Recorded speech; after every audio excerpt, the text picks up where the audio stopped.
Ladies and gentlemen, welcome to Call of Duty Challengers Elite. My name is Bryce. Joining me here, of course, Chris Tunn. We're reunited at last, my friend. They just can't get rid of us, Bryce. I keep saying it. We're like a bad smell, mate. There's no getting rid of us at all. No, there certainly isn't, but we'll be joining you for the EU segment of Call of Duty Challengers Elite tonight, and we'll bring you all the action that we can. We have some wonderful games coming up, so we can take a look at them, Tunn. Yeah, very excited to getting things kicked off. There's some very, very solid teams across the board. But of course, today we are concentrating on Europe. On this portion of the show, Team War taking on Noctem to kick things off. Team War going to be one of the favorites, of course, going into this season. And at the same time, we've got Omid EU taking on K2. Omid themselves, of course, will be very much alongside of it. Then at 3:30, after these games, Team Moon taking on Team Higgy will be our main feature game. And on the other side of things, we'll be dipping in and out of 22 esports against Clutch Rain. Yeah, our main objective, get as many teams on as we can do. That's realistically where we're going to be looking for everyone moving forward. But I'm always excited about challenges. This is where we find what could be the next potential big player in the CDL. A lot of the CDL players started here and have moved up since.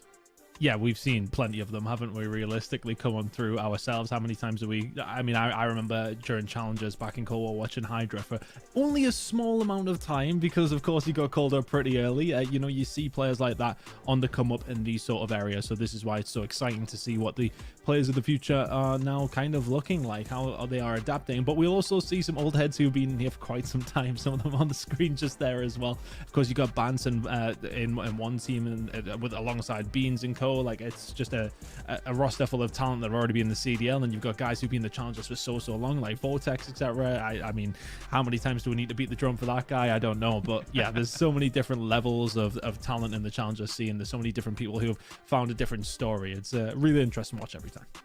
Yeah, it really is. I think obviously you're a big fan of Steve Vortex at the moment. Are you? They're one of the favorites coming into this, right?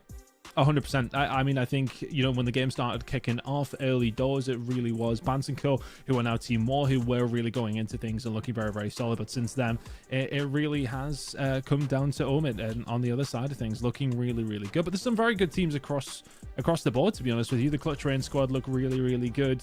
It's very, very spread out, to be honest with you. But then you got some other players who coming through in terms of like how they're going to do. We're not 100% sure. Team Higgy going to be one of the teams coming in quite late through the qualification side of things, and not necessarily setting the world on fire in terms of placement so far in the game. But this is kind of the start of your season properly. Of course, Boston was very important for the Challengers, first event of the season, but trying to establish yourself throughout the entire season kind of comes from the Challengers Elite side of things. Yeah, and I think for me, one of these is a lot of opportunities. Like in a tournament day, we spoke about it before. In a tournament, you don't get the opportunity to kind of face all the top teams all the time. And scrims don't always relate to competition games. And that's where Challengers Elite comes into play. Everybody gets a chance to take a shot at everybody and move forward to the playoffs right at the end. But it does give you an opportunity to kind of gauge how these teams actually play against good competition all the time. Placements have been in the cup so far this season, but now we go into the Elite Series and we see who really can make it further than everybody else. Yeah, it's a consistent basis performance, isn't it? You know, it's very similar to what you got in the league in terms of you need to perform across a long period of time, realistically. So that is the difference in between just a one-day cup kind of thing. So yeah, it's interesting to see how things are going to go over the longevity of a few seasons, of course, see who's going to stay around, who's going to win it, and just see if you can establish yourself. We're always looking for those uncut gems, so to speak, and we may have a couple more players who may well be in the CDL next year, sitting around here, especially in Europe. I mean, look, how often do we talk about it when we're sitting here in Europe? It's just like, just get their visas in, boys. It's nice and easy done. But I will say we've seen a lot more of it over the last season. We've seen a lot of the European guys being called up. There's plenty more who definitely could be too. So we'll be interestingly keeping an eye on a few of these guys to see how they get on. But I mean, this is one of the rosters in terms of players who've been around for a long time and also had their shot up there as well and done very, very well. I mean, Bans and Hixie themselves going on to win events. You look at Beans performing very, very well for Boston. For Harry, you know, it's about his performance and how he can continue being a very, very top challenger in the EU. Experience across the board in this one, Bryce. Yeah, I agree. I'd like to actually see more of Harry in the CDL, if I'm honest. Yeah. I think out of all that roster, we probably haven't seen as much of him in it as we would have liked to, but I think he's a very talented player and has certainly been for a lot of people for a long time. I kind of disappointed he didn't get a pick up this season.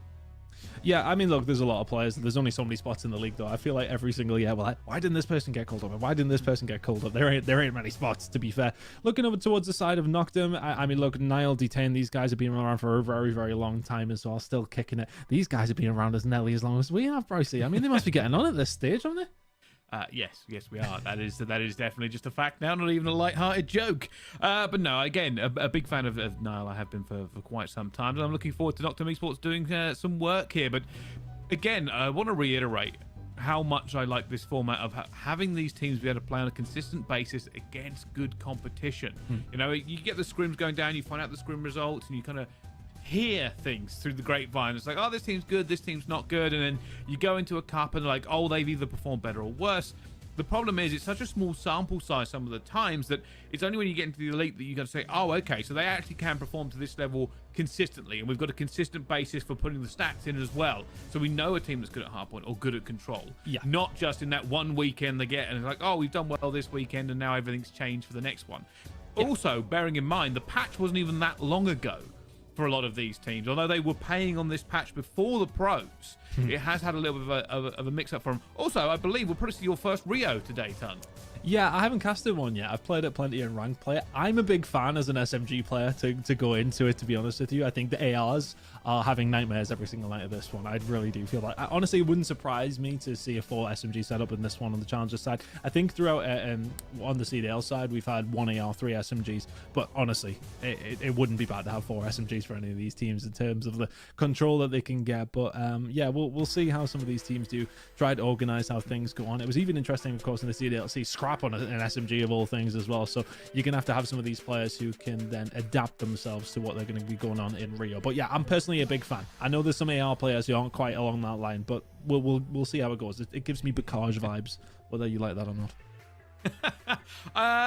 I don't know. I'll get to that. Mixed feelings about Bacage. It's an interesting map nonetheless. Probably better to cast it than to play it, if I'm perfectly honest with you, but I get a little bit about the kind of the same feelings about Rio as you do. I will just reiterate as we go through this, obviously, if you are new to watching Call of Duty Challengers Elite, obviously we aren't. We did it 3 years ago now. We were fully in the pit with it.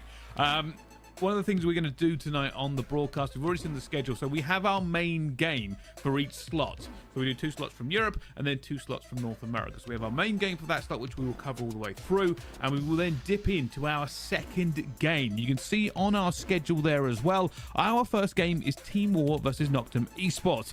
The second slot game, which you can catch on the Bravo channel of Challengers, will have all the gameplay but no commentary, but if our first game goes early or get it done very, very fast, we can then jump into Omit EU versus K2 Esports, and then the same thing for our 3:30 p.m. slot. Team Moon versus Team Higgy, and then 22 Esports versus Clutch Rain. Same thing happens there. We'll be covering Team Moon versus Team Higgy first, and the second game will be on the other channel, but if we get an opportunity, we will jump into that game as well and bring you all the action. Now, more often than not, we do end up covering both games. For some reason, and this is just experience speaking, we always end up to get a quick game in the first one, or at least the second game usually goes longer, so we see both Ton. Yeah, I mean, looking at those first games, at least anyway, I think you would definitely lean towards one side of things on both of them. I think Timor and, of course, Omit, I think you would realistically look at those two to be coming out as victors in these ones. They are the number 1 and number 2 team in Europe right now. I think that's hard to argue against just based off the results we've had so far, but we're still very early doors in this game's life cycle, especially when it comes to the Challenger side. So I think realistically, you know, we could still see a change up there, but they are 2 of the teams that a lot of people will be looking at to be the kind of the marker for everybody else, right? This is the kind of level you want to try to get to. These are the guys who are going to be fighting for it day in, day out. It's going to be interesting to see who is going to either upset the apple cart or at least be in and amongst it as well. That's the only question. I think for me, I'm definitely looking at War and Omit in terms of like my 1 and 2. But whereas we have everybody else, I know obviously it's 2 separate groups, so it's going to be difficult to say that. But when we get towards the latter stages, when we get towards the playoff side of things, which I'm sure we'll discuss at some other stage, it is where things are a little bit unclear in terms of where everybody's sitting. So yeah, but at the same time, it's always the same as when you have to start the CDL over the last 2 years. We've kind of come into it with expectations, but not necessarily informed expectations, right? You know, you can only base it off what you've seen so far. Cups, etc., always do help, but until we get into the nitty gritty, into the depth of the games, then we don't really know exactly where everybody lies. No, we certainly don't, and we are just waiting for this first game to start here any second now. We've got the picks and bans in as well, and everybody going through. They're just looking at them as well now here, but I believe we are going to go to a quick break while we get this game ready and loaded in for everybody, because as beautiful as Tun is, we don't want to watch him forever. So we're going to go to a quick break here. We will see you in just a few minutes, hopefully with a bit of gameplay, so don't go anywhere.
Ladies and gentlemen, welcome back. We have decided to jump into our secondary game to cover it while our first game is just fixing some issues.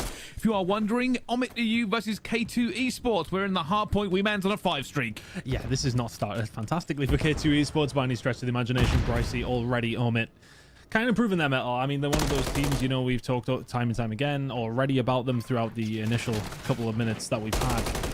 We know that these guys are going to be near the very, very top, and already look at this difference, 80 to 33 seconds or so. Very, very solid out of Omit so far.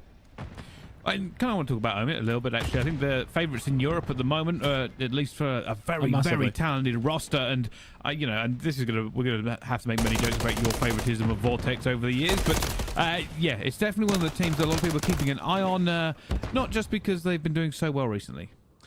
Well, I mean, look, if I am going to be biased towards anybody, it's somebody from Newcastle, mate. You know, it's always within my remit to be biased, and that is going to be one of my main reasons for it. But look, in the rotations already starting to come through. Omit trying to get some control. Bill's going in from up top. It's just such a hard angle to try and force. It is really where you want to be trying to break this from, but Vortex locking it down. Finds the first kill, and it's going to be a big hit through the loading bay now. Can they manage to find it? Weeman's there to find one. Looking like a nice break coming through from K2 Esports. But is it too little too late? Already finding himself 100 points behind, but the break comes through nicely. You see here, Drills. Waiting to see if he can make a little bit of a difference. Patience here.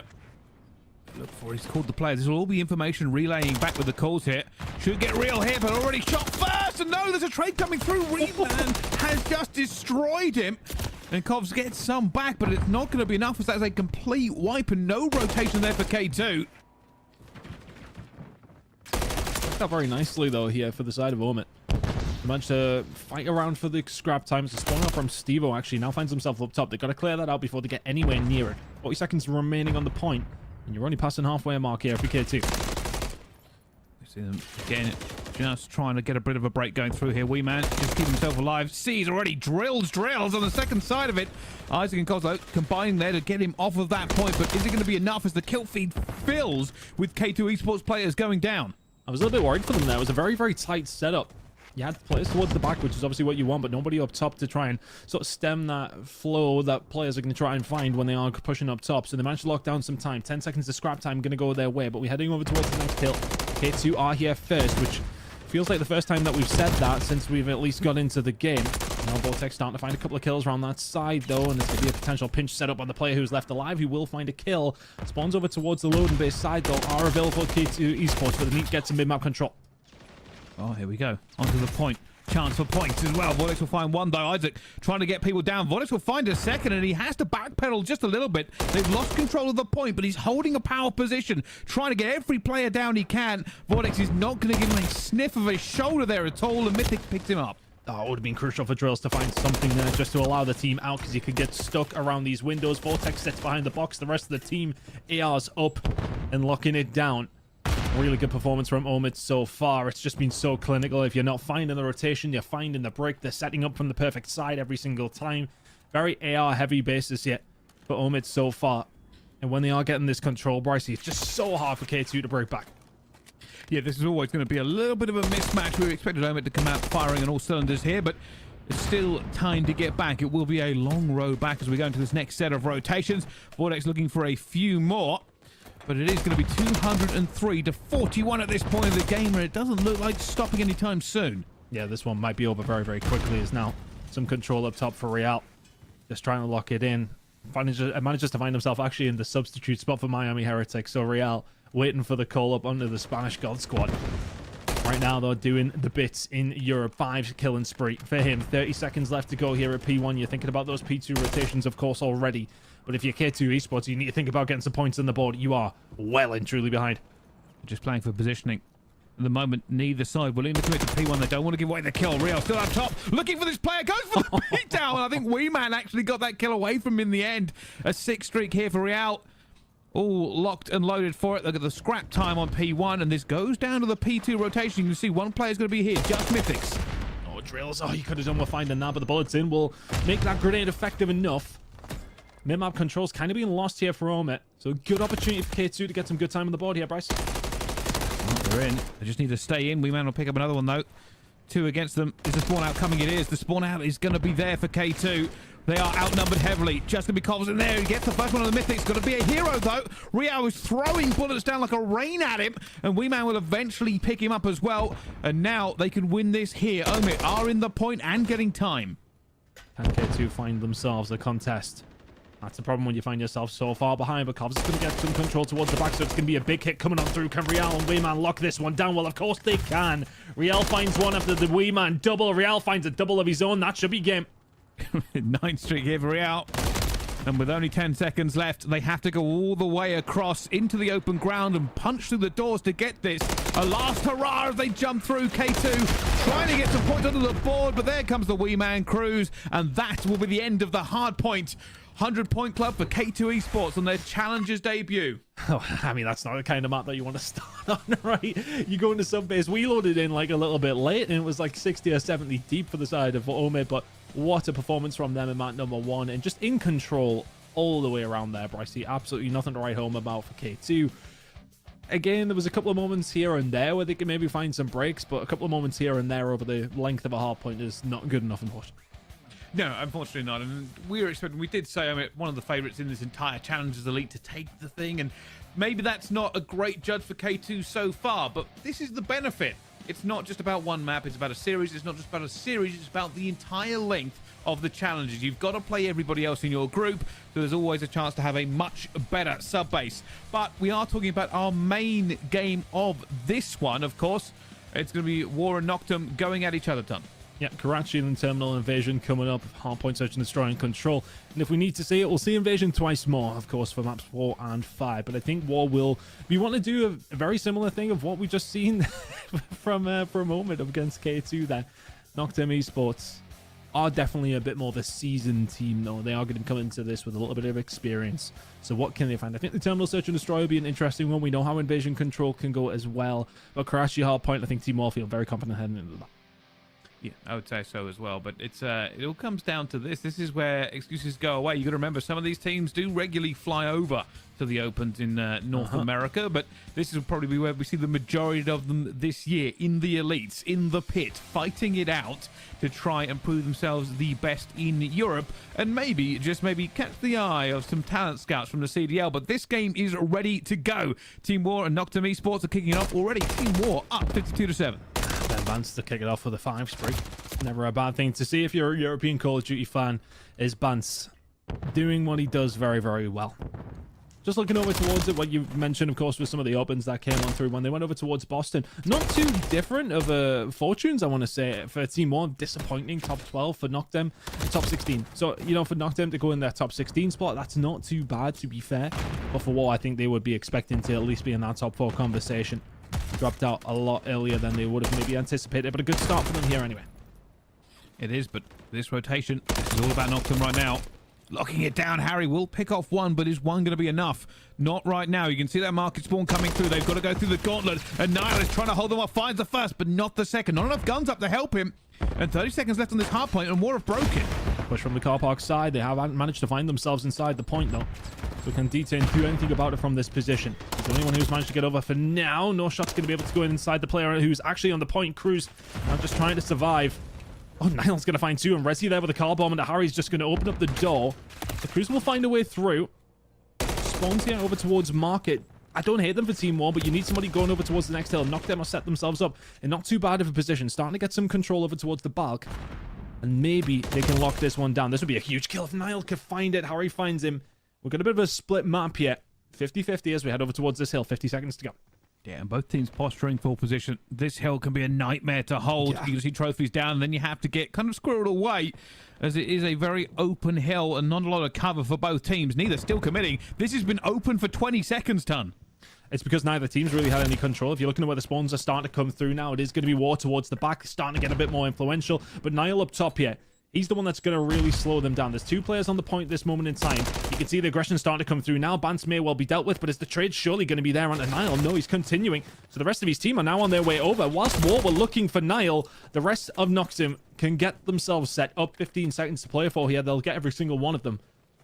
But that's one of those positions, for all that they get those 15 seconds, with the position that they were in, they would have liked a bit more.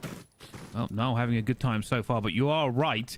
The biggest issue is not going to be that they got that scrap time. They worked hard for it, they did get it, and they got the points. This next point, though, is difficult to break at the best of times. You can see the stock coming in from Noctum.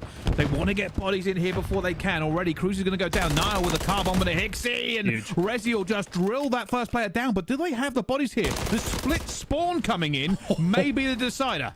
That was a big kill coming in from Beans. They got rid of Hixie towards the back, which has helped DT get himself over here. That's an AR, by the way, for Beans to find the kill. Phenomenal from Ben. But the break comes through from the opposite side. So they keep a hold of the spawns. They keep a hold of the side that they want, but it's a front door smash through for Noctem. Managing to find a couple of kills here, and maybe we've got a closer game on our hands than we considered. Banter will find 2. Pinch is set up. The break will come in. Neither team really being able to gain maximum control over any of these hills so far. It has been Mixie. Beans just with the pre-fire as well, and they should get away with these on a 5 streak, but will fall eventually. Bance will pick up the time on his own 3 streak, but it is a close game still between these two squads. You can see only 40 points as we head back into P1. There are a couple of money hills that could flip this on its head. You're thinking about P2. That's something that we do need to talk about when we get around, well, in 20 seconds time. That's when players are going to have to start thinking. Good kills coming here through for Noctem, though. They're going to set themselves up right on the right-hand side of the map as well, so they're going to be thinking about P2, but the spawn's still there for... there's less if I speak. Yeah, it was looking good for Noctem then, but they've left open the P2, and you can see the pressure still going to come through here for the spawns, and now it's all about these next couple of trades. Who rotates first? Well, Team War have the spawn for it, and they've got P1. Noctem, we're in a great position for this, but it has flown by the wayside. Niall flies in with a trade, just getting him off that point for a few seconds. Spawn's there now for P2, but do they know that Bance is back? They do now. Shot's going to come through. Cruz will find him. I was looking to try and farm off the respawn. He can do as well, and Niall gets caught out with his pants down. And all of a sudden, that P2 rotation we talked about, that's so important. For all that Noctem can close that gap ever so slightly, that gap might be a little bit larger than it was after this. P2 control now in there for Team War. You got Harry in the middle of the map. He's going to start converging, getting some control over towards mid and red. And just trying to cut off the reinforcements before they even get there. Huge gunfight's going to start coming on through, though. D-Team will find it over towards the red side. Harry trying to lock this down. It's just so difficult to break this hill. That's 2 big kills here for Harry as well. It is a gauntlet the Noctem find themselves having to run through. They're going to have one last push, but that's a huge 2 from Resi. That may have done some work, but the Detain's going to get one more. They have the bodies here to get into this, but bear in mind they're going to have to do this fast. They need to get in, get those points, and then hit this rotation as well. They've done that first part so far. They've got the points in as well. Harry's going to push pressure onto this in this last few seconds. Already Niall is on this rotation. Huge! Destroyed! Beans managed to take down Niall on the flank. That's massive for the rotation coming through. I've got questions to be asked, though, for Team War there. They had 3 players inside the point. 2 of them get gunned by Resi, who just pushed through from the office side, and all of a sudden there was an immediate break, and for all that Team War probably do get the better of that.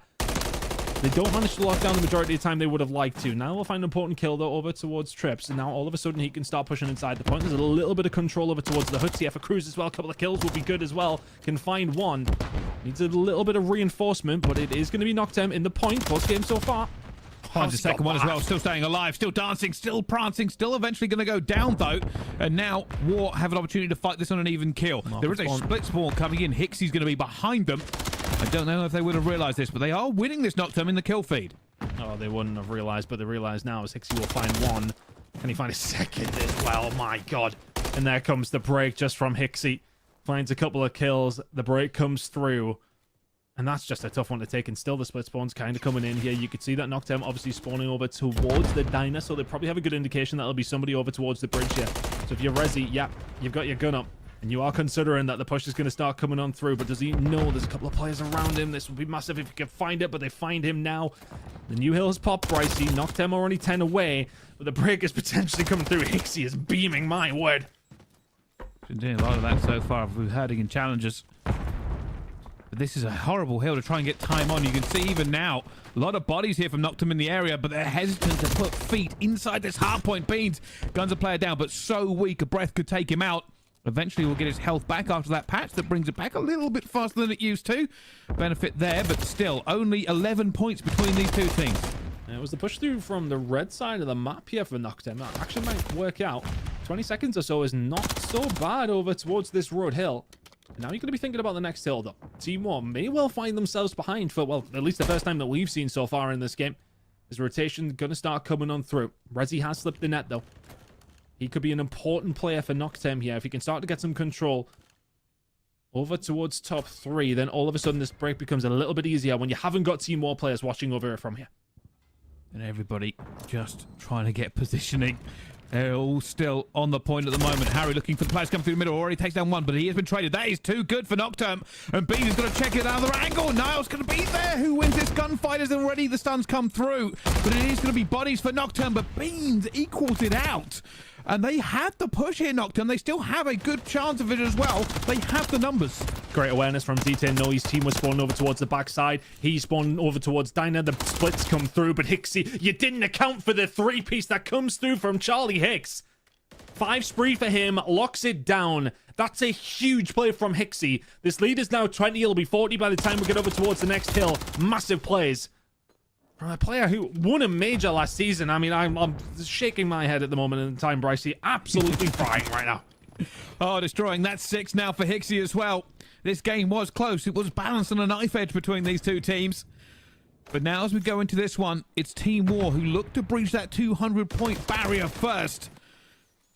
And whether or not Nocturne, that's been a bit of a dagger in their side. Can they recover? Beans would have liked to stay alive towards that side, but Cruz will find him. P2 control is here for Nocturne, but the problem that they've got is Team War can just about win it here. Over towards P1. And I mean just, it's going to take a small contest and then pretty much a flawless game if you want to take this one away. Hixie's soaking up all that time, still on that spree from what he did at the previous hill and keeping it going. 7 spree now for him. Predator Missile is available on top of that, and the kills are coming through from Nocturne, but not quite quick enough. 20 seconds, can still win here. Still staying alive, calling it in now reinforcements. They might try and dive him here. See if he kills himself, but not going to be. He tries to thread the needle. Not going to happen as well. Nocturne all got to stack. They know they have to push this, but the bodies are falling as well as the hopes and opportunities. They get 2 here. Pressure against Hixie, and Niall finds a 2-piece to just pull it out of the fire. 2-4-8. But that next hill has popped, and Nocturne are here as well. Oh, that was a stressful one. You've got to get in there maybe a little bit earlier if you're Nocturne, but you do manage to keep a hold of P2 spawns. Beans has managed to spawn towards the back alley, and I think a couple of players from Nocturne will be realizing that pretty quickly. Got to watch from a few different angles now. Now towards the back is going to be crucial. The rest of the team seems to be dealing with what's happening over towards the red side. Beans' big gunfight finds Niall, and all of a sudden the spawns towards the backside. Now there for War. This break should come a little bit easier if they can get through alley. Yeah, Rezi trying to stay alive, help his teammates out as well, but no, there's a team kill come through. Rezi will get another one. It's still Nocturne. They've held this down completely, and I don't think Team War are going to commit any more to it. The rotation is coming in. You can already see Cruz is here on the rotation by himself. Needs reinforcements, needs some big gunfights. Ooh, fired some shots off over towards Hixie, and now he will be hunted by more than just Hixie, you would imagine. By the time they find themselves over, yeah, he is going to have to challenge. 5 seconds to go on the old hill. You're going to have to do something all on your own. You know exactly where he is. He's going to check the corner. It's the obvious spot.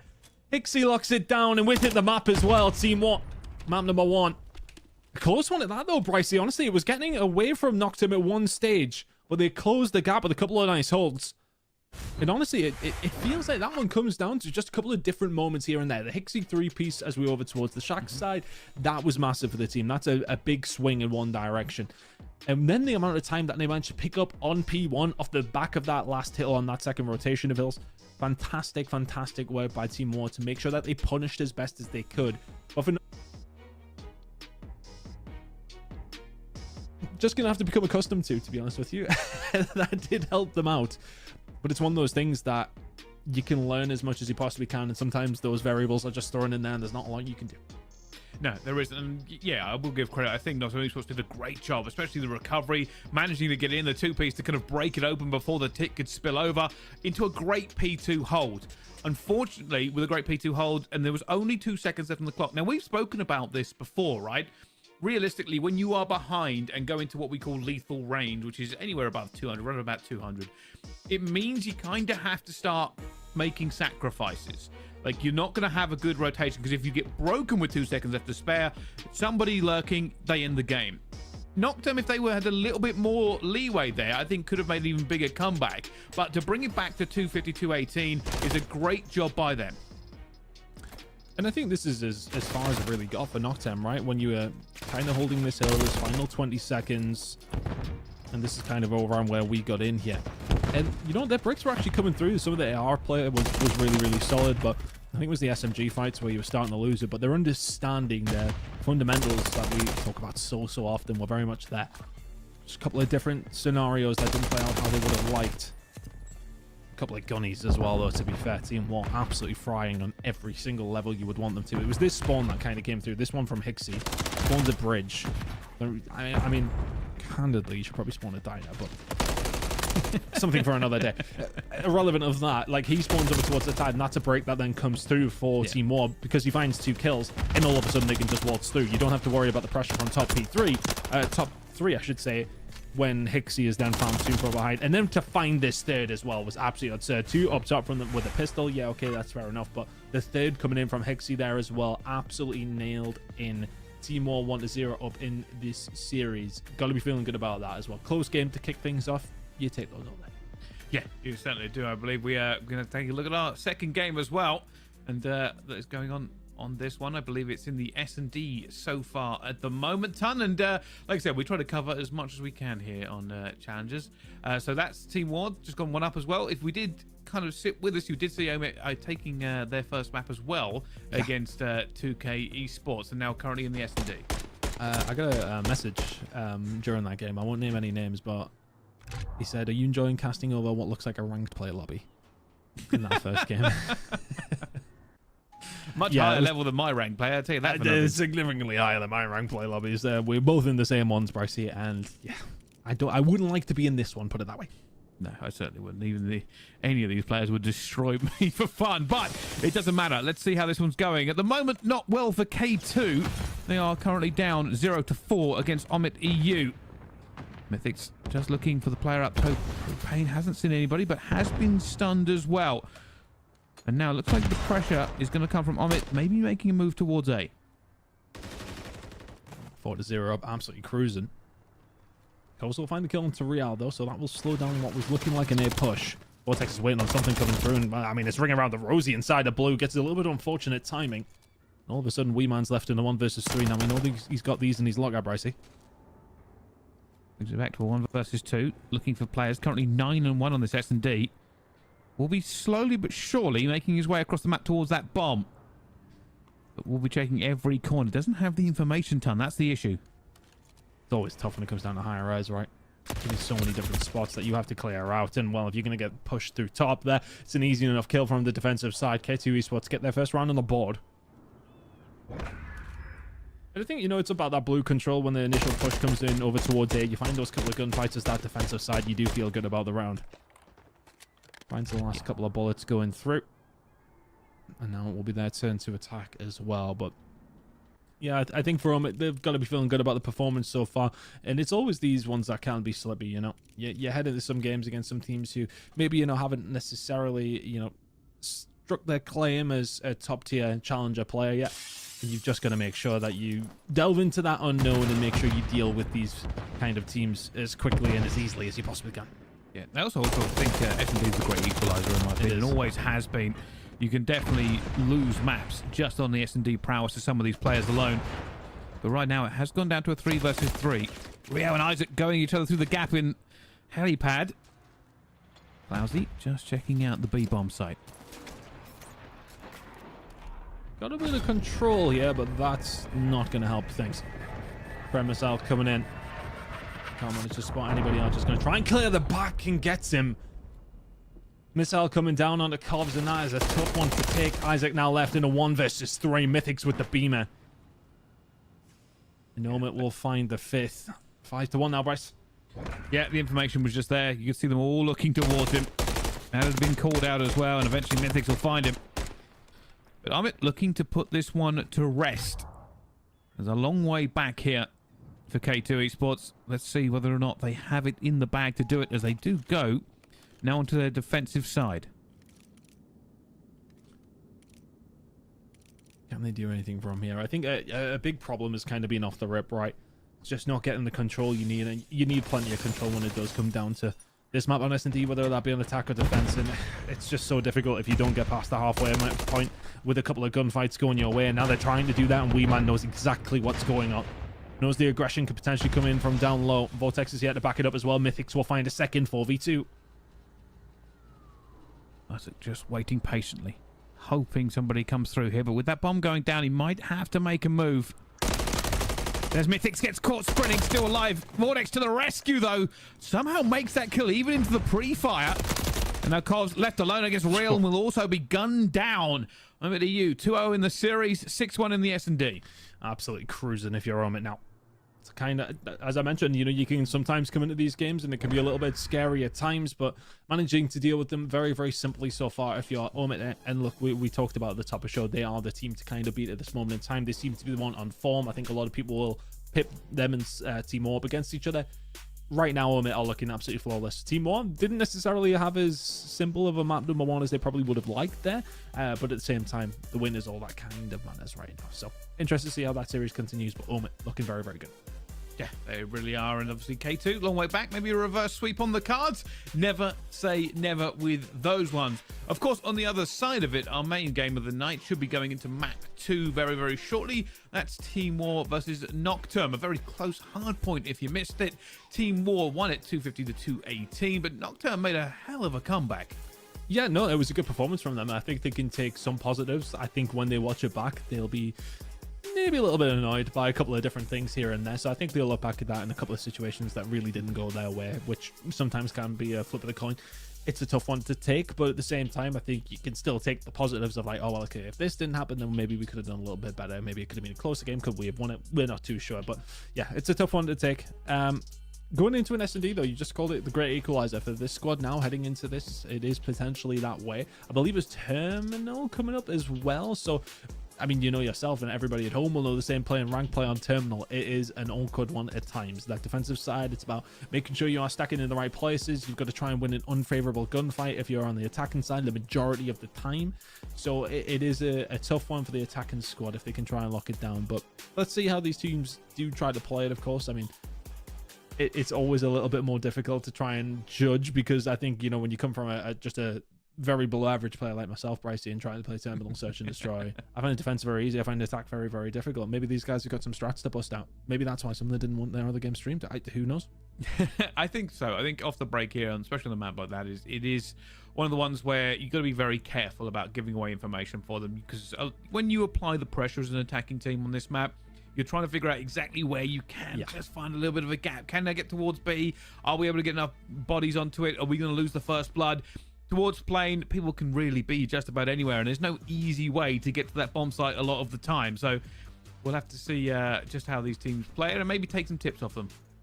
Maybe. I mean, that's why we're all here, right? We're not here to see us two. We're here to actually help the rank play vibes out right now. I'm looking at rotation. I'm looking at holds. I'm thinking, right, where can I put Bricey where he can lock down a lane for me? Where do I trust him to be? Honestly, I'm struggling to actually ascertain anything from that first map, Bricey. Well, no, I knew it would be at least a decent game between the two of them. I have a lot of faith in Nocturne, even with, you know, Team War having what I would call the more flashy name, or the more well-known names is probably the way to best put it. 100%. The ex-CDL players and everything coming through. But yeah, I think realistically, going into Search and Destroy, I've always thought of it as the Great Equalizer. We know that by and large, there are S&D specialists everywhere, and you can just have a good game or counter them with some of the plays that get made. And as long as you have everything worked out, which these teams should both do at this point, it could really go any way. We'll see how it goes. We're loading in.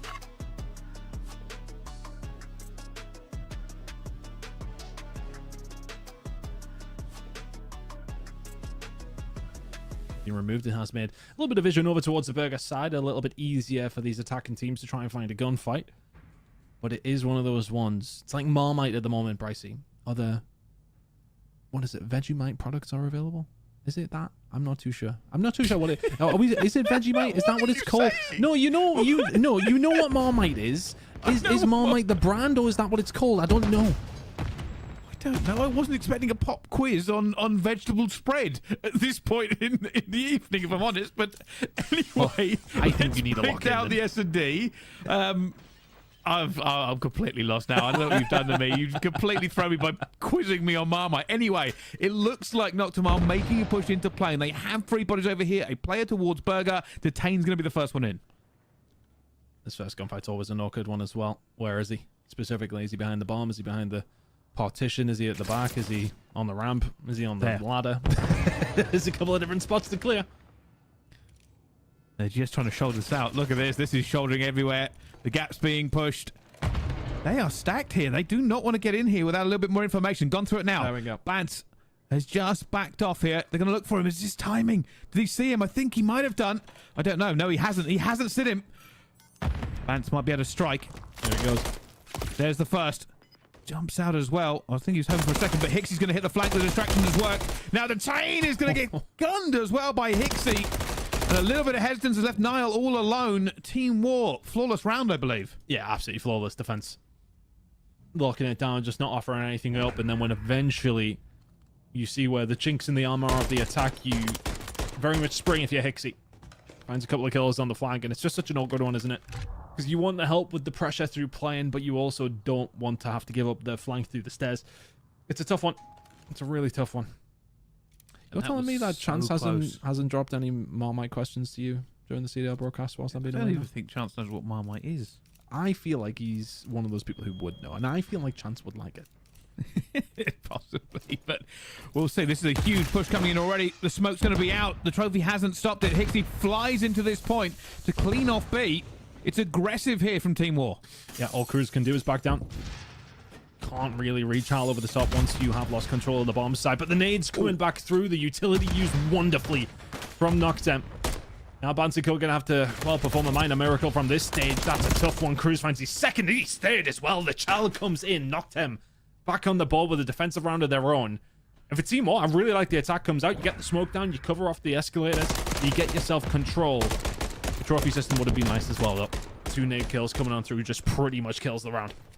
Full credit to Noctem there. Oh, yeah. Beautiful retake. Beautiful. Backed off, didn't lose anybody, and then just bombarded the site with everything they had. And 2 technically flawless defenses from these 2 teams. They've managed to get it going. Obviously, Cruz picked up the lion's share for Noctem there on their defense, but now Team War on their attack again. Sorry, not Team War. It's Noctem on the attack this time. They're going to go through just the absolute classic. You see that in rank play all day long. Just tries to slow it down, and well, Niall's actually going to find a kill over towards the burger side, so that's a really good start for this attacking side for Noctem. And now you're just going to learn where to play your numbers, looking for the kill to get it back. There was Bance. Shots went on through, and now they're just going to play around playing, and now it is again that great moment where you're going to flank it. D10 just flies out. Bance says thank you very much. 3 versus 3. Yeah, number advantage lost here. Hixie's just flowing around this bottom plane. Bearing in mind, Niall will have called this. He said, hey, I have B site. We can get to it. You can get to it clean. We can probably get the bomb down. That's exactly what's going to happen. Keep an eye on that minimap as well, because Resi is going to be sitting there waiting to hit this flank. Hixie gets caught by Niall. Trophy already down. Defense is set up here. It's a good site for Noctem. Slow push going to come in from Resi on the other side. Yep, cleans up, as you mentioned. I really like that play from him as well, because sometimes you'll see teams panic when they get control of that B site. They say, right, okay, it's gone complete lock. Let's move over. Resi's still just chilling over towards the A side. Finds one weak player, finds another, but his back still turned. Kills come through nice and easy for Resi and for Noctem, and that's a big round to get. First attacking one on the board. Now back over towards your defensive side. If you can lock this in, your advantage will remain for quite some time, you would think. Let's see. For Noctem, the defense here will put them significantly ahead. There you go, a little bit of information. Cruz will have called that, but he's got to stun onto somebody. Right now, Team War not pushing the issue. Holding down for now. That's the thing here for Cruz. He's kind of playing that lingering player, right? He had to help out where needs be, but really would rather be watching the left-hand side. A couple of more bullets would have done it onto Beans, who has managed to get out of dodge. He's now just trying to watch over here as well. Team War have got some potential here. They're starting to butter them up, but they can't quite finish their dinner. Cruz just a little bit worried about the push, about the pressure. Actually, though, finds Resi. Resi gets away clean. Still going to be a bit of a trouble here. Vance looking for the player as well as kills fly down. Team War have the advantage. Detain gets it back to a 2 versus 2. That's huge. That's huge. That's the bomb. That would have been B completely gone had you let him go. And now for Team War, you got to find the kills. The angle acute from Rezi. Over the top of Bance as well. We'll have this one too. Nicely done from Rezi. Big plays coming through again. Noctem secure the defense. And honestly, when I seen Bance get himself over towards like the gens, I mean, that's the kind of area that you just don't want an attacking player in. Nelly finds the kill over towards the bottom plane side, and that opened up things over towards B for Team War. They started making some aggression over towards that side, but Rezi from the plane, defending where he needs to. 4-1 from him, 4 spree on top of it, 3-1 Noctem. Well, let's see. Noctem having a good time of it. Got to bear in mind, their very first round didn't get a kill on their attack, but have bounced back magnificently. A lot of pressure already going over towards plane. It looks like where they're going here again. First player going to be here. Hixie waits. Looks for him as well. Finds the first. Not able to get away clean. Down to a 3 versus 3. Bance will find Niall, though. And that plane push has been pushed back. I mean, A is typically the easier to get a hold of. That heady over towards the escalator side for B is just something tough to deal with. But now you have given up A here. If you're Bance, you got to be careful. Cruz will be there, ready and waiting. And some sort of nade was thrown out. Harry will find the gunfight onto Rezi, though, and they know exactly where Cruz is. 1 versus 3. Bomb down, trying to hold it. Already taking a lot of bullets. Will fall. Harry cleans it up at the same time. The Team War get another point on the board. It all fell apart just a little bit. Of Hixie just kind of making sure their push didn't go the way they wanted. Team War still very much in a disadvantage here, though. Yes, it is only 3-2, but that attacking round from Noctem going to linger over Team War until they can find one of their run. Noctem now back over. Decider. Yeah, well, it typically is, isn't it? I mean, it's not, you know, do or die. Once you find one attacking round, that doesn't mean that you're going to, of course, win the series, win the map, I should say. But it is something that doesn't come as often as you would maybe like on Terminal, especially up against a team with a very, very solid and static setup. You've got to try and throw something else out there. Stone's now going over through towards the B side. Don't have an attacking sided trophy, or do they? I think it was just about up in time. So Bean's just waiting for somebody just to show themselves here, but Cruz will win the first gunfight onto Bance. Great start for Noctem. Still trying to make something of this, or at least Beans is just holding them here for a second, making a bit of noise. The rotation coming over. Problem is, with that first player going down, Team War are going to be 2 versus 2 into this site. Team's going to find at least one here. Nelly finds the second. So numbers advantage still here with Noctem. Bryce, see Rezi towards the backhand side. It's so tough, though, isn't it? I mean, you know yourself. Everybody at home will know the same. You're sitting there, your numbers disadvantage. Haven't got a clue where anybody is. Bomb over towards the A side. Just even try and get the bomb down and get out of A is a task. Well, they've got into the plane here, but they are going to be surrounded. He's going to try and check this angle. Can you see Harry's foot? I don't think he has. Bomb will go down here for War. But can they hold the push that's coming? Already Beans has found one. Bring it back to a 2 versus 2. Much better situation. And now they invite the pressure. Beans and Harry have got a little bit of control. At least towards the entrance at the front of plane. But it's going to be on Harry here. Towards the back side. Shots coming through the plane to try and clear them out. Break's going to start coming in a second. Oh, Reggie's already got a little bit of trouble. Now goes for the Chow. Unfortunately, he's going to go down. And Reggie's going to get gunned as well. And it went from a great situation there from Nocturne to a bad one. Team War even it up and take the attacking round. Yeah, massive. 2 versus 3. The thing is, yeah, they fire the shots through the back of plane over towards Harry, and they just presume that they've cleared it. I think at some certain stages, though, you have to take some risks, some calculated ones, and that one not quite as calculated as you would have liked. Unfortunately, in that scenario, 3-3 now. So, as you mentioned, Team War do get their attacking round back. Big round. Well, let's see now. All tied up. Thought there was going to be a close S&D as well, and it has played out that way so far. Harry on a 5 streak. Trophy's going to deflect anything there, especially with that down. Niall almost catches it in the teeth, but does get away. Harry alive as well, but look at all this pressure. Noctum have bait them out a bit. There is nothing here for Team War in plane. Obviously, Noctum have no idea this is completely empty. Oh. Shots coming in from Harry. And that's the thing, okay, you know you don't have those players over towards the A side, but the firing squad's looking into plane. And I tell you something, that plane does not take many bullets. Yeah, it's certainly not going to be flying anytime soon. They have riddled it with holes. And ready to go for this one as well. Sees Rezi and gets him through the wall again. And this was a great opportunity for Nocturne. But now Detain is left alone at the back of plane. and there is a sea of red surrounding him. Yeah, good luck, soldier. Not going to happen there. D10 goes down. Team War find the defensive round in the lead for what feels like the first time in a long time here in the Search and Destroy. I think, you know, it is one of those things where you send those players over towards B expecting a rush. And yeah, okay, that's great for Noctem, who did actually find the push over towards A, but you never presume there's nobody in play, or at least watching it. One top AC, one over towards the windows, towards the bottom of Eskies. Those MCWs hurt a lot. Not quite as much as the rival line does at the minute, but they still hit. Yeah, it was clearly something Team War worked out. If they give it away, they can just watch that cross, and as long as they're team shooting, it's a great opportunity to get a pick. They now have the advantage. If they can get this attacking round as well, it could be a nightmare scenario for Noctem. Cruise missile. Gonna start coming through. And you're going to send it towards just one of the typical locations here. Are we bending it? Yes, we are. Spin it back round. Not the best. Harry not able to get it around just in time, but it will have disrupted Noctem's defensive status anyway. All of a sudden, Team War do have a little bit more room to play with here. Going to make a kill towards the back on a Resi, and that was outrageous. Well, Beans will find a Tane as well. This information has been put to great use. Beans finds the second.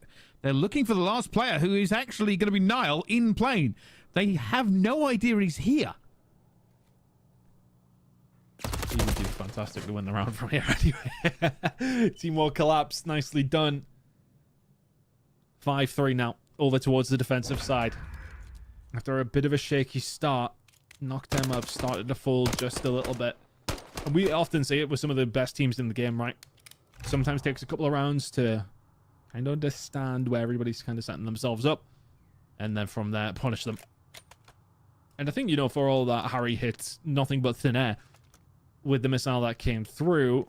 It still causes problems, right? For Noctem, you've got to reposition, and that's the moment for War to then try and pick them apart, then try and find out where they are. They did that with lethal precision, and 5-3 now. It's a big hit over towards the Burger side. Harry already putting the bullets down. Nades down to try and cover himself as well, and reinforcements on the way. Harry just trying to make sure nobody pushes up without contest. Might be the same thing here from Noctem. Do they commit towards plane? Vance is going to be below it. He might give this an opportunity. Harry just watching the cross for him. It's not a bad spot to watch it from, because you get plenty of information. It's not like you can get past the door and over to the bomb without you watching.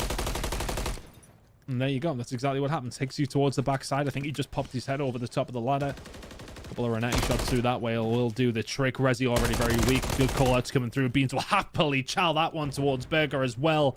Looking good here for Team War as they close it out. A really, really decent hold, I want to say, from Noctem towards the beginning of the game, but Team War 6-3 just turned it on, found another gap. Yeah, they really did, and it was just ended up being a little bit more concise for them. They started giving up plane, started really winning those defenses by making sure that there was no easy pick or push for Noctem in the end. But yeah, kind of turned it around. Realistically, Noctem had a great first little stretch there, getting those 3 rounds on the board, but unfortunately, Team War, they found another gear to kind of shift into to make this a 2-0 series. Yeah, I think, you know, Noctem were the first team to find an attacking round. And that does sometimes make the difference with Team War bounce it back. I mean, they had a lot of luck over towards the plane side. They were getting a lot of very, very good work done. It's just comes down to the ARs, right, who are starting to find those picks here and there. You have those numbers advantage, you make it work. But I think the real big run was the attacking one that War won in a 2 versus 3. No control anywhere, and still managed to find it. Big round that was. That really did turn things around. I think that made it 4-3 to them. Then from there, just ran away with it. Really good work from Team War. They haven't been able to cruise through this series, though, Brycey. Honestly, Noctem have put up a decent enough fight that you would say are going to be one of these teams who are going to be challenging. Invasion Control will be coming up next, but they find themselves 2-0 down here. Noctem. They do. Invasion Control as well. Could be an interesting one between these two squads. But map 3 is just on the horizon between them here in Call of Duty Challengers Elite. Do not go anywhere. We'll be right back after this break with even more action from our teams all battling it out.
Ladies and gentlemen, welcome back to Call of Duty Challenges Elite. If you are just joining us, then this is what you've missed. Team War and Nocturne have been going at it. Hardpoint was very close, just 250 to 218. And then the S&D, Team War first round, Nocturne the next 3. Unfortunately, Team War the next 5, allowing them to take this series to 2-0.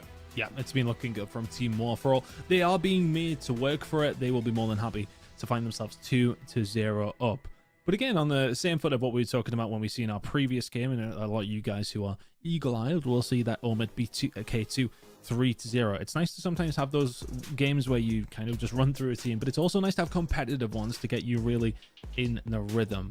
Vision control is going to be coming up next, though. We know what this map can be like. It can be decided on the finite details. Invasion hardpoint may well be needed. Of course, if we go to a map number 4, Invasion Search and Destroy, that'll be a nice way to close things out if we need that many maps. But right now, Team War will want to close this out in 3. Yeah, they certainly were a triple invasion to potentially end this series. Regardless of how it happens, we end on invasion. But I'm a little sad for you, Tony. You don't get to see Rio yet. I know, mate. I was actually really looking forward to it. You know, I've actually really been enjoying playing it. I remember the first time we got it on Hardpoint, and obviously we hadn't seen anything in a competitive. No, that was a terrible game. No, it wasn't great. Yeah, I remember the first time we had it. I hadn't obviously seen it from a competitive standpoint or anything like that at that stage. I'm just running around like going, Bricey, where's P2? Where's P3? I haven't got a clue what's going on. But it is one of those maps that's very easy to understand once you played it a couple of times. So, yeah, we may well see that sometime today. Are the teams warmed up enough on it? Well, one map they have had a chance to play more than plenty over the last 10 years, if anything, actually, is Invasion. Control, though, is something quite new on it and something that teams have, I want to say it is a bit of a struggle at times, isn't it? Those attacking rounds can really come down to small moments. Who's going to have those small moments go in their favor here between these two teams? Well, let's see. They're not a long way back if they want to bring this series into a W. Niall opens up with 2, though. And they are straight onto this point. They look like they might get a bit of pressure towards A. Sometimes we do see that off the rip from them. Unfortunately, the pressure has dissipated. Yeah. Off the rip is basically when you get the biggest opportunity over towards A, right? You find a couple of nades and a bit of pressure. You can squeeze it, but the push over towards B starting to come through now for Noctem. A little bit of control. Yeah, Detain being alive here has actually allowed Noctem to push down the street pretty freely and get back onto B. So huge job just staying alive, not allowing Team War to set back up around B. There is going to be a flank, though. You see this as well. Detain still trying to alive as people coming in from all angles. And now the flank from Hixie's going to go in. I think Reggie has figured this out. Unfortunately, Hixie is like smoke and has got past.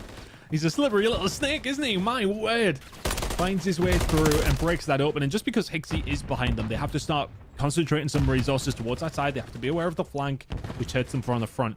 Get pushed away. Already one tick in here. Hixie. Eventually falls. And that's 2. That's pretty big now for Noctem. Let's get some control here, but they really do need to clear out the mid-map. They do manage to do so. And now all of a sudden, B is, well, that's gone. Team War very much giving this one up. Only Harry nearby. For all the good work that Hixie did do on the flank. We will like to see the shots be a little bit crispier over towards Broken there, Bricey. Yeah, on the positive side, though, Noctem have the lives, have a good amount of time remaining as well. Can they start breaking this map down? Try to get a little bit of control and force Team War onto the defensive. Right now, Team War still holding this. Resi going to be found as well. A little bit of trouble. Trying to just keep his life and not going to get it. And now comes the trouble. They're pushed back into spawn. Hixie on the hunt. Oh. He could have got around the tank there. That really does spell trouble for the side of Noctem. Now all of a sudden, Harry is the furthest one advanced down the middle of the map. You got somebody pushed up down the B street. And now it is the squeeze, isn't it? Noctem have just got to slowly pick their way out. They shouldn't make tanks like this with big gaps in them, but nonetheless, they have done. Vance will find 2. That will slow things down, but somebody has slipped in it, and that is Cruz. Now, that's going to mean that Team War have to turn around. They have to deal with him. They're looking. Harry's just called him out as well. That's right. Hasn't taken him down. That's a huge kill from Harry, shutting them down completely. Bance on a 4 streak. Was 0-3, now 4-3, keeping alive. 27 seconds left to go. Hixie backing him up as well. And Noctem, while they had B, they haven't got much more. Oh, great shots. Fantastic centering coming through from Hixie. And now they can squeeze just a little bit more. Beans pushed up towards the tank on the left-hand side. Spells a massive trouble for Noctem. Honestly, at this stage, I wouldn't be even giving them anything extra. Don't allow them to get some streaks up and running. There's no way you can get over towards this side now. No point in challing. Good round from Team War here, but one to be expected Not even a sniff for Noctem over towards the A side. But B was locked in, so 3 ticks nonetheless. But Team 1 will be very happy with that defense. Yeah, and see just if they can change it around. A lot of the times when we see on Invasion, it does really come down to who can get those ticks onto A. Not many attacking rounds 1. I think it's actually improved a little bit. Statistically, was, I think, the worst attacking map we've ever had in Control, but I don't know if it's still that. I think it's still that bad, but not as bad as it was, if that makes sense. Bad as Fortress, is it? Or... Oh, I think it's actually worse than Fortress by some margin. Oh. But the difference is it's harder to put the blender on. Pushing forward. Just trying to get a little bit of control here. Noctem knew he was weak and pushes through. For all that health regeneration is a little bit quicker. Not that quick. Pixie staying alive. That's 3 dead. Now that's a dangerous position now. Because Team War have got 2 players over towards the B side. But if you are over this side, Niall, you have to win that gunfight, and does. Teammates were coming up with the respawn as well, but it just keeps the pressure on. Rising towards the back as well, just shutting this down. Bance can't find the final couple of bullets. It's a really good play from Noctem, to be honest. It's very much on a knife edge at times. But they are finding the kills when they need to. B still not locked in for War. They were concentrating a lot of efforts over towards A, and now they're going to be punished for it. I want to get onto this. Harry just staying alive, looking for it as well, but it's going to fall. And done what they've done kind of stereotypically here for many teams. You get a bit of success at B, you run over towards A and hope for the best. Trying to get a bit of an advantage, but that B still not locked in. Somebody's just going to have to jump it, get it through all the way, but okay with the life. Bance is going to find Cruz as well. Now, this is the next bit. Essentially, a completely different game. Getting over towards A and getting over towards B may as well be different game modes. Nade on the Nile, though. Yeah, should be dead right here. Push comes through, should be dead, and Hixie survives. So, first step done. Finds himself in DVD now. It's not DVD. Never mind, here we go. Push going to come over towards the A side. Beans will find the gunfight, though. That's massive. Oh, that's huge from Niall, though. Stops that tick going through. Got to bear in mind, the team with the most ticks will get defense. So just stopping even 1 tick at this point in the game could be crucial. And for War, there's so much work to get in there as well, but haven't found an awful lot else. Cruz takes down 2. Again, another setback here for Team War. They still have time. Lives are not on their side and are getting a little bit worse here. Next couple of gunfights really do need to go your way. Hixie does escape. Just trying to survive. If he can find anything extra, that would be absolutely massive. He's just running an absolute gauntlet. Rezzy's chasing him down and doesn't find him. Hixie's just wanting a bit of a tear. All of a sudden, you've got 3 down. And from what was looking a fantastic position, Noctem pressures on. Wow. That is an outrageous chow from Hixie. Was even a little bit weak as well, but now they're into the point with 2 bodies. That first tick is now done. Bance on the overwatch, looking for players crossing, finds Cruz as well. Harry will find another one. Rezzy is trying desperately to get Bance away from this position. As already that second tick is in. Detain will find Bance now. They have to make a move. Noctem is flying towards this point. They're flying as well, but there's just too many in. And Team War win their attack. Honestly, that all comes from Hixie. He was pushed over towards the B side. He just about escapes into DVD. Gets chased down by 2 players. Guns them both. And then that kind of sets the wheels in motion for the push over towards A. As soon as he finds that little bit of pressure comes away, he can get himself now pushed up. All of a sudden, you're in a tough spot if you knocked him. And then somebody else gets gunned. Incredible, incredible round from Hixie. 13 and 7. I mean, look, how many times are we going to talk about him? Last season, you know, a lot of people will say in terms of the level he brought to Ultra, he definitely was a utility player for them. He did so many things right for them. But he is looking like a different kind of beast over here now. It's in a 5 streak. And they are rebuffing pressure. They don't even want to let Noctem into this B point yet. Bernardo makes a big kill. Now looking for it as well. Bance just trying to keep them away. That's a good nade out at the same time. Looking for another kill. Beans will back him up here. Bancy dancing, but not going to be enough. 2 kills go down onto the B point. Good start here for Noctem. You got to be careful of these flanks. Harry now on a 4 spree. Look at A. Rezzy. Oh, yeah, I'm just getting themselves through here. So the Team 1 need to think about this now. They are going to have to concentrate on this. I mean, there's not going to be a tick going to go over. Yep. Yeah, tick goes in over towards A, and that's going to help. Benefit there, of course, is not only did it make War change the direction they were in. They had B completely locked down. They had the map control, but also stopped the clock and got that first tick on for them as well. Huge by Resi in the end. But now the battle is starting because Detain is trying to stay alive, and they've lost a lot of the map control they had gained. Yeah, the problem is, yeah, for Nocturne, I was thinking in the sense of that, yeah, getting the tick's really great, but they also actually need the round here. Tough spot to be in. I think War are aware of that as well. They're being aggressive. They're trying to make sure they can't get onto any point. Crew takes down Bance.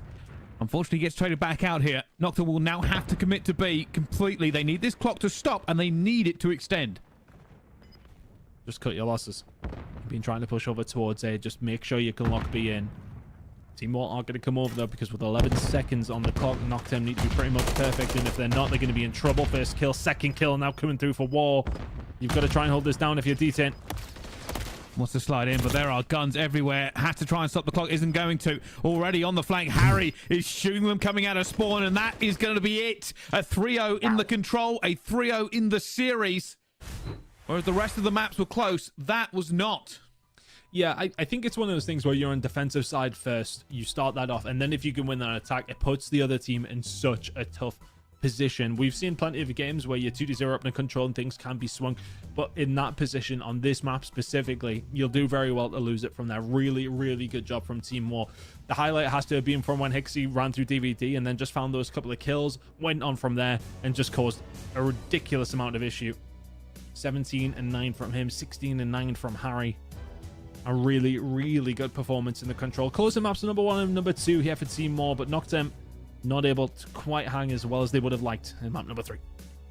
No, just weren't able to get it done, and realistically, Nocturne, I thought, had a really good chance. Unfortunately, once they lost that defensive round, it was kind of all over, and you are right, Hixie was a monster, but there are upticks and highlights here from Nocturne. There's some very good plays coming out of them, and the gunny always strong, but unfortunately, Team War just a little bit of a team above them.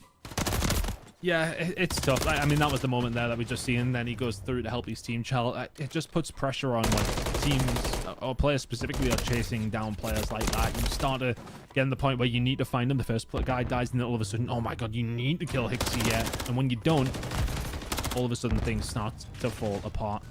And once you find that second round, I mean, it's pretty much the gauntlet for Nocturne then at that stage, isn't it? You need to be perfect. They did a good job of getting over towards A.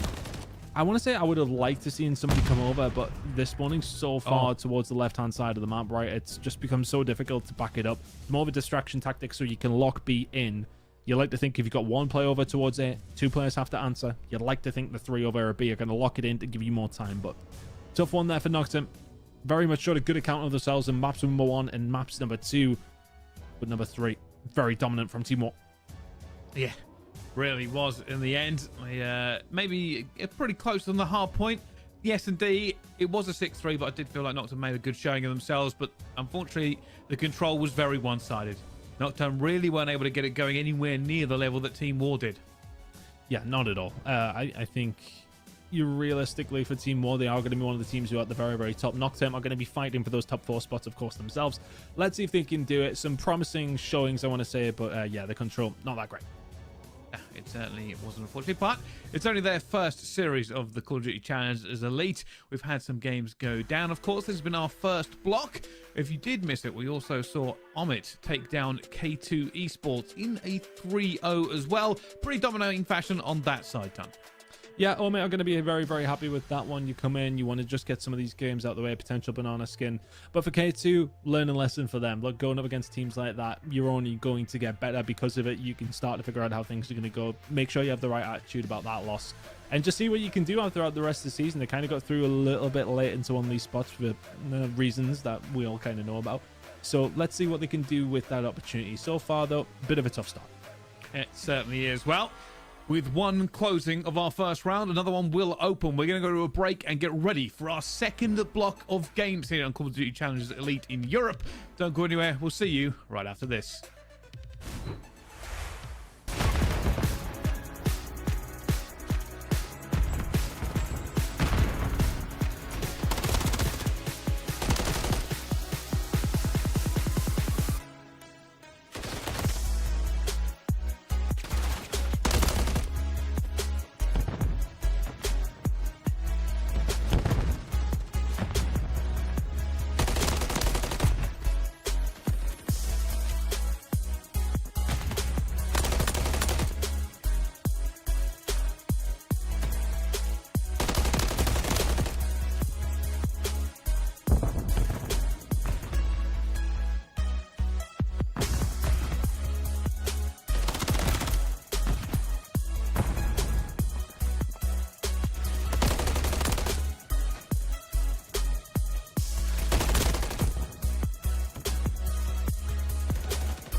and gentlemen, welcome back to Call of Duty Challengers Elite. It is time for our second block of games.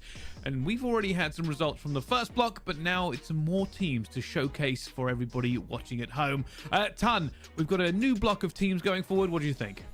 Yeah, this will be an interesting one between Team Moon and Team Higgy. I mean, looking at some of the names on the roster, some unknowns, some very well-knowns. It should be an interesting one. And the other side of things, 22 Esports taking on Clutch Rain. Clutch Rain, definitely one of the teams I'm looking towards to have a good finish themselves, finishing within top 4 of some cups already, so they are going to be in a good spot. But now looking over towards Team Moon, Genesis, Connor, Aspect, Dizzy, players that are well-known, players that have been over to the States for plenty of the opens over the years, so these guys know exactly what they're doing and will be one of those teams who are pushing teams like Noctem, etc. They will be wanting to put some good results in the bag, and interested to see what they can do. Yeah, I'm looking forward to see this team.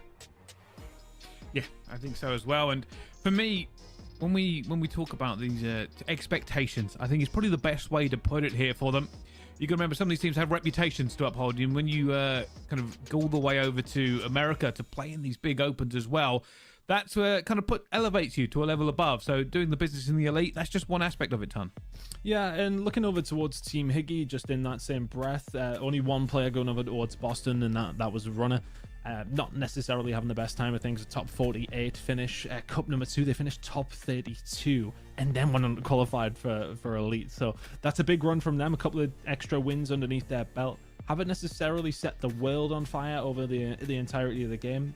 Looking over towards some of their placements in the previous game, top 24s is kind of their average when it does come down to Modern Warfare 2, obviously in previous seasons. So they are one of those teams who are kind of on the come up. So let's see what they can do. You know, you're going up against a team who are very well versed here in your first game. So interesting matchup, see which way it's going to go, but it is very much an unknown quantity for Team Higgy.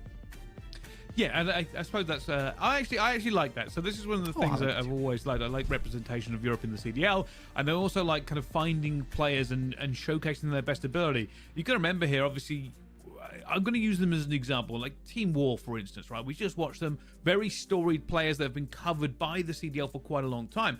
If you're one of these maybe lesser known teams and you end up taking them down or taking them to, it elevates everybody. There's kind of that rising tide that rises all ships, is the way I'm kind of trying to put this. So yeah, it looks forward to it as well, and it wouldn't be the first time that we've seen a player kind of go through, and we've told this story before, I think. You're going to tell the Awakening story, aren't you? You're going to do it.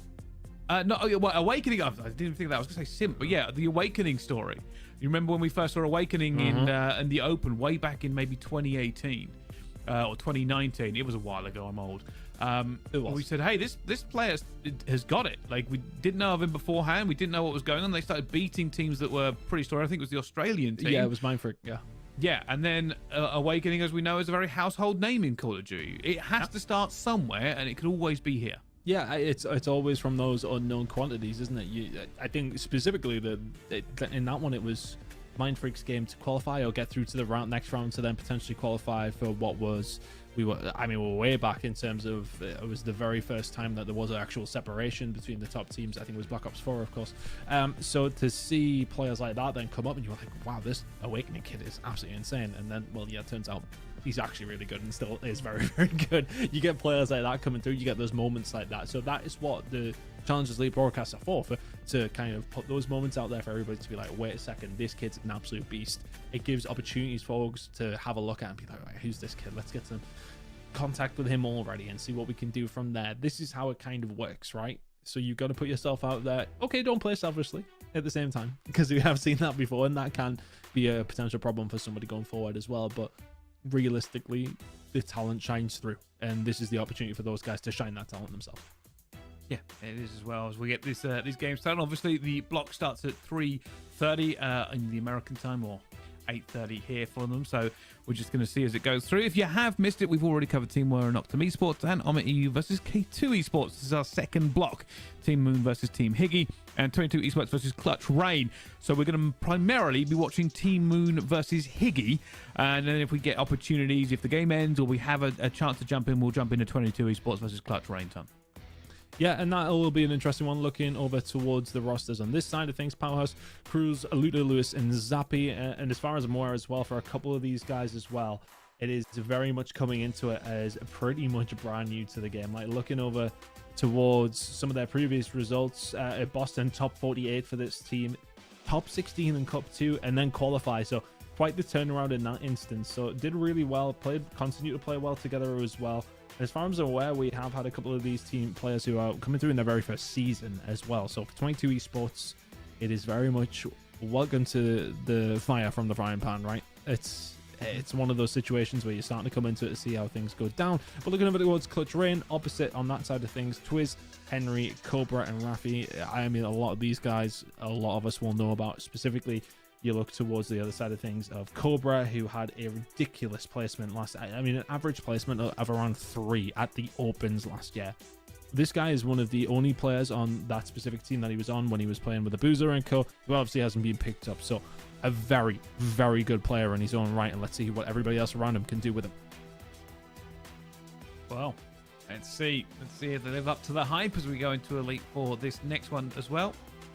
So we're going to find out just how these teams all lay out and get down, and we'll keep you up to date with any kind of results that come in as well for them. So make sure you keep an eye on this channel, and I'm sure there's plenty in the Twitter sphere kind of throwing out all the scores as they happen as well, Tom.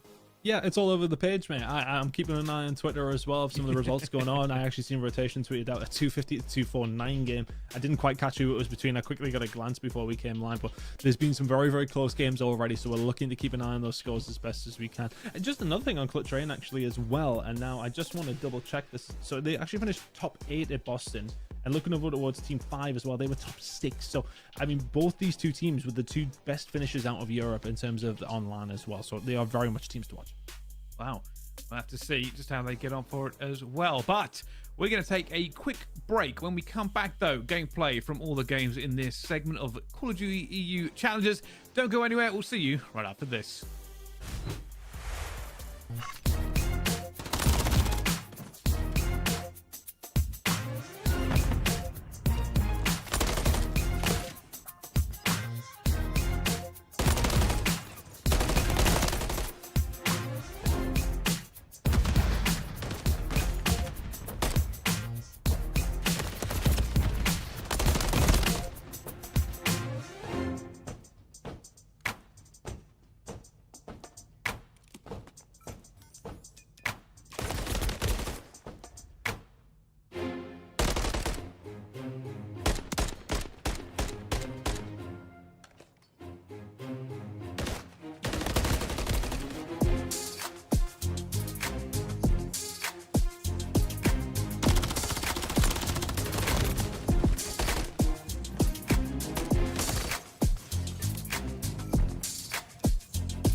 Gentlemen, welcome back to Call of Duty Challengers Elite. My name is Bryce, and we are into our second block of games here. We've got our maps and modes ready to go. Clutch Rain versus 22 Esports. This is how it's going to go down. Skid Row Hardpoint, Invasion Search and Destroy, Karachi Control, Sub-Base Hardpoint, and Terminal Search and Destroy, Tom. No Rio again. We'll get it shortly. I don't know if I'm just thinking too early, when it does come down to it. I would have liked to see it, but never mind. Skid Row Hardpoint going to be coming up. Invasion Search Destroy number 2, Karachi Control in map number 3, and Sub-Base Terminal Hardpoint Search Destroy if we do need them. I'm curious on this one though, because I think for me, I look at Clutch Rain, very, very good team for 22 Esports, just coming into things for them. So it's kind of just see what happens for these guys, right? Powerhouse is a name that a lot of us will kind of know, being around the European scene, kind of on the fringes for quite some time. And then for the other guys, this is their first season, right? I mean, these guys, at least as far as I'm aware and the information that I have, haven't really competed on a high level in Europe before. So they are up and running now. And again, these are these wonderful moments where you come in, you haven't seen these players before, and you get to see them for the first time and see what they're about.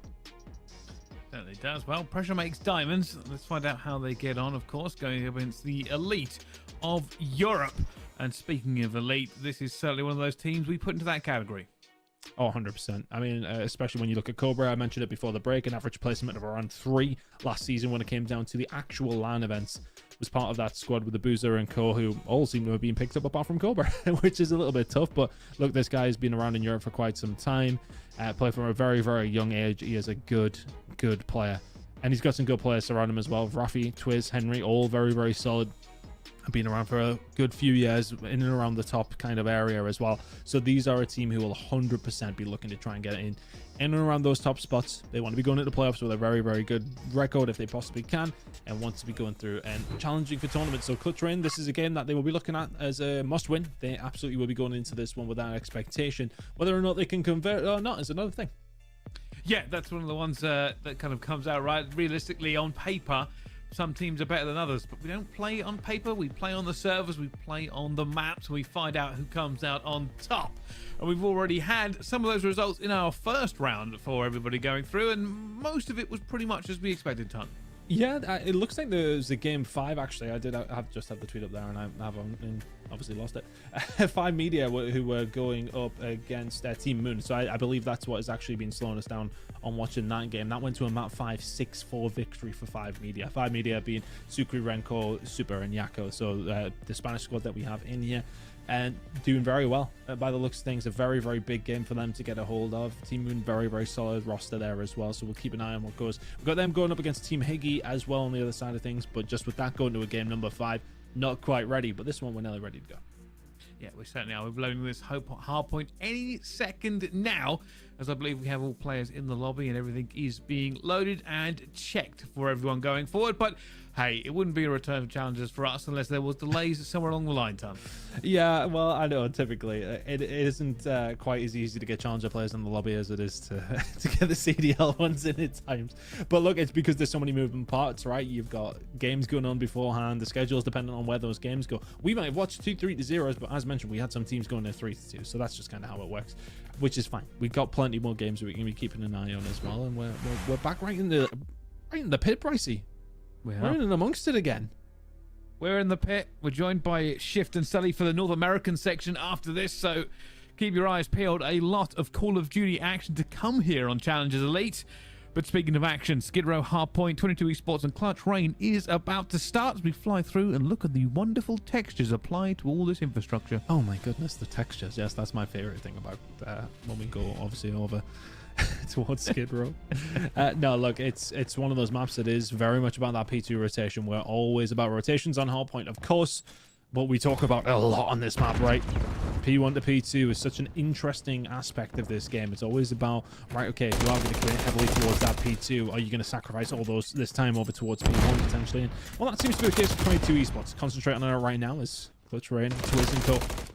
Starting to lock down some good time. Only 3 kills on the board, but more points than that. And that is a full team wipe. That's great news for Clutch Rain. You get the P2 spawns off the rip, of course, with the spawns that you already have. And you're picking up nearly every single second possible at P1. So they're going to reach out P1 at the moment. Going forward as well. Bodies flying through as well. Rafi probably not expecting this amount of pressure. They have not decided to go for the next one. Rafi not able to get the third. Teammate picks it up. now with the tunnel spawn. They're still not making that push over to P1. I don't think they want to go through tunnel at all. They're worried about that choke point. So still fighting through old. And now the time for the rotation. Only going to be 3 seconds on the clock for them. Can they make anything happen in P2? It's a hard break. Getting rid of Raffi will be a good start, my word. Absolute beams coming out from Raffi. Gonna get a little bit of help here as Powerhouse and Co are gonna start trying to find this push. And look, it is very feasible when you do spawn over towards that less favorable side. You could be heading into P3 with about a 60 or 70 point deficit. Right now, it's already sitting at 60. We still have 35 seconds remaining, but there's the first bridge. You've got Cross, but you got Cobra to get through as well, who finds 3. Powerhouse left on his own, just trying to stay there, be a bit of a nuisance. If he can find anything, it will be a bonus. Not gonna get a goddamn thing. And I want to say, like, a lot of people will be looking at this and sort of seeing this lead that Clutch Rain have the rip and think it's a massive mismatch. But realistically speaking, the spawn side that they were on, this can have very much happened, Bryce. It can happen at the highest level as well. But Clutch Rain, fantastic start. Oh, Brad, looking for the 2, gets it as well.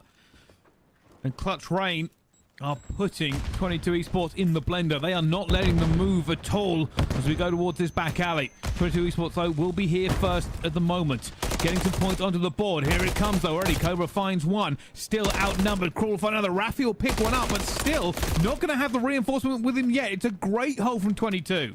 It's the kind of hold they need, though. You have that sort of deficit to try and achieve a comeback from. You do need a good hold somewhere down the line. Now the spawn's over towards the back alley side. Starting to come through from Clutch Rain. 22 Esports going to have to answer this. They're going to have to try and push through as well. Barbershop's going to be coming up in a second. Over the top from Cruel. Nice kill coming through. Zappy found 2 on the back of that as well. It's 22 Esports. It's exactly the kind of answer you needed. 20 seconds to play for here. They're looking for the full 60. They've done a fantastic job here so far. One more. This fight is... Oh, going to get a little scrap time, I think, maybe there. Can they get this? Oh, Cruel, that's a huge kill. Straight into the next point. This is what they needed. Get back into it. Make sure you can get the back-to-back. And that's what we're doing. Cruel just waiting. Finds 1 as well. Huge play so far. 22 Esports firing on all cylinders now as they fight their way back into this game. As I said, when it comes down to P1 and P2, you see that lead from Clutch Rain. It can be very quickly worked on. Find themselves 50 points behind, but the rotation start to come in. Those spawns over towards the apartment, though. Losing that gunfight for Powerhouse is not ideal.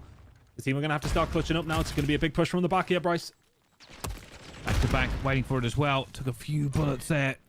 Health should be back by the time this fight comes through, though. Will it be a Chow? Who goes first? Everybody stacking at the point, waiting for it. 1 goes in, and that's not going to be enough. Raffi will find both. Ludo waiting to try and get a trade by himself, but he's still going to be outnumbered here on this point. Does find a second, and can he find a third? Chasing, hungry for blood into this point, but won't get it. Clutch Rain will get the last 15 seconds, but rotation in the hands of 22 Esports. Yeah, much better from 22 Esports. Good start. After the first 2 hills, they've been looking really, really nice. The shots are crispy. Nelly finds the second. Can't quite get it on to Raffi. Really good job by 22 Esports to get themselves another rotation, though. Clutch Rain, okay, they lost that rotation, but they managed to pick up a good amount of time. Even just contest was a pretty solid outcome, considering where you were sitting on the map, and it may well be the same case here once again. Zappy now just going to hold the outside. Nobody in the point right now. You really need to get somebody over there, but Zappy is in such an important position. Got another good job to do here. Can they make this cross? It's always difficult. So many guns aiming at it. Cruel waiting for him to go. He's trying to get down that trophy as well. Twiz goes for the slide. Now going to be issues. Cruel already taking damage. 22 health. Bury yourself in the corner. Twiz will find him, but more reinforcements flooding in from 22 Esports. Ludo makes the kills he needs to make, and with 23 seconds left to go, Clutch Rain are not coming here again. 16 and 8 from Luto. Fantastic start. We're going heading back over towards P1. Now let's see this time around. 22 Esports. You lost the majority of that time, and you gained it for Clutch Rain on P1 and P2. 22 Esports are the ones now with the better side of spawn. You need to make sure you don't suffer too much over towards P1 and lock those P2 spawns in. Powerhouse with a big kill over towards the plat side. Now Cobra will fall. Pressure going to start coming in over towards P1, but do not overextend. They've already spawned out towards apartments, Pricey. That's a bit of a difficult scenario if you start to lose these gunfights. Where's the spawn's going to lead you? Crawl going to come on towards platform, but will be taken down on the backside. This time, 22 Esports deciding to go for that P2 wrap again. This time they've gone there. They weren't able to get much time on P1 in that first set of rotations, but kind of gave up P2 as well. More kind of informed decision this time. It's all going to be on this rotation, though. Twiz trying to make his way through Garrett isn't going to work. Oh, good shots coming in from Cobra. And that's all of a sudden a problem Ludo dealt with, and Cruel couldn't quite get the bullets, and Cobra ain't missing. Now the issue. 22 Esports, they rotated for this. They gave up P1 completely. No contest coming in for them. Unfortunately, Cobra is on a heater. A 5 streak already, trying to hold them off. That'll be 6 at the same time. Pistol out, not going to be the 7th. But they have reinforcements. Henry has to hold the line. Finds Crawl. Bullets across the bonnet. Not going to get it. Finds him in the end. And it's still a little bit kind of testy here for both teams. Big fight coming in here from Twiz. Gonna get some spawns over towards Barber's side, but that does mean that you aren't gonna spawn 22 Esports just that little bit closer, but you're gonna find a really big kill coming in from Cobra. That's massive. Oh, he can't manage to get away after the first kill. And even with an early rotation here, Clutch Rain are fighting their way back in. They've held them off completely. 22 Esports, they had it to begin with, but with a cruise missile and a gunfight, they've kept them out. Clutch Rain eventually getting in for the last 30 seconds. Yeah, Clutch Rain have done a really, really good job here. They just continue to stagger them. Makes it so difficult for 22 Esports when the spawn's starting to flip out. I think it was Twiz, actually, who managed to hit something over towards the tunnel side, and then all of a sudden it starts causing chaos. And from there, they were able to find a break. We'll look over towards the stats side. Okay, it's about a 90-point game for Clutch Rain. But based on how well 22 Esports really did on that next couple of hills that came up, 3 more, of course, in the rotation. And if Zappy's hitting shots like this, they're going to be able to lock in another 60 over towards P3 like last time. Zappy has been stunned. They're going to know he's here. The information has been given, and that's going to mean they get found. 22 Esports, powerhouse, completely surrounded, waiting for them to make the chow. Not able to get any of them so far. And now 2 versus 3. You can already see the split coming through. One person is going for that flank. They're surely going to be able to call this. They do. Raffy knows. Raffy guns him down. 207 to 121. Clutch Rain almost in lethal range. Yeah, they're doing a really good job here. Clutch Rain, just making sure they punish every single time. Twiz with a big kill onto Crow. Able to lock down the middle of the map, and now he's starting thinking about this rotation over towards Barber again. 15 seconds left here now for Clutch Rain. They're going to get every single one of these seconds of scrap time. 22 Esports pretty much need to be perfect from here on out, Brycey. Flying in. Going to find the second as well. Going to check tunnel. No, it's Twiz. Will completely body them out at this point. No rotation for them at all. And with 11 seconds left to go, 22 Esports need a miracle. Yeah, Clutch Rain's like, yeah, welcome to Call of Duty Challengers Elite. My word. A big game from Cobra. They're going to close it out 250 to 121. Just an AR clinic.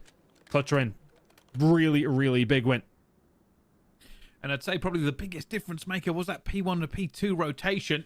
Clutch Rain had it on the first set of rotations. On the second set, 22 Esports cut the difference, said, hey, we're not getting any joy here at P1. Let's go early to P2. Unfortunately, they were not able to keep up with the tempo, and Clutch Rain kept hammering them every single direction they could. Eventually made it neutral, eventually took the points away, and that was the beginning of the end. Yeah, look, I think for 22 Esports in that scenario, though, for all that P1 and P2 was a really big issue. Like, if we had the stats up of how many points they picked up on that hit, those 2 hills specifically, I want to say it was no more than 20. So the fact that they actually, you know, did okay on the others shows some promise for the team. But in those kind of situations, I mean, if you look at the kill side of things, there's not a great deal in between it. A definite outslay, of course, from Clutch Rain. But at the same time, it's all about those P1 and P2s. We know about it. It's that double-edged sword. It's okay. Do you overcommit over towards P2 and just presume you're going to hold that 60? Or do you make sure that you contest and then hopefully you can find a break? It's a catch-22 situation, and that isn't even supposed to be a pun, by the way, for 22 Esports. Irrelevant of that.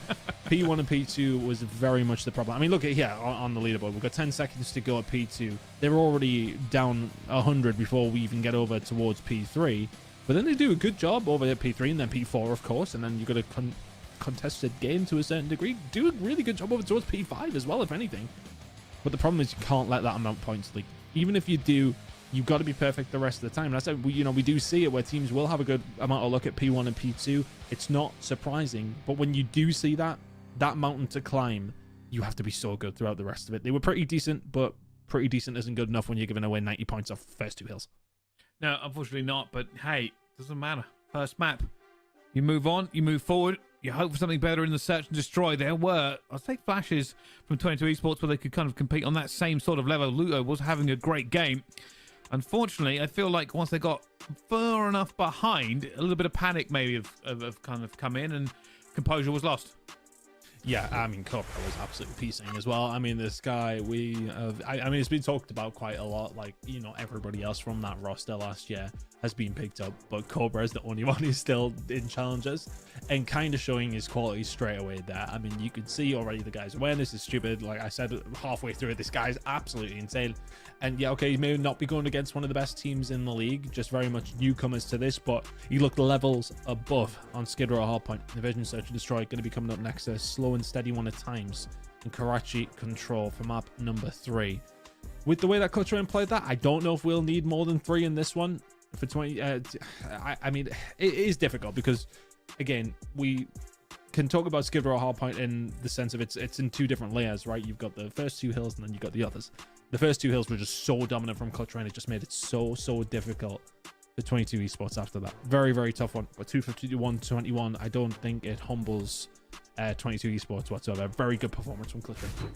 Yeah, I'm going to see how that continues on with the rest of it, though, as we go straight into the Search and Destroy. And Twiz has been super aggressive. He's already up through the middle of the map. Run for your life. Twiz is hunting already, not caring about regenning, and has figured out the corner as well. Luto has been hunted down. I would just be very, if I'm in a ranked play game and somebody's already there pushed up over towards Laundry when they're on the attacking side, I am significantly concerned. Now, the concern would be, though, is that the bomb's being dropped. So that's not necessarily the best place for it to be in. Other than that, though, Zappy just trying to lock it down here if he can. Can't find the second. Child comes through. Clutch Rain. First round on the board. Clutch Rain taking full advantage of that first round and just be as aggressive as possible. And one of the things that will do, it will put 22 Esports on the back foot in future rounds. Yeah, it's something you're going to have to think about. Very much think about early doors. First round does go over towards Clutch Rain. Things looking nice now in the series. And, well, to kick things off here in the Search and Destroy. Now for 22 Esports, their turn to defend. Can they manage to lock this one down? I don't think we'll see anybody be quite as aggressive as what we just seen from Twiz there. No, I don't think so. This is all going to be about positioning here for 22 Esports. Already got a couple of players, but nobody watching long. Powerhouse will find Raffi with the first blood, though. The grenade goes long. And for Clutch Rain, they were looking a little bit for a B push. Keep an eye on that middle of the map here. I think it's Twiz. Maybe making a push and goes for it. And just the timing alone brings it back to a 3 versus 3. Oh, that is tough. Sorry, 3 versus 2. Oh, this could be a big gunfight. Big win by Cruel, and Powerhouse will now find one as well. So all of a sudden, you do have Cobra left in a 1 versus 2. And pricey players can be made in Search and Destroy this year. They can. Dead silence. But we'll still have to work this bomb site. They've given up the flank completely. Going around the bomb. 22 Esports have the advantage here completely. Clutch Rain Cobra hasn't died so far. Superb in that number 1. He's going to find the first, and that is an absolute ripping. Powerhouse has gone down. Time against Cobra, though. Incredible shots coming in from Cobra. And I think if you're Cruel, yeah, you sit in the corner and, well, pray. He's going to catch him out here. Really good awareness just to play the positioning. Nicely done from Cruel. Great shots coming in from Cobra onto Powerhouse, but just lock it down. Not enough time for him to have to, you know, be able to take his time, if anything. So Cruel knows he can just kind of cover. Not a bad spot to be in next to the dumpster here, next to Tank. Catches him on the transition. Nicely done. And that kind of will stem from the beginning of the round, right? The grenade goes over from Powerhouse. Early doors, you've got to be careful when you find a push down that B street. Because of the nades, you don't have a trophy. You've got to be careful of the van. Clutch Rain, we're not careful enough. Powerhouse makes it a 3 versus 4 in 22 Esports' favor. And all of a sudden, it's a round you can kind of take down from. But good job. 1 apiece. Both teams finding their defensive rounds. 22 Esports now on that side of things. Wow. And this is what I was talking about, by the way. 22 Esports have been a little bit more passive on the attack because of that first round. Cruel. See if anybody makes a push this time, but he's been found. That stun, it gives him a little bit of awareness. Nobody going to chow for it. Raffi throws his shoulders towards it, but he does get away clean. And Twiz, sneaky in the rafters, finds the first. Onto the second. No, Powerhouse wins it. Back to a 3 versus 3. Disaster averted. Oh, that is tough. Cruel tries to dodge the bullets and ends up running into them. Fantastic stuff so far from Clutch Rain. 1-0. in this series right now. 1-1 in the Search and Destroy. Could be a big round here if 22 Esports can get something going. We talk about Search and Destroy being the equalizer, Bricey. Can they find something here on this attack? Slow and steady, and Henry finds the first, but a little bit of movement has gone astray. A 1 versus 2 now for Zappy. They're probably expecting him to run for the bomb site, but hasn't done so. Unfortunately, he's now going to have to find the kills or just get this down, and is going to be killed instantly. And there'll be another one on the board for Clutch Rain. And we are going to leave that game because we are going to go to our main game of the evening. Obviously, it's been a bit delayed in starting so far, but Moon versus Higgy is the one that was on our schedule. So Moon versus Higgy is the one that we'll watch them. Yeah, Team Moon coming off the back of, I want to say, a tough level of things. Losing him at number 5 against the Spanish squad in 5 Esports, or 5 I should say. And now going up against Team Higgy, who, you know, having dizzy, ridiculous gunfight to win, who have managed to find themselves in the lead here, Team Higgy, but Team Moon, the one in control right now. Scratchy hard point to kick things off. It'll be a very interesting series, Bryce. Certainly should. As you can see now, they're looking for this back into the point, as we have started a little bit into the hard point. Is he just going to get cut down? But Team Moon, this scrap time is theirs. The rotation, of course, to this new hill, maybe not as important as some of the others, considering how contested it can actually be. Just seeing what the positioning is, though. Team Higgy, not too bad of a spot to be in. I say that as Dizzy will shut down Sean, dipping and diving and surviving. I'm just going to try and get some control in the middle of the map. This is really good gunplay coming in from Dizzy. Just being a nuisance, being that SMG. And sometimes as an SMG, you really can feel a little bit useless when it does come down to this hill. But he's now found himself in a position where he can potentially do something here. Put himself in a position where Kez had to give up top because they knew Dizzy would be here. Still Dizzy just dancing around. Just trying to stay alive as they throw more at him. Completely cutting off ladder, though. Very good position to be in. It stops anybody getting up top, allows your teammates to worry about one less direction to be attacked from. Dizzy doing the lion's share of work. Eventually gets taken down by Sean, but this is what I talked about with this point. People do not like getting on it. It is a nightmare to even put feet inside it because anybody can gun you from so many directions. Yeah, it's a real rough one. If you can pick up 20 seconds or something, or a 20-second deficit to the other team, you're already looking good. Okay, it's really good second gunfight to win. Dizzy will fall, and all of a sudden, a little bit of pressure on here for Team Moon. They do have the rotation, and this is one you can pick up a decent amount of time on. And you can see them already trying to stack over towards the backside, but they have no top 3 control. So they can be picked apart from here if they don't sit tight. This is where they're going for now. Thread the needle. Just about to do that. Angle is not working. He wants to get it. Just perfect. Eventually has to shoot. Genesis will back away. Maybe just an opportunity for Higgy to get through. And they look for them towards the back. Unfortunately, they have been cut to ribbons. Team Moon has rebuffed this completely. Good job from Team Moon. Locking in some decent time. Over towards the huts now. Oh, incredible shots from Kez. We can find the second here as well. My word. Really, really nice break coming in here from Team Higgy. Kez with a sensational shot to kick things off. And now all of a sudden you have, well, 15 free points. You're going to close that gap. That could have been a lot worse had it not been for Kez. Really good job. That's all what it's about. Sometimes just the big plays and little moments. They're looking for this one. You can see, again, both teams looking for positioning. Nobody on the point so far as this first flurry of trade goes down. Div looking for Genesis, isn't going to find it.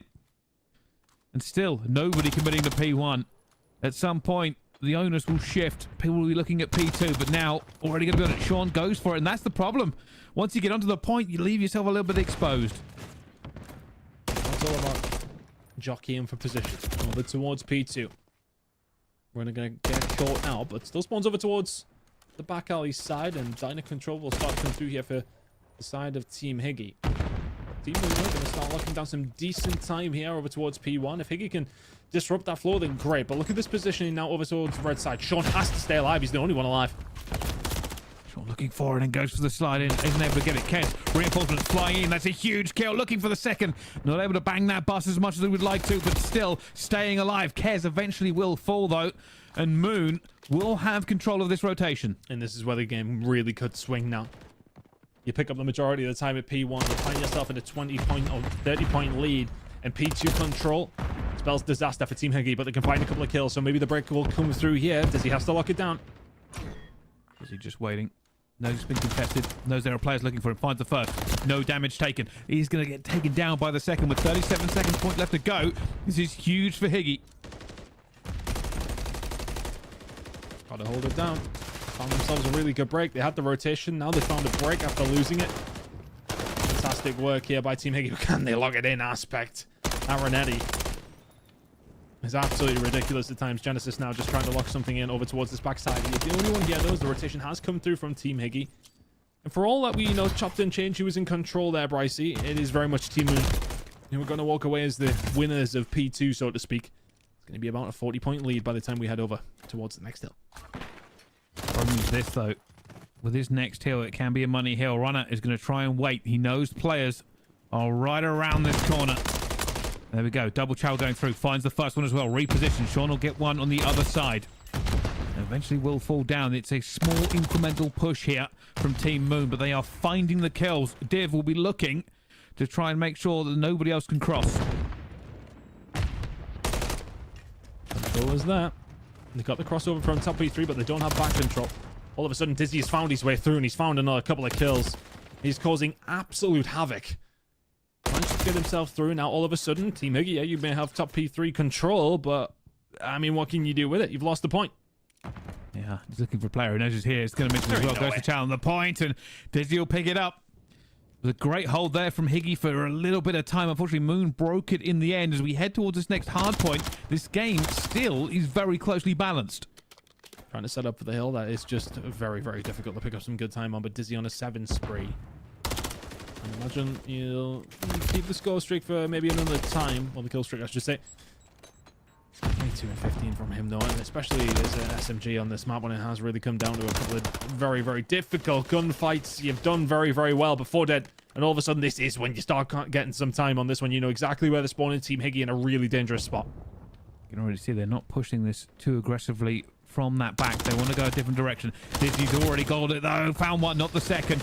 They needed that kill. They're now going to push through. You can already see Moon give the point up as Kez makes kills as well. And that's the difference. Even with 4 down, you can't really hold it that easily. Genesis, though, will find to himself back onto it on a 5 streak. Might end up playing for this streak himself. He's just going to chow at Brycey instead. Yeah, you're right. Don't worry about the streak. Just chow. So, Team Higgy have somewhat closed the gap a little bit. It's going to be about 30 by the time we do head over towards the shacks, but it feels like they're a step behind Nelly every single time here, Brycey. Dizzy has been insane for Team Moon so far. Genesis not too far behind, but Dizzy with the SMG has been doing the job AR out right now. A little bit of control over towards the vents, if you possibly can. Genesis gets dealt with, though. Kez kills his teammate, but job 1 done. A little bit of control over towards the backside. Spawns here for Team Moon are very, very deep.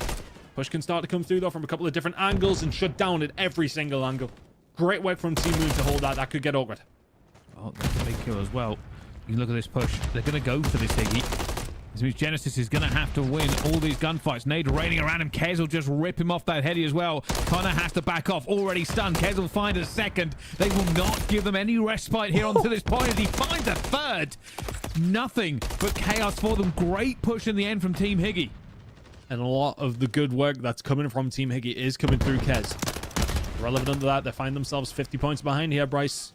Team Moon are chipping away at getting to that 250 point mark. P1 now starting to come up here for Team Moon. In some control as well. A bridge spawn side looking good. Really good work coming in from Dizzy once again. I feel like I've said that a lot in this game, Brycey. Dizzy's looking final right now for Team Moon. Now the question, if you are Team Higgy, you've got to push this.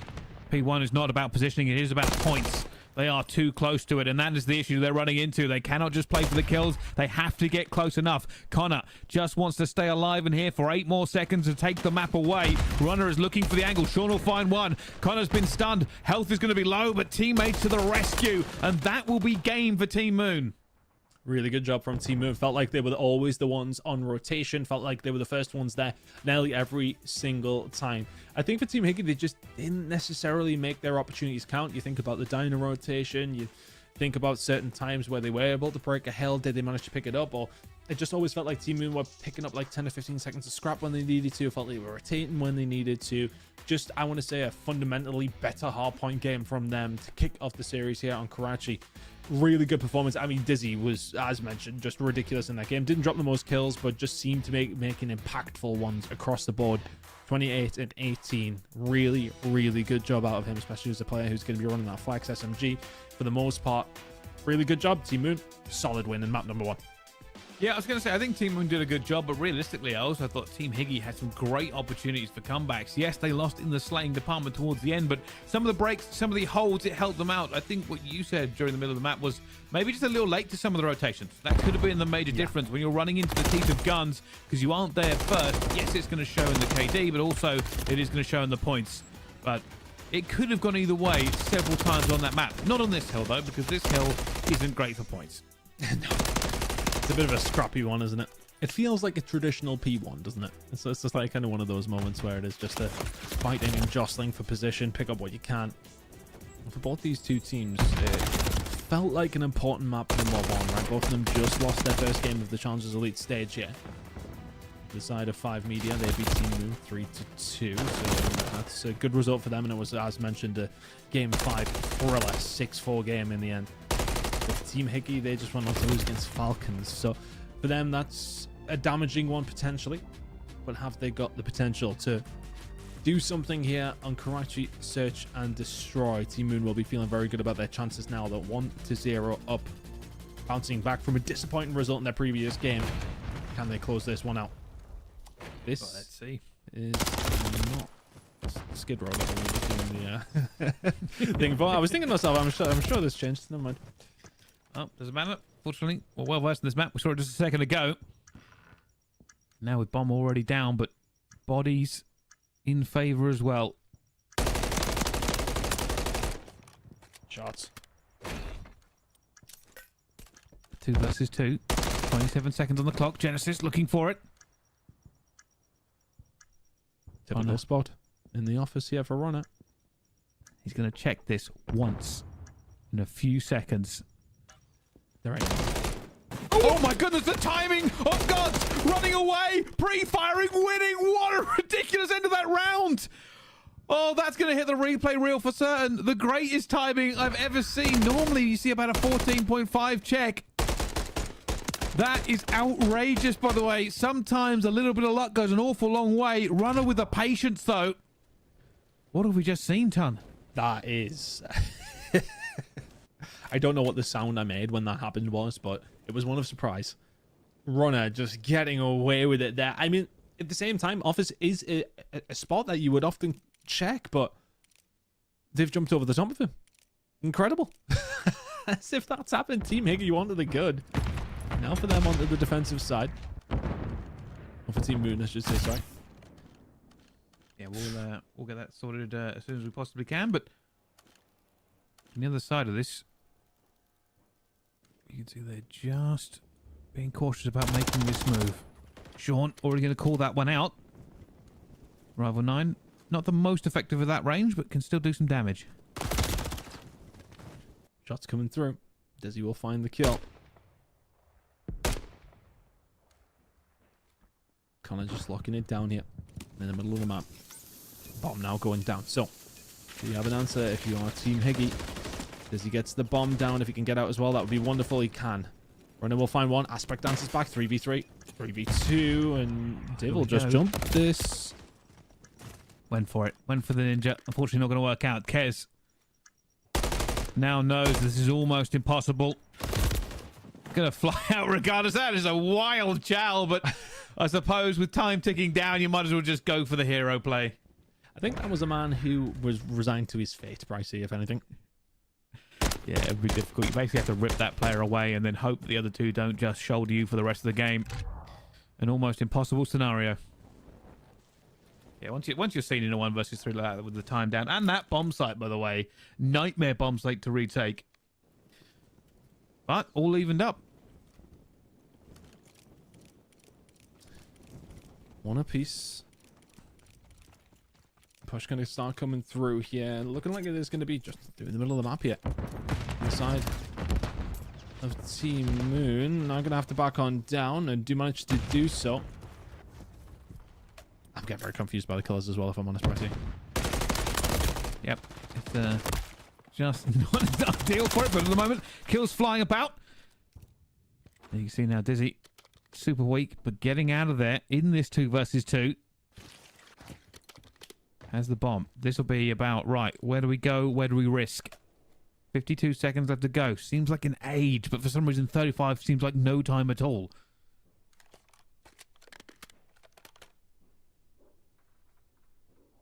What's the play then? Just waiting it out to maybe try and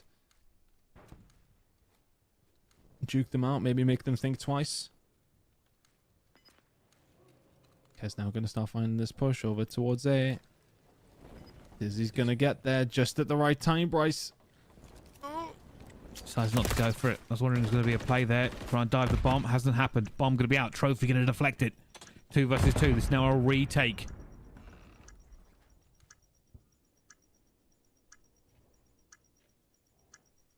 How can they manage to find a way in?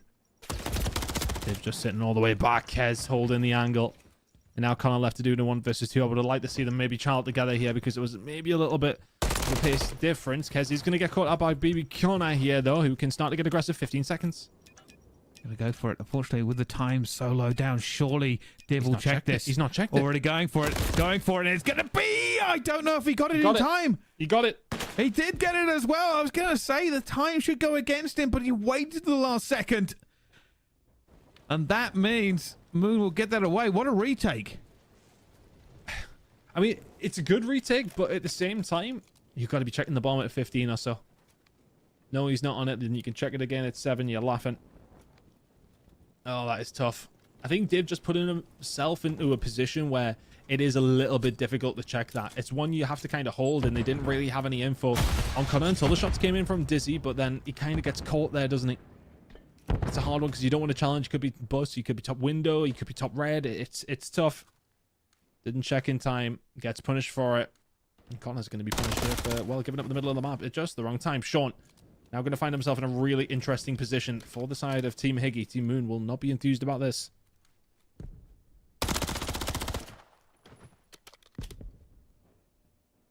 Great shots from Sean. This is... Kez is going to find the timing as well. And for Dizzy, all alone, has bomb in hand, but as soon as you got that first shot, you're going to be found. Higgy will get that one done pretty easily in the end ton.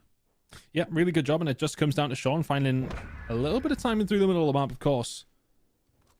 As soon as he finds his way to the back, here he is picking up his 3rd kill of the round. Fantastic work. Good job here from Team Higgy. He said that it potentially can be that one that swings the game in a different way. 2 apiece now.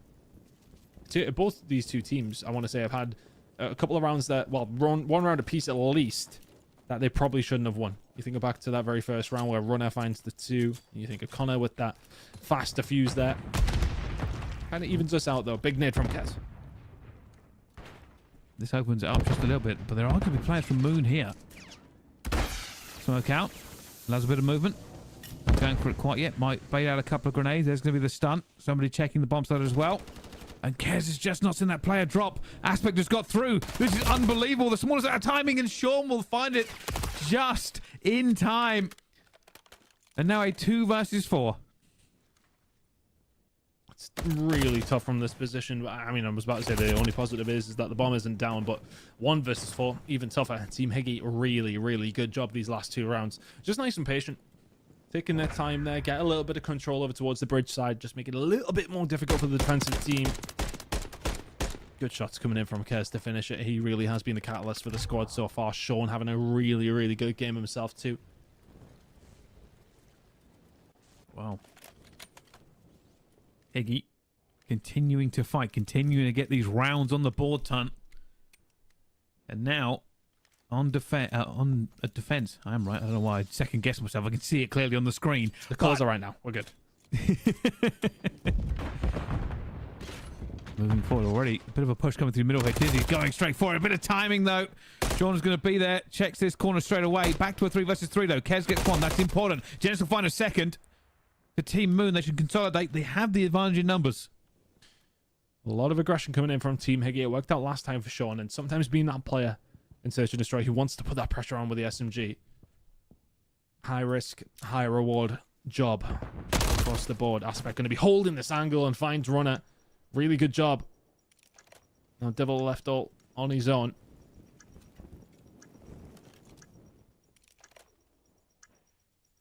Devil needs maybe some good timing here, but Genesis is waiting.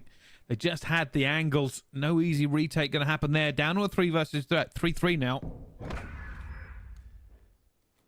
And these two teams seem pretty evenly matched. It seems so far at the minute. Let's see which way it's going to go in the end. S&D is very, very close though. Having a look over towards the previous result here for Team Higgy. Losing to Falcons, I believe, yeah, it was 3-1, but they won the first map, so Hardpoint really has been a good showing from them today so far, but this will be the first S&D win if they can get it, Brycey. Well, let's find out. Now, a lot of nades have erupted around this map. B Connor looking for a pick. Doesn't want to overextend. Hasn't got the information that he's clear to do so. Another chow around this corner. Might find somebody. Kez just trying to play the island, presuming that will be a player hitting the flank number 1 on the minimap. Keep an eye on him over towards red side. Team Higgy's still working this. Over towards B, smokes out, will give the info, and now players starting to move, but look at the run that Kez has managed to actually find here, and all of a sudden a person live kill's being traded left, right, and center. Runner will be there to find another. Next kill could be massive, finds it onto Kez, will be traded now. It is a 1 versus 2 for Dizzy, not going to happen. All of a sudden, that round, honestly, nothing happened for 45 seconds, then everything happened in the next 10. Everybody swung into action. There's just the advantage. Those first trades going away in a better position. And Higgy had it. Runner now 6 and 3. As we switch sides, but we'll get that lead into the search and destroy. Not much of a lead, but certainly a mental boost. Does help. Very much trading rounds here, though. Let's see how this goes. Aspect now, watch out for the grenades coming over the top. Have to be careful, especially when you're going over towards that B side to defend a bit of aggressive defensive line already. It's not going to allow them to get control here, Team Higgy. Good job from them to find themselves in this position. It can be a little bit risky at times. As he's trying to have a look. Devil will find himself a kill there as well. Aspect will get taken down. So that will discourage Team Moon for a push over towards B side. The setup on the defensive side, very, very good so far. Got a timing here. Try to get through. Gonna chow this. Oh, look at this timing. Perfect for Dizzy. Perfect. Finds it. Down to a 3 versus 3. But do they still push this B here? Because we know there are players... Oh, that trophy isn't going to give him the stun check. Wanted the stun check. Not going to happen. Sean, patient. Eventually gets shouldered and found. But where did Team Moon go here, Ton? They want to go B, but it's locked tough. off. It's tough because you got Dizzy in a position to potentially do something here, but he has to start making a move. They know exactly where Sean is. They know where Devil is. So Dizzy's going to stay over towards this side. Kez has been sitting here all on his own. 13 seconds. If he finds even a kill here, this is disaster now for Team Moon. This snap from Kez. That might be the round. Oh, and it doesn't really matter. I don't think he can get there in time. He can't. They're looking for the kills. It isn't going to happen. The clock has burned away from them. You can't defeat time, my friend. And Higgy get that round thanks to the clock. And that's the thing. I think for Team Moon, they had Dizzy in such a good position that they kind of wanted to work with that, right? You get him up top. Got himself an AR and a Rival 9 as well. Looking for the players that you have information on. You know where they are. You know there's one behind the barrier. You know there's one over towards the stair side next to the bridge. So that's the problem for Team Moon. They want to work on that, but they take too long to do it. Team Higgy finding themselves 5-3 up now. This one could be one apiece very, very quickly. Well, let's see. Here comes the push. Looks like leaning towards A. Maybe an aggressive bang out. There's already the death dance been called in. Kez looking to go forward with aggression. Already making strides, making huge moves up the map. And Dizzy will get first blood, but Kez will strike, gets through. Unfortunately, the teammates have gone down. They find themselves in a worse position. Yeah, stuck in diner is not necessarily where you want to be unless you're playing hardpoint, to be honest.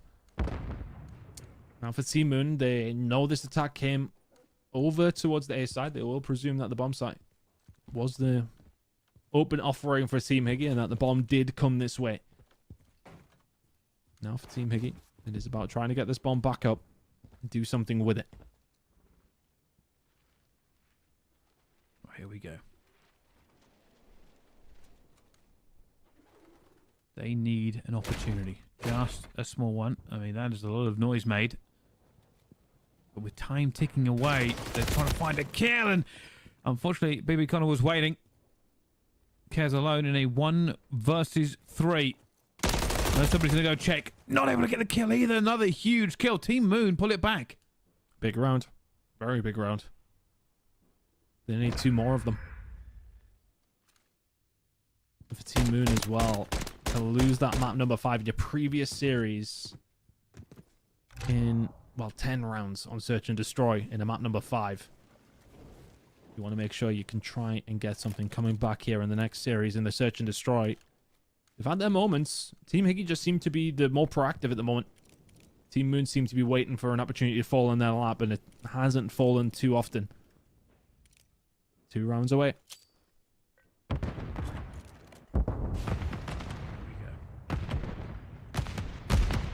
For Team Moon, they want to find this round. They want to continue this streak to go up 2-0 in the series. They need to win 2 flawlessly now. For Higgy, the passive role, just a little bit of information. Keep an eye, Kez is going to be watching that A-cross with Runner. For them, Divil will have the first call here onto B. And Dizzy does have an opportunity, or did have an opportunity to cross. Those shots in are going to start some movement from Team Higgy. So now for Team Moon, what's the play? Kind of found yourself stuck in market just a little bit. You made plenty of noise that now Team Higgy are repositioning themselves where they can watch this cross. Showing up top is going to be the issue. Fire hard being put down on him. He's going to have support from Runner in a second. Connor's all the way over towards A's side. And he'll be on his way over because this bomb is going down a B. Smoke and Trophy deflecting. Dizzy will now try and get away clean. Has done so. Already blood to BB Connor. It's gone from good to better to best. Case scenario for them. Team Higgy, 3v3 retake. They are stacked in abundance. Got to do something with this. If you're Sean, you find yourself a good position. Now into market. So if you're Team Moon, you have to worry about that and worry about the bomb. You do have the numbers. 20 seconds. They're waiting for him as well. They knew exactly where he was going to come from, and that's all done. Team Moon bring it back to 5-5 here in this S&D. 1 more round, and they go 2 up in the series. Tied up if it goes the other way. And I just really want to point out what a good job from Connor that was. Really nice from Team Moon over across to the B side to find those angles, to find that pressure, to then eventually get themselves onto the side. But Connor's waiting over towards A. He knows the potential flank's going to come through. He finds a kill on that flank, and immediately Team Higgy have to think about that. Because they have to think about it. Gun start a turnaround. Team Moon can find themselves in a better position. Connor now. 5 kills in a row. That could be influential. Team Moon now on the attack again. Let's see. How do they work this? That's going to be information. That's all they've got. A little bit of a different stack this time for Team Higgy. They did have some players over towards the balcony side, or more so over towards balcony, in the previous defense over towards B. This time, stacking over towards the bridge. A little bit more difficult to find the break on. It's going to be on Aspect if he can find a gunfight. Connor's on a 5 streak. There's an opportunity. If they can get him a kill, the cruise missile could be everything. But that is much easier said than done. Time burning. 44 seconds on the clock. Moon are feeling the pressure. They try to break this, and there is the first fight. Divil will get it. They have stacked this point here, Higgy, and it is paid for them. They didn't go together. And that's hurt them. Runner will find a gunfight in the middle map. 2v4. Dizzy still going to have to make a move. He's going to fall as well, BB Connor. That's a 5 streak, but it won't be anymore as they fall down at the last hurdle. Right call there. In the end from Higgy, they take the map. And it's all good as they tie the series. Mid-map adjustments coming through from Team Higgy that really do help them out, especially over towards that B defense. And it's such a hard one because there's so many different angles you can be covered from. Is it hold from balcony? Is it hold from over towards the backside of top? Is it hold from bridge? I mean, it's a tough one. It's a really tough bomb site to deal with. But if you can get control of it, that's what it is, right? It is about that temptation of if you can get that bomb down to B, it's such a good spot to be in for the attacking team. And again, it's that double-edged sword. If you can get in there, great. If you can't, then all of a sudden it's very difficult to get anywhere. Really, really good job from Team Higgy to tie this one up. 6-5 victory. And, well, maybe the S&D prowess for Team Moon continues to be an issue. We're early doors here in the late, but they want to try and fix that as soon as they can. We do have a control coming up next. Team Moon will still be feeling confident, but Team Higgy very much in this one, Bryce. They certainly are. Well, let's see on the other side of things. So we'll keep up with every game that we possibly can. It's Clutch Rain against 22 Esports. Currently, Clutch Rain are leading this 2-0. They've had a pretty good time of it so far. As we're into the control, you can already see they've taken the defense. Yep, this game is looking very simplistic for Clutch Rain at the moment. 22 Esports. Not much of an answer here. Map number 1 wasn't, I don't want to say too horrible by any stretch, but this has been tough from then. 2-0 down in the control. Not 100% sure what the S&D score was, but very, very convincing so far. It looks like here on the control. I mean, Twiz is 5-11. The 2-0 up. Kills don't mean everything, Pricey. I mean, it does help when the rest of the team are getting a lot, but well, yeah, that's a interesting stat line, but you are right. It doesn't really matter. Controllers are bound for points, for tips, everything else. And now they'll be looking to put this one firmly into the history books. Shots coming through. A really good job from 22 Esports. Get themselves some good control, and all of a sudden for Clutch Rain, this is now a difficult round. You're going to try and get up your spawn.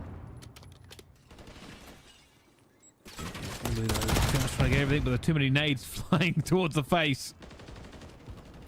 Crawl again, looking. Going to find one as well. They are locking them in here, Ton. This is a great opportunity for them to completely push them back. Zapping up. Trying to hold it down this side. Some good pressure coming in here from Clutch Rain over towards the B side. And we'll start to work it over towards blue. Luto and Co need to find a couple of kills here if they possibly can, or they're in danger to be pushing their spawn. Even though Luto is the only one to find a kill there, that does help them out. They do have to spin around. They do have to think about, they do have a potential outlet. He's found another one as well. So 22 Esports may well get camped in the spawn here a little bit. But they do have an outlet in Luto. We're looking to get this B point done. You can already see just a little bit isolated. Cobra trying to check it. They've got a player playing for it as well. Ludo has been spotted though, and they will snap towards him. Still somehow alive for a little bit longer than I thought, but the issue is now going to be time. 27 seconds. It means they are going to have to move forward and be aggressive. All the pressure is now on them. They're getting onto A. Stopping the point. Crawl's going to be above. Drops onto the point. Finds a kill, but no. Cobra will get it first. Gives up his position. If you find yourself up top in that scenario, you can try and cut off the people coming in off the spawn, but drops down to try and do something cruel with a team kill, but also gets Rafi off the point. So you take those. Unfortunately, you have lost lives on the side of Clutch Rain now. Looking very good for them in this attacking round, but still plenty of work to be done.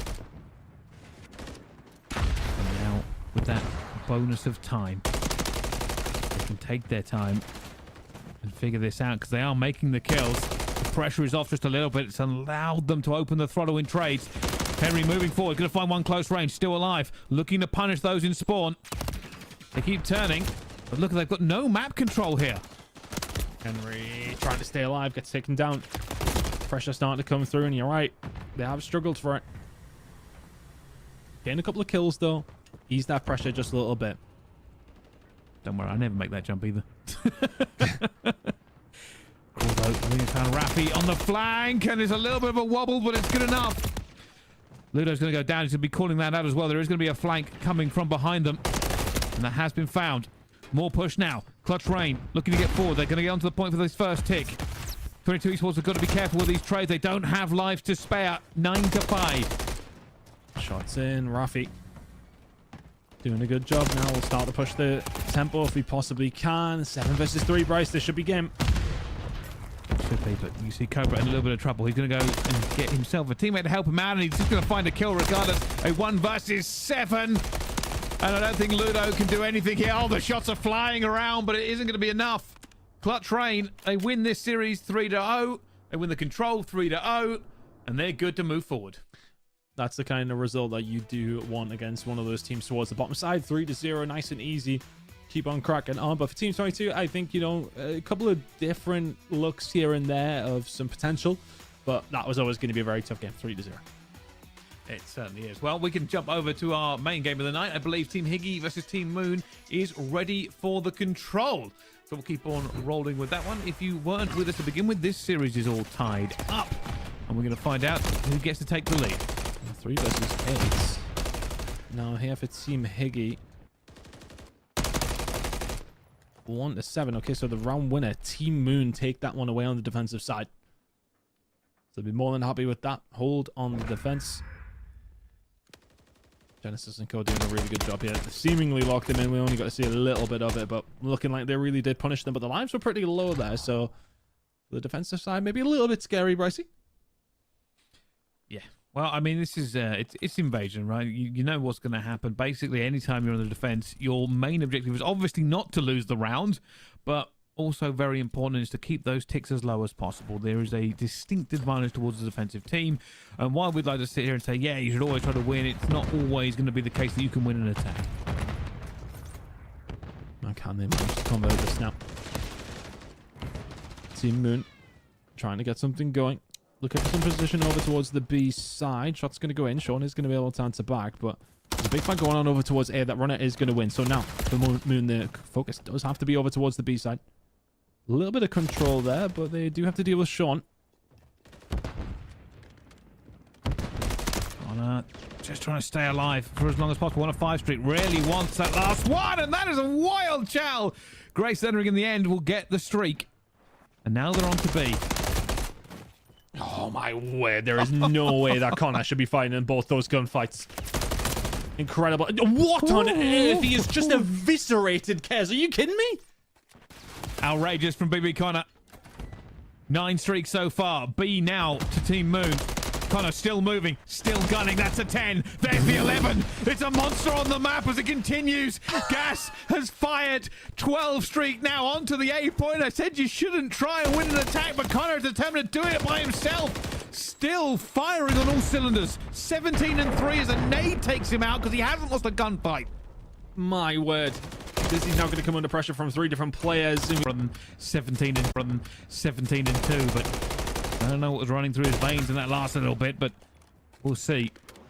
1 minute 26 is the real number on the clock here. So much time for Team Moon to find one break. And the thing is, you have Team Moon, they do have a decent advantage that will be chipped away at here, though. On the live front, Sean's done a really good job there. Found 3 big kills. We'll just slow down Team Moon. We'll stop that life disadvantage being too big. Now down to only 2. Something that Team Moon, with a minute on the clock, could have tried to play it for, and well, they may well play for it here. Information teammates need to stay alive. It's actually saved a teammate with that one.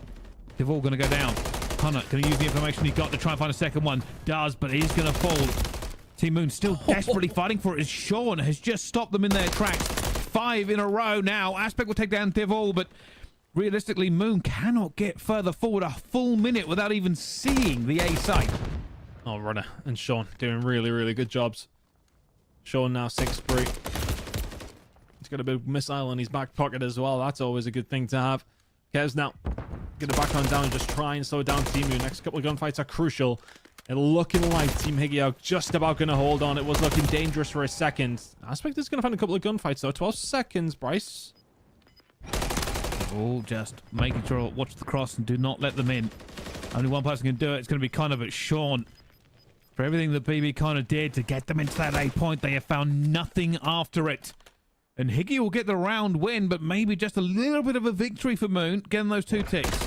Yeah, I think as far as attacks go, you take those. 2 ticks will definitely help now if we do go over towards a round 5. Have to make sure they don't let any leak though on the other side of things. I wasn't 100% sure if there was any on the other side on round number 1. Don't think I've seen any, so let's consider that that's 2-0 in terms of extra ticks that you would expect over towards A in favor of Team Moon now. Well, here goes. Kez already making roads here, but this is back to no man's land. That cross, that initial cross, is a nightmare for most teams. On the other side of it, Sean was on a heater last time, but can do the same thing now, taking control of B, and Dizzy will cut him down. Sean doing a good job, but can't quite find a push here. Devil trying to get a push over towards this B side now. Going to be forced away. Need to get this locked in. Some accurate shots coming in from Kez, though. My word. These boys be shooting straight today. They really have. Back onto the B site. Team Higgy just doing the standard, the basics. Get onto here. Don't think Team Moon are committing towards it. No, they're not. They've got to be worried about A now. You can already tell a player going down. We'll just get it. Just stay alive. A little bit of a wiggle, a little bit of a lay down. That player's contested for the last little bit. Unfortunately, Diffle will get it. Locks in the point, locks in the time. Dizzy was feeling it, found 2, and he's like, yep, send it. See if we can find the 3rd to shut this down. About a minute and 45 seconds or so for a push over towards this A side. That as well going to be turned on its head pretty much immediately. There was a little bit of pressure in from Sean. Could not quite find it. Now it's back to the drawing board for Team Higgy. If Runner can maybe find himself a small gap in this defensive Team Moon, could create an issue, but a long way to go before you get anywhere near A, especially with 2 of your teammates dropping. You're potentially going to get put in a spawn trap here as well. Good job that Runner is out. Runner just causing problems. Just giving them the opportunity to creep up this map. Eventually going to be shut down. Got to be careful. The blender could be starting up. Connor locking down street. Which way are they going? You see players going up top Palace to look for anybody who's pushed. At the moment they haven't, and we have the benefit of that through the mini-map, but they don't know, so they have to go check. Okay, finds the grenade on the Connor, so you will have to give that up if you're Dizzy. Lack of cover, lack of teammates. Genesis is going to get some tough time in there. Yeah, that's unfortunate. I think his gun was just about in the way of Kez, who will get dealt with anyway. Yeah, for Team Higgy, this is looking really rough, but it takes one decent break, Bryce. But that break is not easy to make. It's not. And this has been called as well. Oh, the timing! The cruel, cruel COD timing. They have got out. Genesis looking for it. To see Divall, and that's an easy pickup in the end. More bodies here for Team Higgy. They look to make a move. It's not going to happen. Genesis is just having fun. There's another one. Give him the 4th. 4th is behind him. Turn, burn. Not going to be enough. Dizzy will save. And that's what we say. Even with 1 kill, even with a bit of COD timing down that street, still not able to get out. Yeah, I mean, Genesis shooting nukes out of his MCW there. Team Higgy have given up the ghost anyway. They will be lying down. They will not be giving anything else over towards Team Moon, who are now over towards an attacking side to potentially win this control. Or can Team Higgy hold their defense again and force around number 5? I think the thing is, though, for Team Higgy on that attack, you didn't find any extra ticks over towards the safe side. So presuming that Team Moon do get a hold of B, they will still have defense if they go to around number 5 here. I think. Yeah. I'm going to go with you. I'm going to back you up completely. Well, come on. I believe in your map. More fool you. Well, let's see. Maybe it won't matter. At the moment, getting the first few kills onto it, and there's a Chow flying out. Dizzy throws bullets through a window, but doesn't hit anything, unfortunately. You get a bit of pressure at A, Bryce, though. They've got a bit of a lock here. Well, they're going for it. Genesis wants to get around the corner. Life back. Backed up by Dizzy. Flown across the map to help. Trying to get into the point. They've got one in the point now. They've got to hold them off. Dizzy's flying round towards the tank. You are right. This might end. They have 2 in the point now. Dizzy is going to be dug out. He's sitting in carpets. Connor is here as well, but there's the Cruise. They get 1, but not the 2nd. And Genesis is going to get timing. Dizzy going to try and get through this one as well, but A is a nightmare at the best of times. B will be locked in if Aspect wins this gunfight, and they've done it. Well, here comes the long game, Ton. Well, the relevant of what happens in this round, Team Moon will have their defensive side. Even if they can't win this attack and close it 3-1, you would much prefer to be on the defensive side in round number 5. So, part of your job is already done, but you can take away that risk by winning this one. They've got a lot of good pressure on the map as well. The setup here is not looking too bad. A couple of kills will fall their way. 2 players over towards the street side. Good shots coming in from Aspect. 6 spree for him. And they've got a potential missile to help them out here as well. They could break this open. Big shots from Genesis. This is potential, Bryce. Checking the corners. They're going to know, and it goes through, and no! Runner wins against Genesis. Still a lot of time to play here in this control attack round. Lives to favor. Is that a gap? Is that a gap? Oh my goodness! Wins the gunfight, and now they're going to have to push forward. And the benefit of this is it allows Team Moon to just run through. There's a team kill. It's a disaster for Team Higgy. Can they pull this back from the brink? Dizzy, hardcore, up high. Genesis finds Dibble as well. A nightmare scenario for Higgy. This is a disaster. Runner and Kez, they find a way to get out of the trap, but Team Moon close it out. Dizzy breaking it up, and not once but twice. 3-1 to Team Moon. They don't even need that round number 5, where they would have had defense anyway, so you would have favored them, but they close it out on the attack. Big control from Team Moon. 2-1 up now in the series. Bryce, gotta be feeling good to close it. Gotta be. Yeah, they have. I mean, realistically, we thought they might win that round when BB Connor went a little bit crazy and started gunning up the map, but yeah, that ended. And you got to say, sometimes it's just the little things that matter. And Team Higgy, a little bit of timing, a team kill. It all went wrong in the end. And they end up losing that one. Don't even get the opportunity to try to make it on the attack next time around. But yeah, advantage to Team Moonton. Yeah, that's a big game from Connor, to be honest with you. 23 non-traded kills out of his 25 he found. Ridiculous play coming in from him. And on top of that, the 12 spree. That opened things up in the previous round, but they didn't get anything from it. Took one good break in round number 4 to get the job going, but this was Connor on his spree. Already finds 2 from this, and see you later, Kez. If I get killed like that in rank play, I promise I'm absolutely raging. Yeah, absolutely furious. Ridiculous. Just continuous gunning. But that almost opened it up for him right here. Look at that, 5 ticks in that round, but weren't able to get it across the line.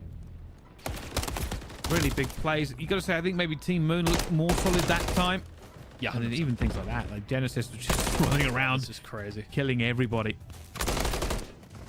Thing is, you don't take any bullets during the first 2 gunfights. That third one's a 50-50 still, right? They only found the 4th. Crazy game from Team Moon. And just honestly, just better control of the map as the mode went on. Like, it was just one of those moments where it never felt like Team Higgy were going to win. Did it really throughout the entirety of that one? It always felt like Team Moon were the ones creating more on their attack, finding these openings like this from Dizzy. Another very good performance from him, and then Connor was there to try and clean things up towards the end, but the damage was done. Really good series so far between these 2 teams. But Team Moon 2-1 to the good now. The S&D was very close. Of course, went to a round 11 that Team Higgy took if he did miss it. But now heading into a hard point, can Team Higgy somehow force us to a map number 5, or are Moon going to close it out? Well, that is the real question, obviously. I think Team Moon won that first hard point as well, and they've looked pretty good in the respawns. Yeah. So it does kind of lean a little bit towards them, but I'm sure many people have many different opinions on how that one goes down, as I believe this is the final map for our Broadcasting European Challenges Elite tonight, Ton. Looks that way, mate. I've been enjoying being back in the pit. We're just jumping all over the place. Multiple games going on at the same time. It's been 100 miles an hour. Absolutely loving it so far, though. These teams are putting on some good performances as well. We've seen some of the top level players and top teams that we would expect to do well, doing very well. And now over towards Invasion Hardpoint. Can Team Moon close it here? Let's find out. Invasion, now for everybody watching any sort of competitive Call of Duty, very well known map. We seem to see it constantly across all game modes. Certainly a favorite for most people, but this one obviously doesn't have an attacking and defending side. This is all about the rotations, especially since the update that took away some of the big money hills in this one. Yeah, it has made it interesting, hasn't it? Both 2 teams going to have to adapt to some of these changes. So, well, I mean, you've had a decent amount of time on this new patch, of course. Who's going to be the one adapting that a little bit quicker? Sean will find first kill over towards P1, and it is about just soaking up as much as he possibly can before the rotation to P2. Nice pick. We'll just clear that off. Only 7-second difference between the 2 on P1 because, well, it's P1. P2 rotation, though, that's the important one. You can see on the other side of the map, they're fighting for it already. Dizzy has a stun on his head and still staying alive. A lot of fighting here could do with a little bit of reinforcing. It looks like the spawn. Oh. God spawn. God spawn. And there we go. Got to always watch out for the palace spawn. Oh. Yeah, that's a tough one. Team Moon get a hold of it. And all of a sudden, P2 is an absolute lock. I'm saying that. Sean, big gunfight. If you can find Connor as well, that's a good grenade. Sean is causing all sorts of problems. Kez is there through the middle of the map as well. So for what was looking like it was under lock and key here for the side of Team Moon, looks like it may well be broken. Aspect all on his own. He will fall after 4 in a row. Oh, Grunner's just gunned Connor as well. My word, Team Higgy. Brilliant break at P2. Yeah, absolutely not letting this one go at all. The rotation will be on every team's mind here as well. Now you can see that they have won these gunfights. Genesis is flying for this flank. Trying to gun both of them, but they're going to get into DVD. Keep the Kez on the floor. Pistol banging. Eventually will get it. This is all about the rotation now. Not a lot of time has been had by either squad. It's been very difficult to get ultimate control for both these two teams so far. Heading over towards P3 now. Bit of a foot race. Colin just going to try and cut off the angles. If he can get the cut off down towards the street side, then his teammates should be able to get in. Genesis already tagged up a little bit by Kez, though. We'll wait for the regen slide across. In we go. Spawns towards the back, though, as well here for Team Higgy. It's going to be difficult for Moon to lock this down, but Dizzy's got to try from the front. Dizzy finds one. Dancing around the spawn. There's going to be no in here as well. Dizzy finds the second. Huge in the end. One last player will eventually chase him down, but those points are ticking away. It's still a low-scoring game. Aspect now going to be in Palace. It's chaos on the map as players are everywhere, but it doesn't matter. Moon have the advantage. And they force them all the way back towards the garage spawn once again. They're getting points on the board, and they're thinking about the next rotation as well in 25 seconds. Team Moon locking in some good time here. Genesis does a good job to get the shots in, but not quite enough to close it out. So a break coming through for Team Higgy. Still spawns towards the garage side for them. And now Team Moon thinking about this rotation. Not necessarily as important as some of the others. It is the one that is a little bit more difficult to pick up some good time on. But Team Moon, irrelevant of that. Look at the scoreline, looking very, very nice. Genesis in, missing. Now, Connor just trying to hold this one down. This courtyard hill point is a nightmare at the best of times. Too many angles, too many spawns, too many places to look, and you can see no one really committing to it either. This is probably one of the lowest scoring games I've seen by the time we've got to a P4. Yeah, I mean, we're not even at, what, a hill and a half's worth of points, just about past it. Very, very contentious, but it has been Team Moon, the ones that have been just about getting a hold of the majority of the time. A little bit of time there for Team Hickey. But as you mentioned, it is very difficult to lock down stuff, anything really of significance towards this hill. Now, both teams fighting for this realistically. Team Moon in a slightly better position as the next hill will go towards them, but I don't even know how many points were gained on that one. Maybe 6? Not a lot. Not a lot. It's one of those, as we were talking about. Yeah, the spawns might be setting yourself up nicely, but realistically, what do they offer you? Not a great deal. Spawns for this one, though, not a bad spot to be in. It's all about the street control, and that was a big gunfight, though, for Kez. Now he can start to get a bit of a pinch on here. Spawn still towards the backside, but a bit of a split. Just spawn right next to each other over towards P2. Dizzy gets caught out from behind, and all of a sudden, Team Higgy in control. They've gone onto it, and they're trying to hold it as well. Runner holding the inside. Connor trying to do as much work as possible, getting these kills down, but Runner going looking.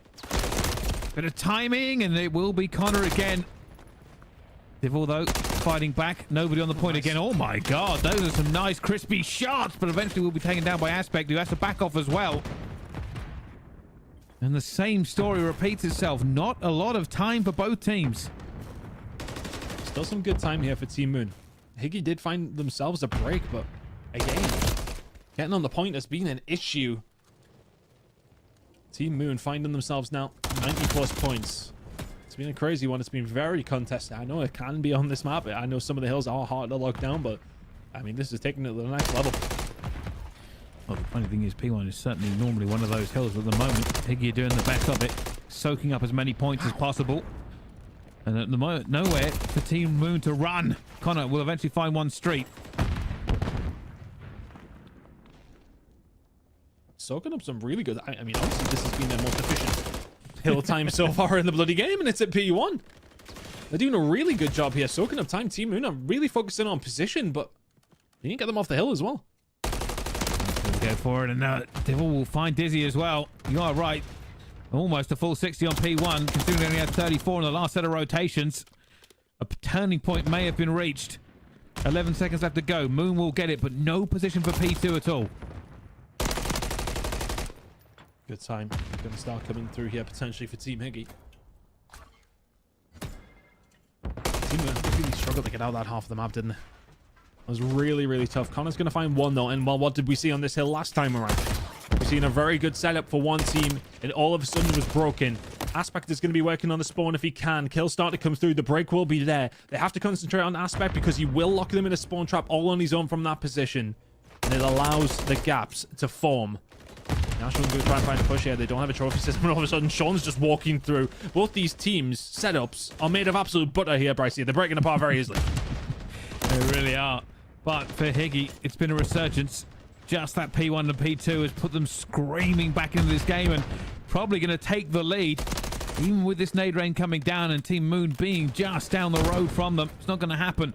Now, though, as we head over to this next hill, last time Team Moon did a great job. Can they do it again? And they're spawned out as well. We're heading over towards the next hill. Next couple of kills in the middle of this map are really important. And see how deep Dizzy is sitting. Needs to find something. Aspect will fall in the middle of the map. Team Higgy, from getting 30 seconds on the first rotation of hills, are now in the lead and finding themselves in not too bad of a spot. Big win from Runner towards the backside. Now keep an eye on the spawns here for Team Moon.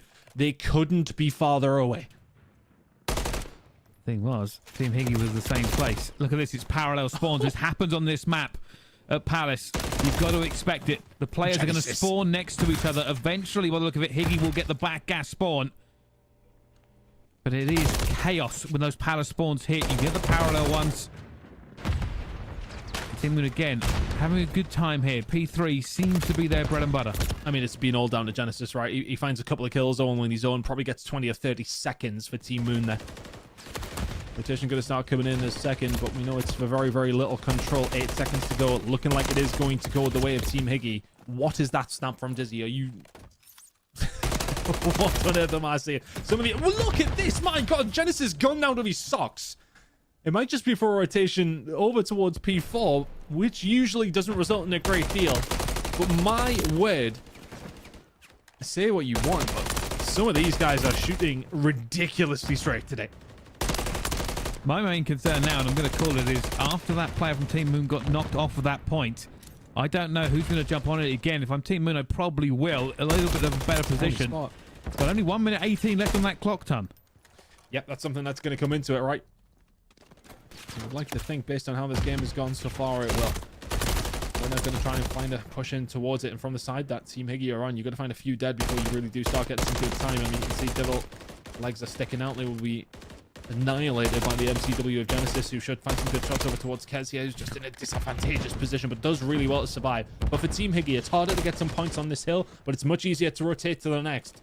You lose a couple of gunfights at this time, though, and that's not great, because now you're spawning Palace, and now you're spawning Road as well. If they can find this player towards the back, if they can find Devil, then all of a sudden Team Moon are in a good spot to try and find a break. Fortunately, Devil in a pretty isolated spot, but just getting out of there, just running to life. Not going to happen, though. Higgy will be onto this point first. Keep an eye on those spawns for both teams. For Higgy, they're going to spawn all the way down the street. It's going to be back gas for Team Moon as both teams run towards this. But I said the time was going to be an issue. Neither team wants to get on it. Eventually, Moon will. 45 seconds left on the clock. Surely this goes down the time. Dizzy gets to spawn over towards the P2 side and just breaks the potential setup for Higgy. All of a sudden, though, they are fighting back, and for every single time that you think Team Moon are going to start walking away with this game, Team Higgy start to find ridiculous shots. Devil has been piecing. He was having a terrible start, but he's really stepped it up for the squad. Good shots coming through. Devil's lining them up now. Some good time on the board for Higgy. They're going to find themselves within 20 points. But we're heading over towards P1, and you're very, very right. With 40 seconds left on the game clock, this one really could come down to time. There we go. Devil will be looking for that cruise. Keep an eye on that kill. Sean and Kez are finding them all, but Genesis eventually gets one's back. But Devil could be the decider here. A cruise at this point of the game, ready for P2 or something, would be massive for them. He got it. He's got it. He's got his streak locked in. And now they're onto this P1. They found a deluge of time last time around. Looking to do it again. Team Moon are really struggling to deal with this. They did last time around on the second rotation. Need to start getting going. You need your SMGs up close and personal. And, well, I mean, there's nobody there. Dizzy's going to be able to find two. Surely doesn't find a third. 25 seconds is huge time for both these two teams. It's going the way of Team Higgy right now. We're staring down the barrel of a map number 5. They do have the advantage completely and totally. P2 rotation. Streak in the back pocket. Genesis is going for the flank. That is a spawn out from Higgy. They are all the way back towards gas. Keeping on that next spawn. It should be towards gas as well. It is. It's going to be all the way down there. Devil needs to stay alive, and there's another gunning from him. Trophy going to be out. life back in his hand. The timing is not right, and that's going to be locked out for Higgy. This might be the case of calling the cruise. You got to call it in. You got to do something with it. If you're Devil, you got to get it in right now. You need to win every single gunfight going down the street. Runner will find the first one, not before Aspect found something himself. Trophy systems don't work anymore. There you go. Dizzy will fall. So Team Higgy got to find this push now, but look at the game clock. 15 seconds. Big wins from Genesis. That might be game. He might have called it himself. Kez on the flank. They've got the split spawns. Stay off of it. Kez finds 2 as well. They're running towards this point. They just want to touch it. That's all they got to do. Finds Dizzy. Dive onto the point with 1.9 seconds left to go. But the nade goes away. They've got to stack this. The issue is going to be here is that Moon do not have to fight for the rotation yet. 7 seconds. Timer is there. Get off the point. Team Moon. What a game. Fair play to Team Higgy. They made that one an absolute war. It's a 7-point game that finishes on the game clock. What a game. It was so absurd because, I mean, it really came down to... I know that this is how Envision can kind of work now, but realistically, not to that degree, right? The first rotation, we seen, what, 110 points between them? And then it started to step up as we started getting further into the game. But the spawn out from Kez towards Palace give Team Higgy a glimmer of hope. And Genesis shut it down previously, shuts it down again. There were some ridiculous gunfights in that game. Absolutely insane. Lasers in abundance for everybody. But yeah, you were right. I actually thought Higgy might have had the advantage there for a second because Team Moon, the situation they were facing, Team Moon couldn't rotate in case that the ticks went to Team Higgy and then they got off the point. There was too much time left on there that it could have gone against them. Realistically, they just had to kill them off the hill, but it could have gone disastrously wrong at any point. But hey, Team Moon walk away with it in the end. They get it done. But wow, what a game. A really good game, honestly. The S&D goes to around 11. Team Moon mostly confident about the control and walked away as pretty comfortable victors in that one. But yeah, 3-1 victory. It's been a hell of a first day. My word, I mean, we got so much more to come as well. We got the NA side of things to come here as well, still pricey. We got plenty more to come on the CDL side of things for the challengers. What a fantastic game that was. A fantastic few games to kick things off. It certainly was. So here's the replay of how this all ended. Keep an eye on this scoreboard. So once this happens, I think there's just enough time on there's enough time on this hard point to cause so many issues for it. I thought when Genesis got 3, it was over. This should have been done. But Kez spawns Palace, finds 2, and with time ticking, has to make a worldie of a chow on the Dizzy. Guns, dives. And now look at the issue. If you're Team Moon, Trophies. You cannot rotate. You have to fight this. Did they have anybody with a trophy? That's gotta sting. Because those 2 nades make it just such a wildly easier push for the side of Team Moon. That is... I mean, look, I mean, realistically speaking for Team Moon, getting that spawn from Kez for Team Higgy, sorry, is what kind of gives them that opportunity. The third gunfight onto Dizzy, though, is an absurd child that you have to make, you have to win. It does. I mean, I want to say that Dizzy may potentially be weak from nades or something like that, but at the same time, gunny. Absolute gunny from the boys, but unfortunately for them, no trophies, no time to get them down. The spawns over towards the back end of the road really do come in very, very fast. So yeah, tough when they're coming from the broken side of the road. But yeah, that's a tough one. I think honestly though, from Team Higgy, there's definitely potential there for them. There's definitely something down the road where they can definitely find some wins against some of these maybe lower tier teams and try to push themselves up, get in and around that conversation when it does come down to playoffs. But Team Moon, yeah, looking really good. They'd be really happy with that, considering they just lost to map number 5 in their previous series of the day up against 5 Clan. That's a good win to get. 3-1, move on. Let's see what you can do tomorrow.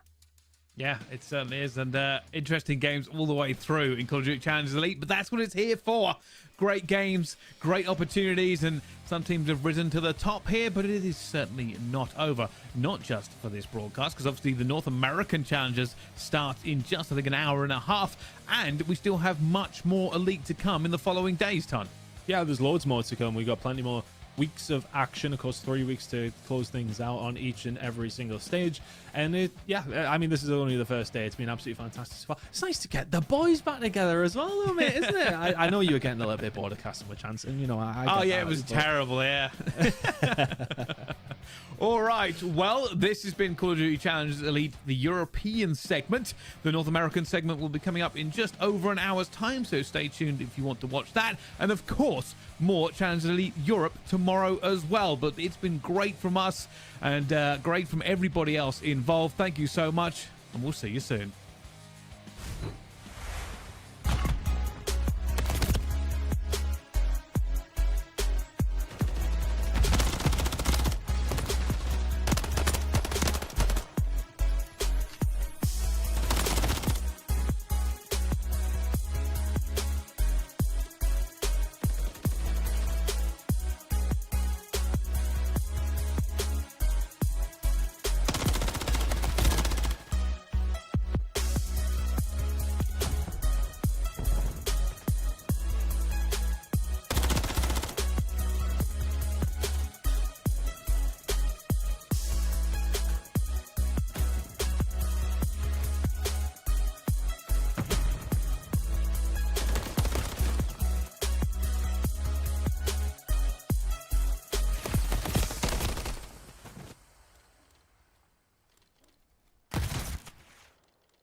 evening, Challengers fans, COD fans all alike. We are back with more action here on our first season, first day of Challengers Elite. I'm my whole shift. With me, I've got the duo. I got Jeremy Stud, of course. How you feeling, brother? I'm feeling good, man. I'm excited to get into the passion pit. That's what I like to call it. Everyone trying to make a name for themselves. Everyone trying to hit that next level to make it to the CDL, join a pro team, and it all starts right here. So I'm excited to see all these storylines develop for these players. And this is a really interesting first season. And one thing that you'll very quickly learn, Stud, is whenever we talk about a Challenger season, it always feels like it gets better than the season before it. And looking at the player names on roster, it's another one of those times where we say that this season could be the most electric season of North American Challengers Elite to this point, because we've got tons of very recently former CDL players. But more importantly, there is a plethora of brand new names that we had not seen either do well in the past or recently turned 18 that are getting their first shot in Challengers. So it's going to be a really exciting season for us. Yeah, I'm excited to see the players who obviously were in the CDL before, trying to make it out of the pit to make their way back on up. But for all the new guys coming in,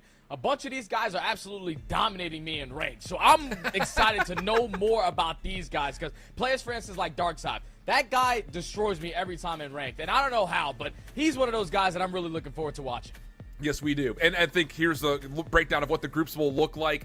In particular, you look at teams like FaZe Black. Of course, they're riding a high after their Boston win. But Syndicate, who was there in the top 4, also a part of it. Omit Brooklyn, also looking like a major squad in Group A. Whereas in Group B, hey, how about this? NYSL Academy step in with picking up a new roster. That was the team that lost in the grand finals with Craze and Co. Boston Academy, also one of those teams to really keep your eye on alongside Convoy Gaming that have a very, very wealthy roster full of veterans that had been in the CDL. But looking at our first matchup to kick off Season 1, taking a look at this FaZe Black team as they'll be playing up against Syndicate. The big news here, Study, is of course 2 of the players from that Boston championship team have been picked up to the league. Bracket Exceed have stuck, but Joe Deceives gets dropped, finds himself on this FaZe team, and then Lunars is picked up as an addition to this team. They're looking good. Yeah, the original FaZe Black roster, when they were at the Boston Major, they dominated. They were absolutely shutting down every single mode. And even when they hit to the main stage, they played against my little young friend in Craze, and they dominated him. So they had the perfect roster. But when you're playing that good, obviously a couple players are going to get that call up. Asim goes up to Boston. Crep, he moves up as well. So, like, now you got to hit that reset button. And I know you have a couple players who know what it's like to win, and you also pick up a great player in Joe Deceives. So I feel like this team is still going to be fine. And I know a lot of people are looking at Lunars as possibly being kind of a slept-on AR after a great year last year and also a great start this one. So should be interested to see how he performs in his first Elite match of the season. But as we mentioned, on the other side of the roster page will be the Singapore Syndicate, including Cruz, Gunzi, Journey, and Major Maniac. The big swap up here was that Eric Boom was initially part of this roster. Journey now makes his way in with the roster substitution happening with Miami. And the Major Maniac, I mean, he's been in Challengers, it feels like, forever. I mean, every single season he finds himself, I think, in the Challenger scene for at least some part of time, this time starting things off, and he's just one of those guys that we know forever in terms of being an option when it comes to CDL moves. And when you talk about Major Maniac, I feel like this is a guy throughout his entire Call of Duty career. It's like he can ride the highs of being one of the best players in the game. He's always been stellar at Search and Destroy, but then sometimes he kind of falls on back, and I think Major Maniac, regardless, is always going to have something to prove. So coming out here, getting a top 4 placing at Boston. Obviously, a couple roster changes go a different way. I'm really excited to see what he's able to do, but also Journey, man. When you were on that Miami team to start off the CDL season, they were absolutely frying. They go to the event, they don't win a single map, and unfortunately, your spot gets taken. But now you're on a prove-it season. You're on a redemption to try to make your way back in, so I'm excited to see what he does as well. Looking at our maps and modes here for this best of 5 series, starting things off with the Invasion Hardpoint High-Rise Search before we head back to Invasion for the Control. And then Subbase, coming into the mix is a map that I would be really curious if we do get there, which I'm just expecting that we're probably going to see more than 3 maps between these 2 very talented teams. I'll be really curious, I think, just to see, again, kind of looking at the AR play between like Major Maniac and Lunars. How does that work for these squads kind of compared to the Invasion that we're kicking ourselves off with? Yeah, Invasion is going to be a big one because those ARs play a really crucial part in a map like Invasion. Certain rotations, they need to be hold down, shutting down lanes. That battle between Major Maniac and Lunars is going to be massive. And then even as we continue forward, that Invasion Control, we know how that one goes. All about the defensive side. You give up an A push, you're basically going to chalk around. So I'm excited to see how these young players can put it together quickly. Again, this is just match number 1 here for us, taking a look at what we're going to be kind of focused on through the entirety of the evening. With 6 matches going on simultaneously, we will have some look-ins to what's going on with SFT. That stands for Space Fish Taco. No idea where those guys came up with that name. They'll be playing Omit Brooklyn. We'll kind of have some look-ins to what they're doing over there. And then in our second slot of the evening, we will be taking a look at that Boston Academy team. I know most people will look at that and say Censor, but obviously with him retiring, he's no longer a part of that team. And then that Convoy Gaming roster is also fully loaded with a bunch of possible CDL prospects, and our secondary match will be Diverse playing up against NYSL Academy. I'll be really curious, I think, to see what this Diverse team is able to do. They kind of snuck their way through a couple of very interesting matchups through the Elite qualifiers. Paul X is the big name there, but he's surrounded by a number of players that have not seen the Elite before, so be curious to see how Diverse kind of kicks off their first day.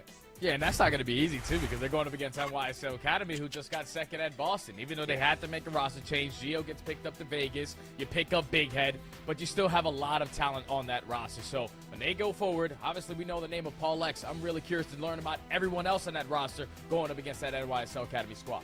Yeah, it's really strange because every time we've seen Paul in Challengers, he's always playing with other big notable names that have come out of the CDL, but it looks like maybe he's taking more of a leadership role, playing with 3 guys that are very young and have never seen the Elite before. Very impressive for them to come through, find themselves a qualification, and then on top of that, I want to say they actually played pretty well, top 16 in Cup number 2, so they're figuring it out. I think it's the first time that roster had been put together, so give us some time, and hey, maybe some magic can happen here. I would just kind of throw the question out there while waiting for our game to start. Is there anyone individually that you're really kind of looking forward to seeing, hopefully maybe for opportunities to be in the CDL, or is there like one player that you're just like, hey, you either better put up or shut up type things, like getting maybe a little bit too lengthy in their career to find themselves in Challengers for too long? I don't want to be too biased, but I do have one guy who I've been training ever since he was 12 years old, and his name is Craze, and he's on that NYSL Academy team. We talk all the time, and finally, he's turned the age probably 2 years ago to start competing in Call of Duty. So I would love to see him,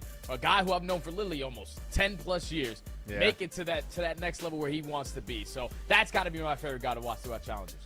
And I will say, he's been electric. We watched him last year during the LCQs with a bunch of other young guys like Dimensions and co. And they were just playing with a different level of tempo, man. And that's definitely something that we saw when he was on that grand final stage. So I think that's a very fair shout. I also think it's kind of like time's starting to run out for certain players. Like, I'm looking at that Houston Spartans roster. You've got Fire, Prolute, Spartan, Rex. Those are all guys that had at one point in time found themselves in the league with the exception of Rex. So it's kind of like, if they don't make it happen this year, where do we really rate them? Because, they have been around now for a while, and for 3 of the 4, they have had shots at the CDL in the past. So I'd be really curious if they can come out and dominate, because whenever we deal with very veteran rosters like that, you kind of require them to dominate if they want to have another chance to be looked at again.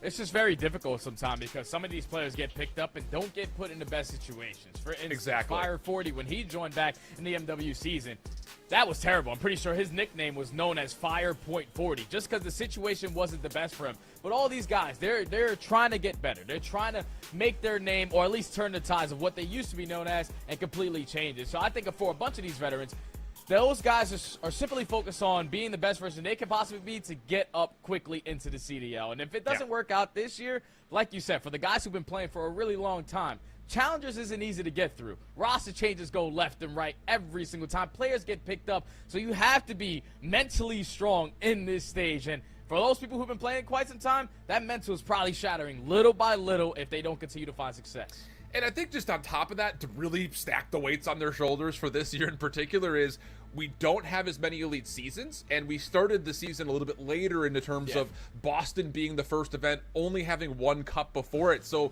the opportunistic times that Challengers players often get picked up is right after Major 1. We really haven't had much of an opportunity to see a lot of these players play unless they fortunately found themselves on the grand final stage for the most part. So this will be a really fun opportunity to kind of take a look and evaluate who's still out there and who may be good options for some of the struggling teams come post Major 2 in Miami in just a couple of weeks. So digging into it, these two squads looking like they very well may be favorites on the top of their group. Syndicate taking on FaZe Black, and now it's just the question of which has the early edge as we dig on into Invasion Hardpoint.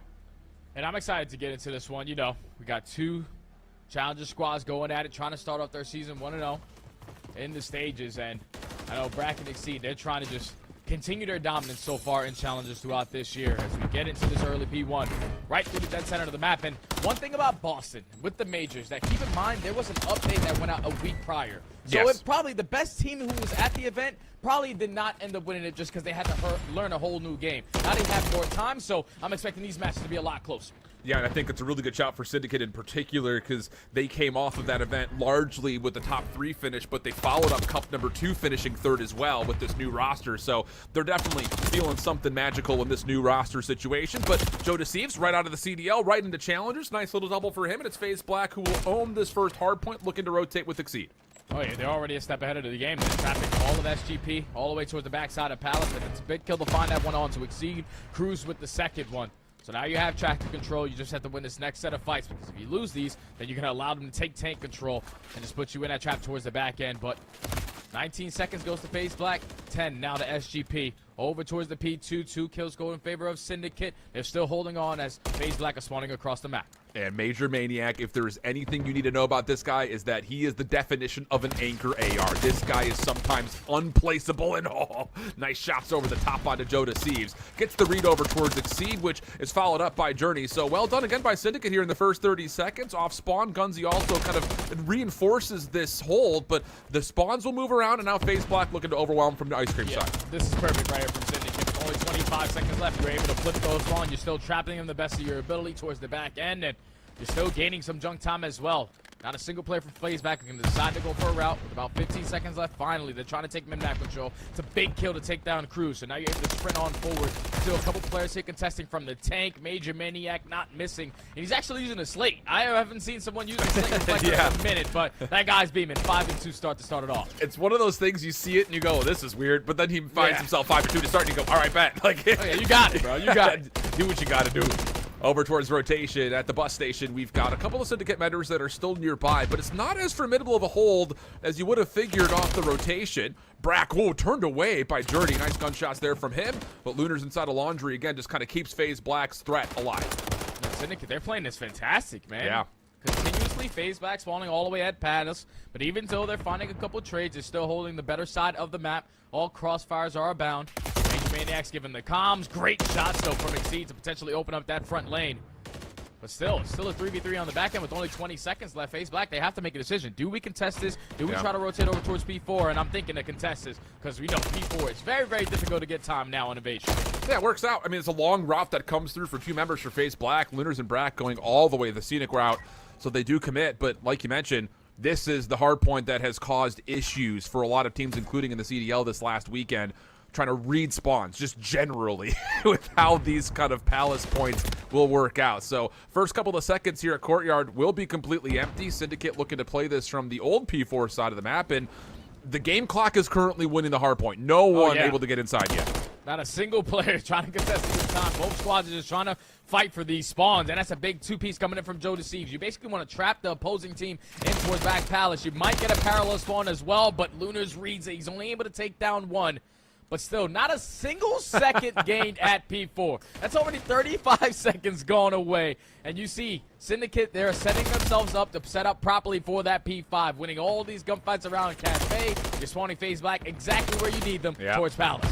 It's just, again, it's really bizarre to see, but I like the idea of this in essence, where it's, hey, yeah, we want to set ourselves up for the right side of the map. If we get hard point time, sure, but most of that hard point was not fought anywhere near the hill itself. It was all fought on that right side of the map. And as we rotate over now to 5, Journey with a couple of kills on the exit from Old will allow Syndicate to again get into the hard point. This is a pretty significant margin at the moment. FaZe Black struggling to find any time anywhere. Yeah, they're just playing from the back foot right now. Hopefully they can find an opening to start to turn up in this game, but still effective trades coming in from Syndicate. Still on the point. You're still getting the close back gas spawns as well. Now you're on Brack. Trying to find an opening through bottom blue. He gets gunned down. Exceed there for the trade, but it's still Syndicate in the time. Wow. They cannot get close to this hill. Journey with another key double.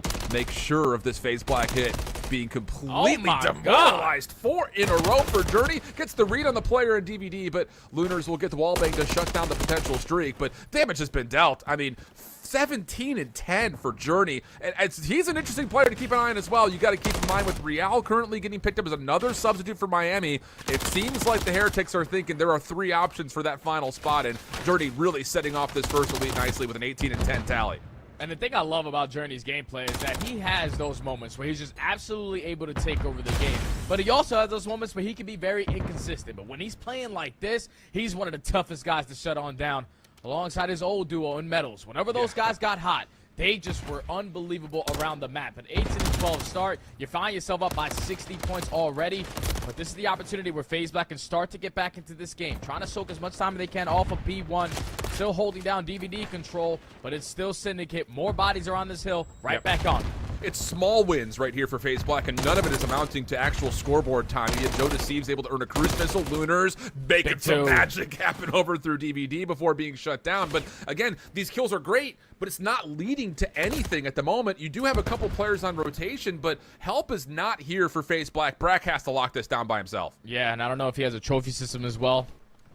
Even a little bit more protection on this side of the map, but the pinch is now going to be here. Brack finds one. He knows the pressure is still going to be on him. Cruz trying to dance around this tractor. Brack's finessing. Can he find the kill? Yes, he does. That's a great life right there from Mr. Brack, as they're still holding on to the control of this hill, but they're not gaining any time. There's just so many players from Syndicate roaming around the middle of the map. Finally, with that 2-piece, they're able to soak, get on that hill, and with 40 seconds left, they were already able to flip those spawns. It was an unbelievable individual display from Brack. Not only does he get the 2, he stays alive long enough for Joe to keep him alive, and as soon as the follow-up eliminations are there, yes, now we're starting to see some significant time being earned by FaZe Black.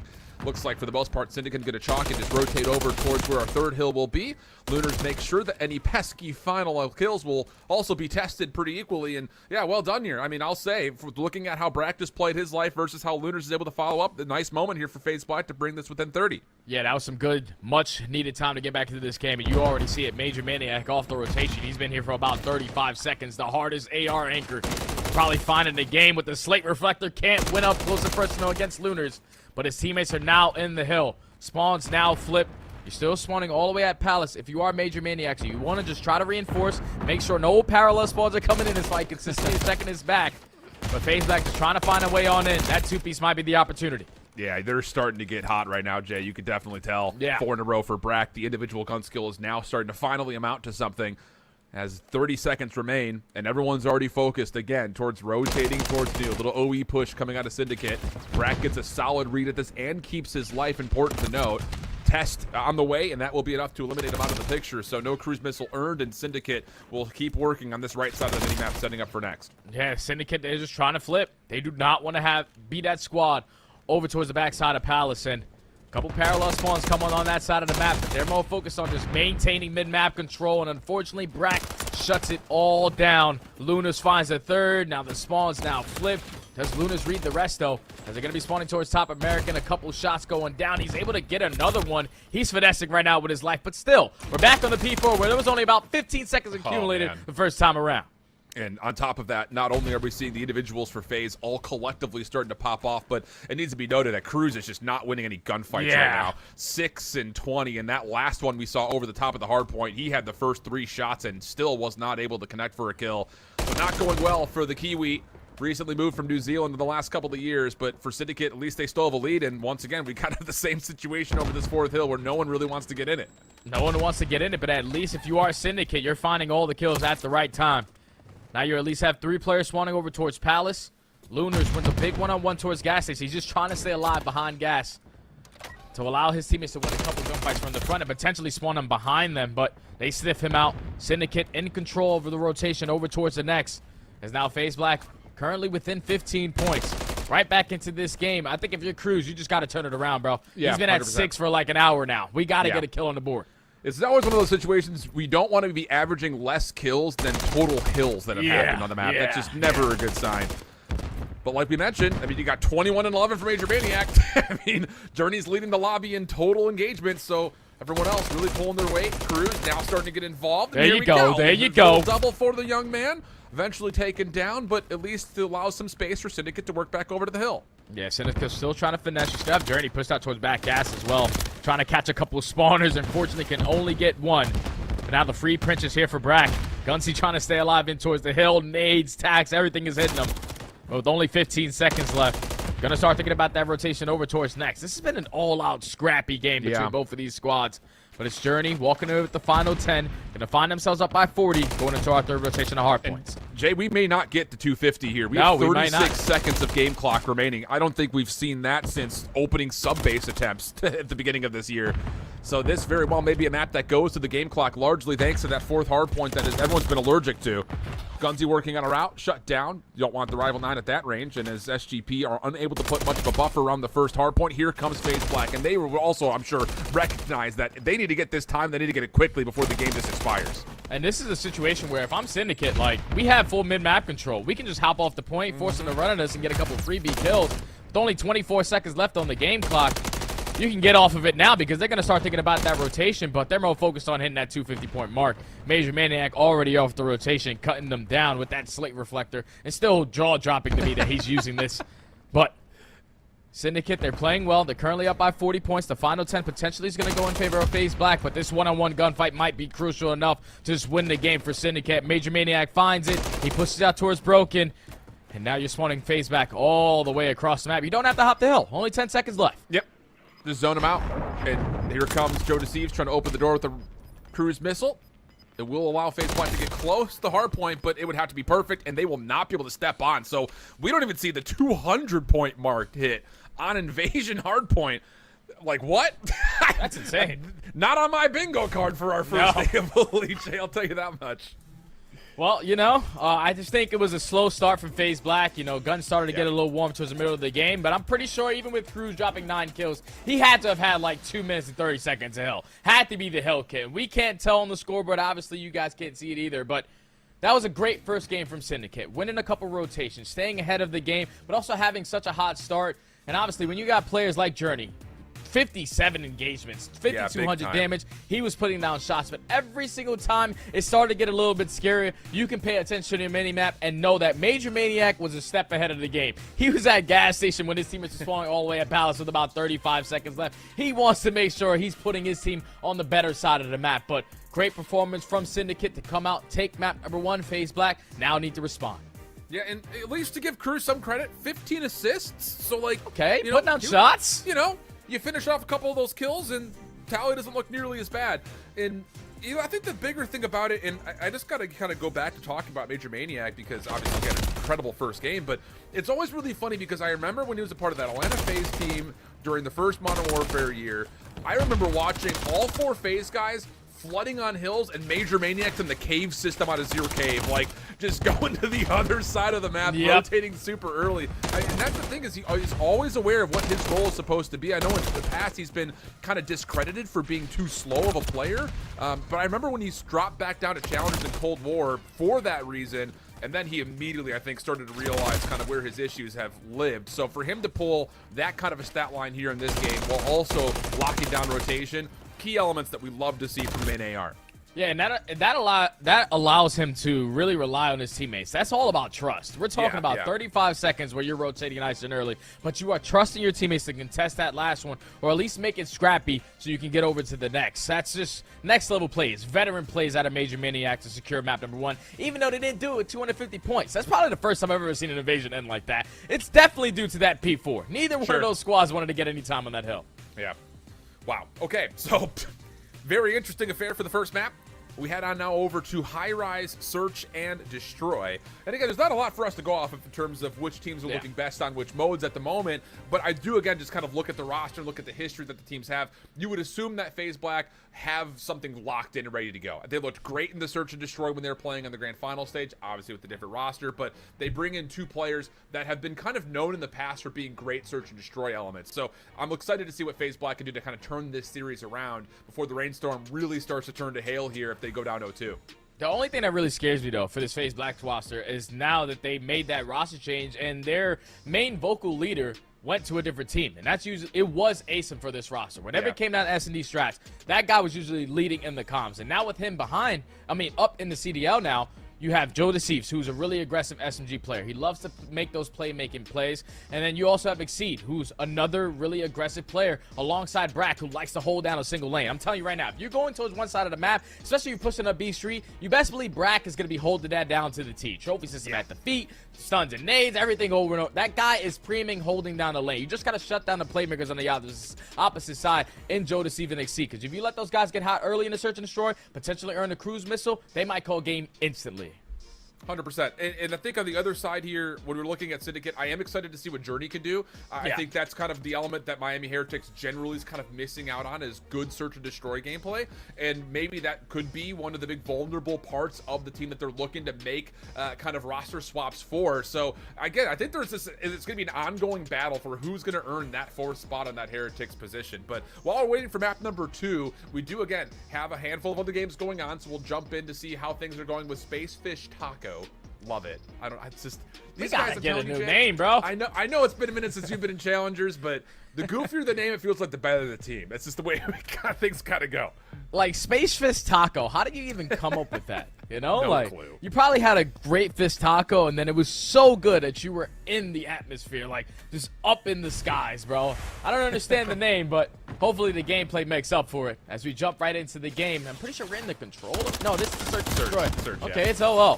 Pro MR. This is a guy who I definitely want to watch. He slams me all the time in ranked, Alan, and I'm sick of it. I need to see what he does on the map. Dude, Pro MR has had a very consistent stretch of years over the last couple, but like a number of other players in this lobby, this feels like it very well may be his breakout year. Speaking of players that we've seen also be at the top of their game at certain moments in time and have kind of fallen off looking to regain, how about John Exotic? That's a name we haven't heard since, what, EG and Black Ops 4 pretty much. Pretty sure that guy played when I was playing, so you know that guy's been in the pit for quite some time. But he's just trying to make his way back. As unfortunately, the first round is going to go the opposing way. Omit Brooklyn. This is Noisy and Darkside. Another 2 players who absolutely slammed me in ranked. They take the first round. I'm really curious as well. Oh, no. Okay, Pro MR is up 1-0 in this series. Yeah. But into the search and destroy. They're not going to be the team on the offense. John Exotic holding down this right streak. It's a mid-map setup, though. Straight default. And make sure no one's going to be pushing up aggressively on the map. Taking a look to see how the motion's going to happen. It is still everyone kind of feeling things out at the moment. And again, I think it's going to be curious to see who's going to be the playmaker here for this Omit Brooklyn team, because we've seen Noisy in the past kind of be that guy. Dark is the recent addition. And I don't know about you, Jay, but my feed is completely frozen. Yeah, I was going to say the same thing. All right, Darkside, he was just outside a cafe. Now all of a sudden he's inside a cafe. Yeah. Well, we will wait to see if that can get solved. And let you guys enjoy the game.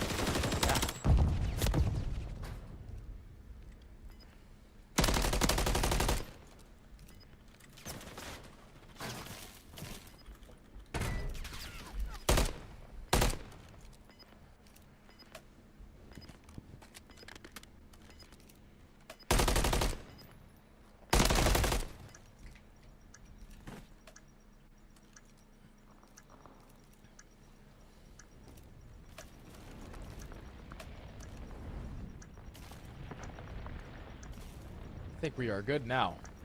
Oh, yeah, I'm good. Okay. Yeah, we're back in it now. We're back in it. All right. 1v2. Jumping forward. Sorry about that, friends. 1v1 situation. Actually, this would be a 1v2 for Exotic. Dark side on the other side of Tractor, and yeah, but he's got him dead to rights. Just waiting to see if he can finesse this correct angle. Pistol out. Oh, Dark pushes him aside, so Omit Brooklyn will steal the round away and avoid the 1v2 to go up 2-0. Yeah, I'm pretty sure that was a 1v3 as well. We didn't get a chance to watch it, but Exotic won one gunfight through the middle of the tank and then absolutely gunned the second guy towards cages. But that was all about the dancing around the Tractor. You could probably see the name through the Tractor as well, so Dark knew exactly what the situation was. Then he also puts himself with that SMG in a great position to win that one-on-one. There will be more coverage of that happening on the COD Challengers YouTube. There's the Bravo stream, so if you want to see how things are going there, make sure you tune in. But our primary match is ready to go here with the high-rise search and destroy, so we'll stick with that as our main focus and hopefully be able to kind of give you guys some updates. If you are kind of wanting to see more, hey, open up a second tab. You know how it goes in Challengers. Multiple tabs all the time, constantly. And we jump on in, and it'll be Lunars by himself 1v2 here, Jay. 1v2 for Lunars. I don't know about you, Alan, but I think I'm still getting slight lag. I'm good on my side. All right, hold on. Let me hit the adjustment. Got you. I'll take it the rest of the way here, brother. 22 seconds of the clock here for Lunars to make his move. He's actually the one defending, so Syndicate, after collecting the bomb, will find their way over towards the vacant B site. Lunars, having just recently checked A, is starting to think this could be a B play, and he will get that confirmation as the bomb gets planted. Now it's just down to getting a read on where everyone is. And little whack-a-mole peek. Don't want to chow that, and he'll back off and reset. Yeah, he spotted him. He also does not have covert sneakers on, so he is going to be very, very loud. Already 15 seconds knocked off of that game clock. A perfect setup right now for Major Maniac. Cruz, as long as you do not commit to the chow, you should be okay. And that is FaZe Black losing the round. Syndicate taking the first. In the back of Major Maniac finding that final kill.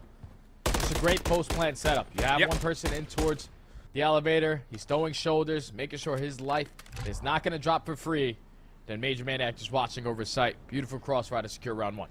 And I love the idea of adjusting that post-plant. After they saw Lunars kind of peek his head through ladder side, they re-clear ladder, and then they turn that into a very key position that's hard for, obviously, Lunars to try to reclaim as he tries to make his move. So, nice little advanced play coming out of Syndicate to ensure that post-plant setup. Cruz already has the trophy system at the ready. Exceed, quick route here with the rest of FaZe Black behind him. But there are no defenders at all at A. This has got to be pure retake here, Jay. Yeah. The only thing, though, if you are FaZe Black, it's not really easy to commit towards putting this bomb down instantly over towards A. Sure. You're playing for your map control. They're not going to be able to read the positioning right now of Exceed. That smoke grenade through the middle of the map, it's not going to get some info. They're definitely not pushing up that B street. You have Gunsy already wrapping back towards that left window, trying to find the timing, but it's going to be a 4-4 retake at the A site with 40 seconds left. Everything from Syndicate would likely have to cut down this middle lane. For a moment, Brack was kind of the one watching over the top of that, but Joe trying to get forward gets taken out. Exceed just laying prone in the corner. Nice transfer for a double. Cruz turned around as multiple members are looking at him. Exceed is not working. Man! Okay, 2 with the AR, 2 with the pistol. Give them all 4. He just took it over in that round. He said, all right, guys, I'm going to take it into my own hands. Just put that bomb down for me. We're going to guarantee the W. First 2 with the AR, final 2 with the Renetti. And he was not even touched. He was barely touched in those engagements. What a round right there from Exceed. We said it before the S&D started. You got to shut down that early playmaking. And finding 4 kills in 1 round, already 2 over into the Cruz miss. Yes, sir. Wow. I mean, the first double, fine. You know, you're in the corner. No one expects it. No one expects you. But the second with the pistol? Okay, brother. I see you. Huge round. And now with a couple of extra operator charges earned up, you're going to see some dead silence and some trophies here for FaZe's defense. SGP still kind of feeling things out, and Exceed, I don't believe he actually saw the top of Major Maniac's head. Of course, we're looking at him because he's in bright pink, but Exceed did not really wiggle to give us any kind of indication that he knew that there were Syndicate members nearby, but he has taken a lot of space through Heli. He has taken a lot of space, and he's going to give all that information to his team. No one is being aggressive over towards blue side. They have to be pushing up right street. The trade going down between Joe Deceives and Major Maniac. Now it turns into a 3v3, but you see Syndicate currently in control of that B site, but Exceed still in a great position to contest. He's gotten through the B cross, looking to see if any defenders want to try to peek through the windows, and he does get an opportunity to take a gunfight.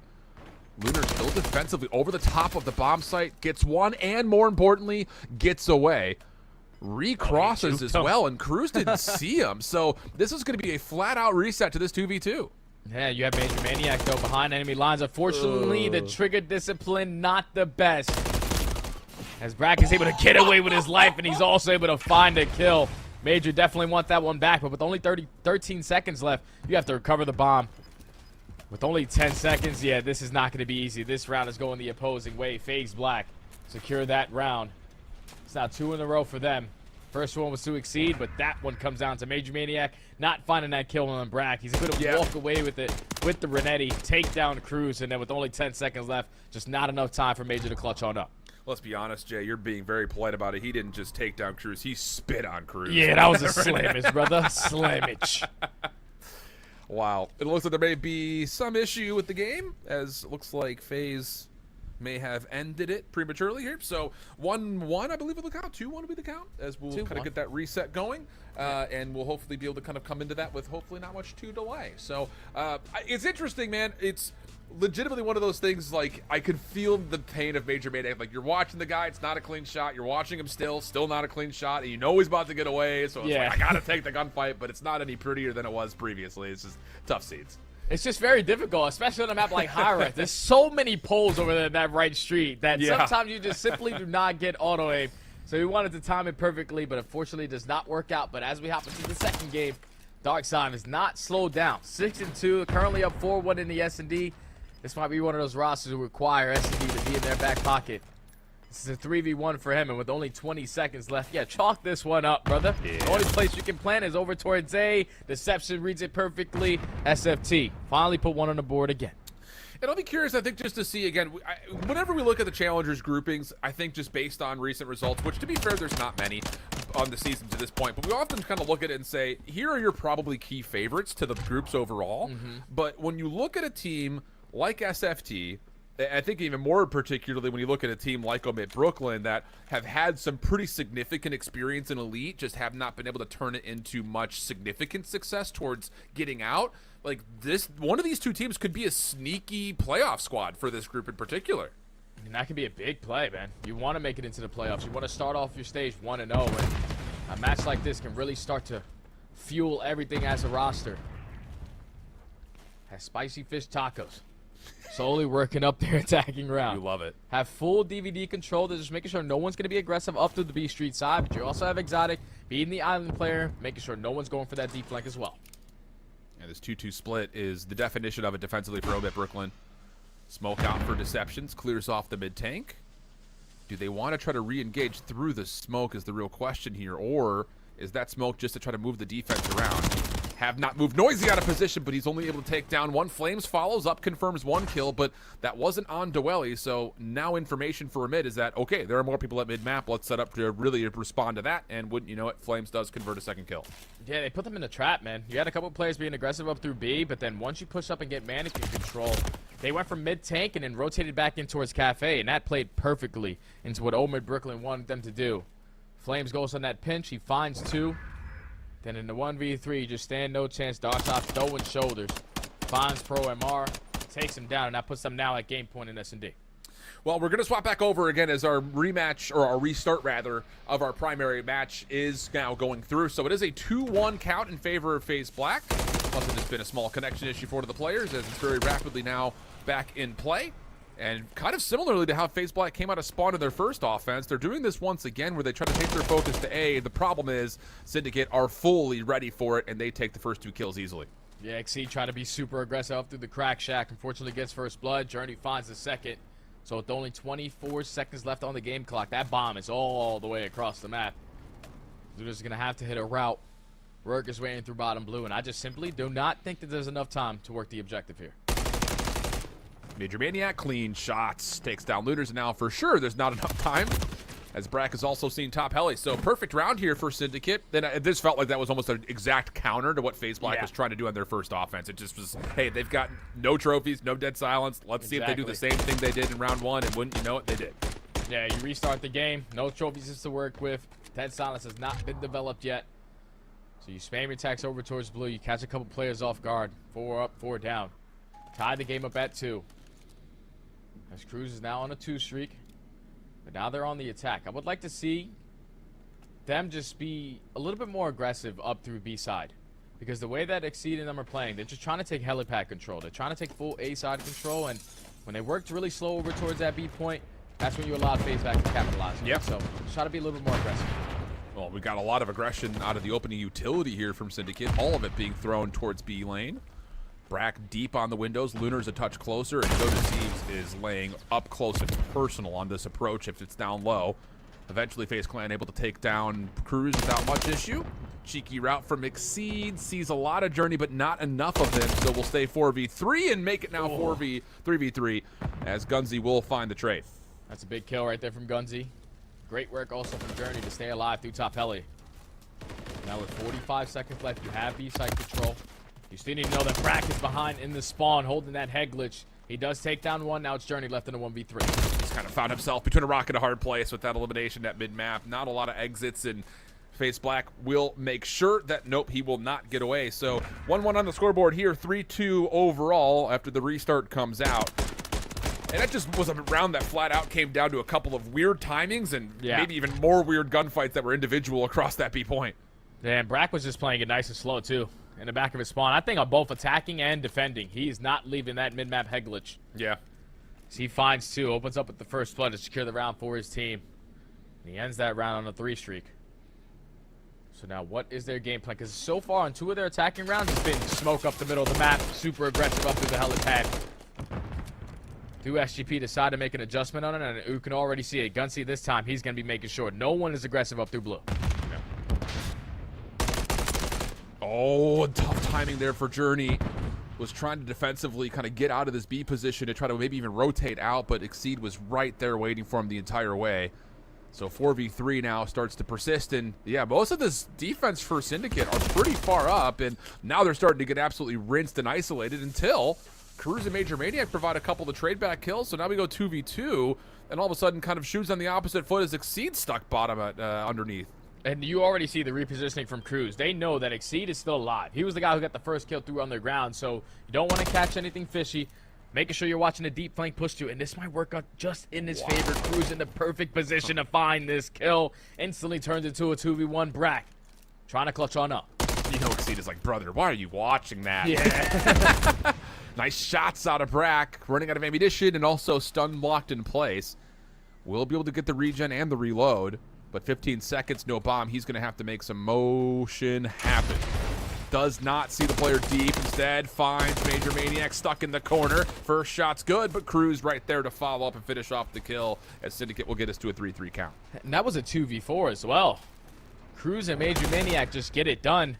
When those 2 first kills went the opposing way, they were instantly there to respond. Cruz 1-1 towards the top propane, and Major Maniac through underground. And then they just play it patient. They know that they weren't going to work the objective. The bomb was down still on that B site. Had only information of just simply playing for Exceed. The positioning right there from Cruz was crucial. You find that kill, and then with only 10 seconds left, you're able to find the final trade. Tie the game up at 3. We were asking if Cruz was going to be able to turn around after that abysmal kind of first map, even though they still won. Already 5-1 to start. I don't know what he was before the reset as well. He's having a great S&D so far. Yeah, so far for sure. Look at this bomb making a move over towards the east side of the map. Journey, the one currently kind of making the decisions on what he wants to do. Joe Deceives was obviously getting hit with a lot of nades. He throws a stun and gets the heck out of there. So a lot of early explosions again from Syndicate. Doesn't result in a first blood though, and now you kind of wonder what utility is left if you want to actually execute to this B site. Yeah. Because you do have a couple of propanes that blow up around the map, so those can help you a little bit. So Exceed does hit someone with one, but that bomb is now going to get planted for free. Exceed in a crucial position towards top heli, but he's not gaining any information right now. Whoa! Joe snaps on Gunzi, and then Brack follows up after the long pinch from Major Maniac. So now this post plant for Syndicate is not even all from the same side. Journey's still down low. He's able to capitalize to find 2. It turns Cruz into a manageable 1v2, finds Joe Deceives for free, and now it's just, does he get the rebound to Exceed? And he absolutely reads him like a book. Oh, impressive little 2v4 moment there for Journey and Cruz to get the round and now take the advantage. That's back-to-back 2v4s. Like, if you are FaZe Black, you just won the Boston Major. We gotta know the buddy system has to be in. Can't just go for these one-on-one chows, because that's 2 rounds in a row now that Cruz has made them pay for it. Clutches up into 2v1, instant perfect read onto Exceed. But now he's on a 5 streak. Could potentially earn himself a cruise missile that now put SGP up 4-3 in the S&D. FaZe Black need to stop the bleeding now. They need to shut down Cruz. Big time. And if you could find a way to do it in this round, this game becomes a little bit more manageable considering how things have gone since the restart. Bomb leaning towards the B site, but it is kind of in pieces here. Just a couple of members, but FaZe Black, they may be a bit surprised with how open this B site is at the moment. Still not comfortable enough to get the plant off, but an opportunity maybe to take advantage of this elevator lane, and another nice set of shots out of Joe Deceives to find first blood. It's a big first kill. Take down Major, but Cruz instantly there for the respawn, and now he earns himself a cruise missile. Big nade over the top, and we're instantly going to go for the investment. It's already 45 seconds knocked off of that game clock. Bomb down, going to be down towards elevators. But now information gained. You know exactly where two players are in the back of this spawn, and last players Exceed. So if you are them, just isolate Exceed, make it a 3v2. And Exceed may have learned his lesson from the last time he was in this position. He's not going to try to move forward. Instead, track back to see if he can join his comrades. Problem is, you could see the antsiness of FaZe Black not knowing for sure if anyone from Syndicate has pushed through here, and Journey will get a really solid read onto Lunars, who was the one panicking, to be fair. So now 3v2 situation, Exceed able to trade things back over, and Journey trusts the pistol, and apparently rightfully so, as Syndicate will take the round. And wow, how about it? From a 2-1 restart favoring FaZe Black, now we've got ourselves a 5-3 tally in favor of Syndicate. Hey, the restart worked out perfectly for these guys. Said, all right, the first couple of rounds were enough. So start to adjust on the game. 2-2v4 clutches. Even though they got first blood right there, it was still a 3v4 clutch on up. They've been great in the man disadvantages. That now puts them at game point in this search and destroy. Cruz having a phenomenal S&D so far. But Journey, again, alongside, just picking up where he left off after that map number 1, finds 2 in that final round. To now put his team at game point. Back on the attacking side they go. You are FaZe Black. We just gotta play our numbers better, man. We have to clutch up when we have the advantage. Yeah, 2 4v2 throwaways is not what the doctor ordered for sure. Go to Sieves, trying to get something going here. Stun will come through. What? Oh my Hell, God. Oh, that is so good. Joe Deceives denied the gunfight as someone from Syndicate tossed a huge stun. Journey capitalizes with 2, but it's a pinstripe kill for you to be Major Maniac in a 1v2, and he's not able to get up top towards Heli, so FaZe Black stay alive in the search. Oh, I thought that was great plays from Lunars. Like, you saw Joe Deceives. He had him stunned in the corner. He was going to commit towards the gunfight, but then a whole lot of explosions made him rethink his situation. But this time around, they do not get clutched on. Exceed again from top helipad. He loves that side of the map on defense. Finds the final kill onto Major Maniac. Stay alive a little bit longer in this search and destroy. But now you have to figure out your attacks. They've been giving up this B bomb plant for free, but you've been playing it nice and slow because you just can't believe the information that you're gaining. No one in towards the site. So we get that advantage again. Let's put that bomb down, play for the retake. This time the route will be through bottom blue and over towards this B side once again, trying to isolate someone in the underground. Doesn't fully work out, so show of force is enough to back up and try something new. Journey will see the nades come across. Clean shots out of Exceed through the staircase. And that's, again, FaZe Black tallying first blood. Now it just comes down to, again, can they actually win with numbers? And they're just waiting now. They're just waiting. Trying to see if any players from SGP are going to try to be a playmaker to try to even up the numbers. But once they hold strong on their blue setup, now it's time to attack in towards B. So only one player here to contest, and it is going to be Major Maniac potentially to try to get him off of this site. But I don't know if they're going to read him in that position on the top of the railing. So now you've got a number situation with a post plant here for FaZe Black, but Major Maniac, good timing, pops up, finds the exit kill. 3v3 Exceed. He's trying to chase this elimination. A little bit sloppy, and it leads to another very quick trade. So 2v2 even numbers. Major Maniacs is still thinking about doing the exact same thing. Mantle on up, see if you can catch anyone looking over the top, but it's Brack down low that finds the kill. And now it's Cruz by himself. Gets a read onto one of his former teammates from last year in Lunars, but it may be just a little bit too hard pressed to actually use that as a chance to get the kill. Like another shoulder gets thrown. Now Brack there to follow up, and FaZe Black will take us to around 11. That's good stuff right there from FaZe Black. I think more specifically out of Exceed. He found himself in a really difficult situation. And the fact that he was able to walk away with 1 kill before getting traded might have did just enough for his team to win the round. As Brack finds the final 2. But like you said, Alan, into the round 11 we go. It's going to be Team Brack or Team FaZe Black on the defensive end. Cruz, no cruise missile to work with. Have to figure out on their attacks. You can't give them a free first blood this time around. Yeah. We got to stop getting blood. So again, after the restart, this is a round 11. Win this, find yourself either 2-0 up or back to a level tally going into the control. Nades up the top do connect, and yep, there's the propane accessories absolutely thwarting the play from Syndicate, trying to get Journey through early, and it's another early 4v3 numbers advantage for FaZe. And now you have to figure out what you want to do. Cruz holding down this left street. Does he have info of Jodeci in towards the elevator? No, he's just going to put down a couple shots, long range. Nothing is going to connect, but it's still FaZe Black not edging this time. I love this play. No one's getting overzealous until Major Maniac finds that kill onto Lunars, makes it a 3v3. And that's not getting overzealous. It's just staying maybe a little bit too long in the same position. You know what I mean? Like, you really can't fault the play. Good read from Cruz. Little slide past Joe Deceives, turns back and bops him. So now you've got Exceed once again, like you mentioned, loves to play this top heli position from the defensive side. Lots of damage under Cruz, but can't quite find the pinky finger to find the kill, and he is totally zeroed in on finding that particular kill. Does not work out, and Syndicate bounce back after an early first blood loss.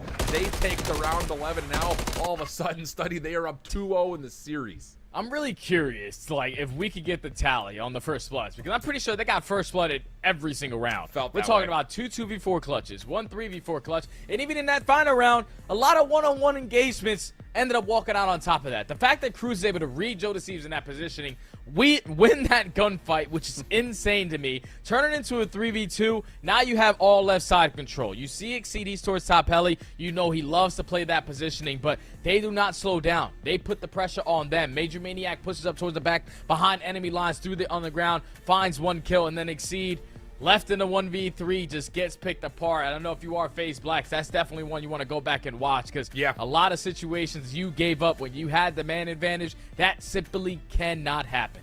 And how about the turnaround map from Cruz on the other side, though, to help Syndicate not only regain in those tough situations numerically, but on top of that, he earns himself the self-proclaimed named missile, maybe not necessarily after him, but still works.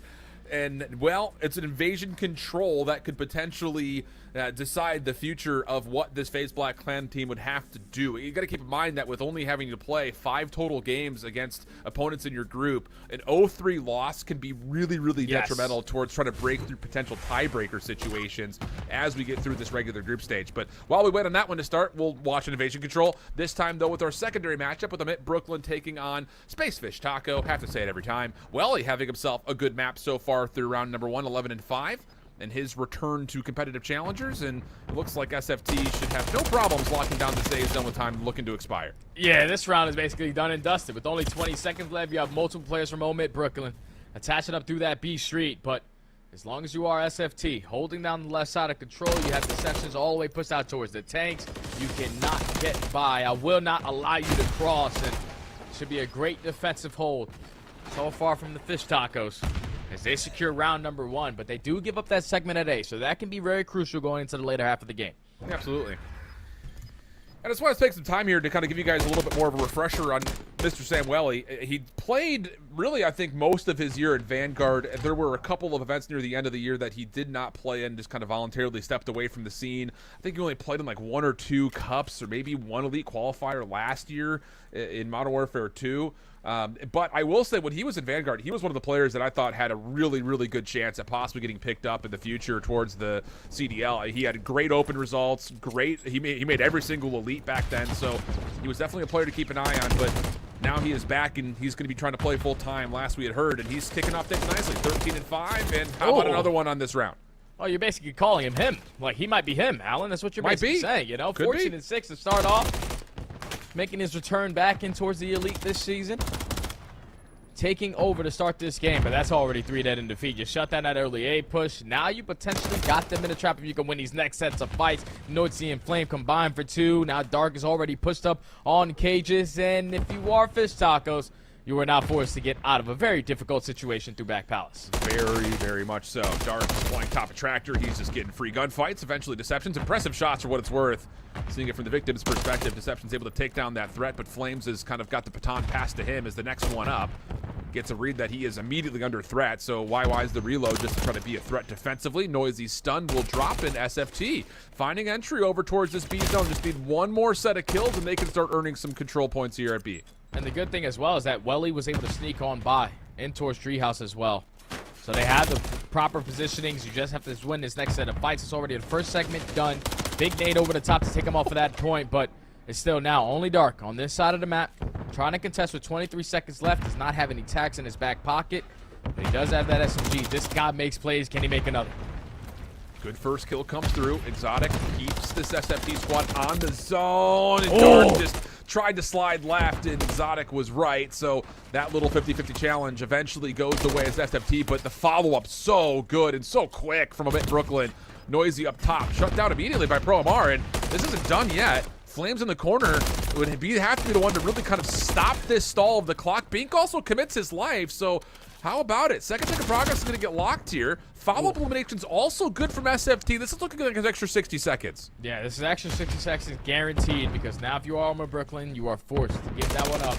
Play a minute defensive hold over towards this 8-point, but you have to shut down Welly, who's slowly starting to get behind enemy lines. Working his way through top blue, through top gas. He's also blocking that close spawn as well. If you are Omit Brooklyn, this is a situation where you have to clutch up on these fights. You don't want to lose this side of the map, because then you're allowing them to free roam in towards A. Every gunfight is a big gunfight here for Omit Brooklyn. And even though there is a shutdown of Deceptions deep, they do not get the read on where Welly is. So you can still see those green arrows. Keep looking behind them, knowing that Welly is still going to be an issue and potentially a thorn in their side. There's a shoulder check, and now Welly's position is known. Good follow-up from Noisy, but that's hold. SFT still have a chance to try to hit this from the front with that time being given. 17 seconds on the clock. They've got to go, and they've got to go now, Jay. Yeah, this is their last push. This is their last push. And see, Deception, he's just trying to find at least the opening kill. It's a big one onto the player on the point. Potentially cross for free, and they also find 3 kills in the feed. Noisy, the only man here. He takes down 2. The trade is in, so finally they're able to get on with 1.8. You got to stay alive.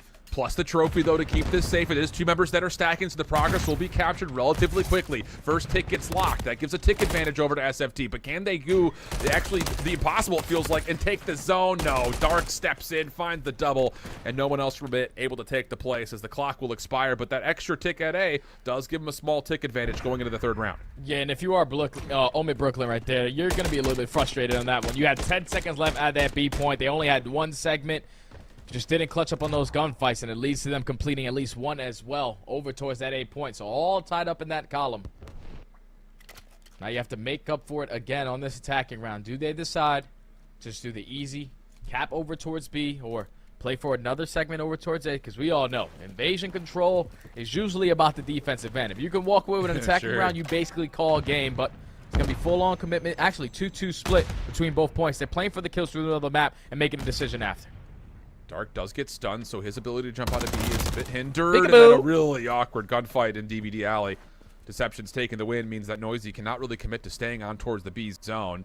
And these members at mid-map here for Omit have not rotated over to help. So, yeah, they find the kills on the Deception's rotation. And now, all of a sudden, you got 2 players, or now just, pardon me, 1 for Bink on the A zone. And SFT start to panic a little bit out of spawn. Yeah, but if you are Bink, your hands are full. You only have 1 player in a position to potentially watch across, but now the reinforcements are here. That's already the 1st second complete. Job well done for Bink. Can he win that 1-on-1 on a point? No, it actually turns to a 2-on-1. Great team shots coming in from Fish Tacos. As they take him down, only allow 1 segment to come in, but they have full map control as well. Yeah. Welly's already pushed out towards Tank. He does fall, so finally Omit Brooklyn have an opportunity to push up on the point, but Noisy. Wow, what a snap for 2. Oh, that is just doing it and doing it well. Noisy kind of getting away with murder here as the rest of his teammates are going to probably secure B. He doesn't fully get the second tick. Oh my God! Still work on it. Another impressive double for Tyler Noisy. Bailey doesn't finalize the 3rd, so the 2nd tick will be depleted, but the extra 60 over towards B does come through with the completed capture. Yeah, so now you're going to have a minute 53, currently up by 2 lives. Have players in crucial positions, already pushed out towards blue, already pushed out towards DVD.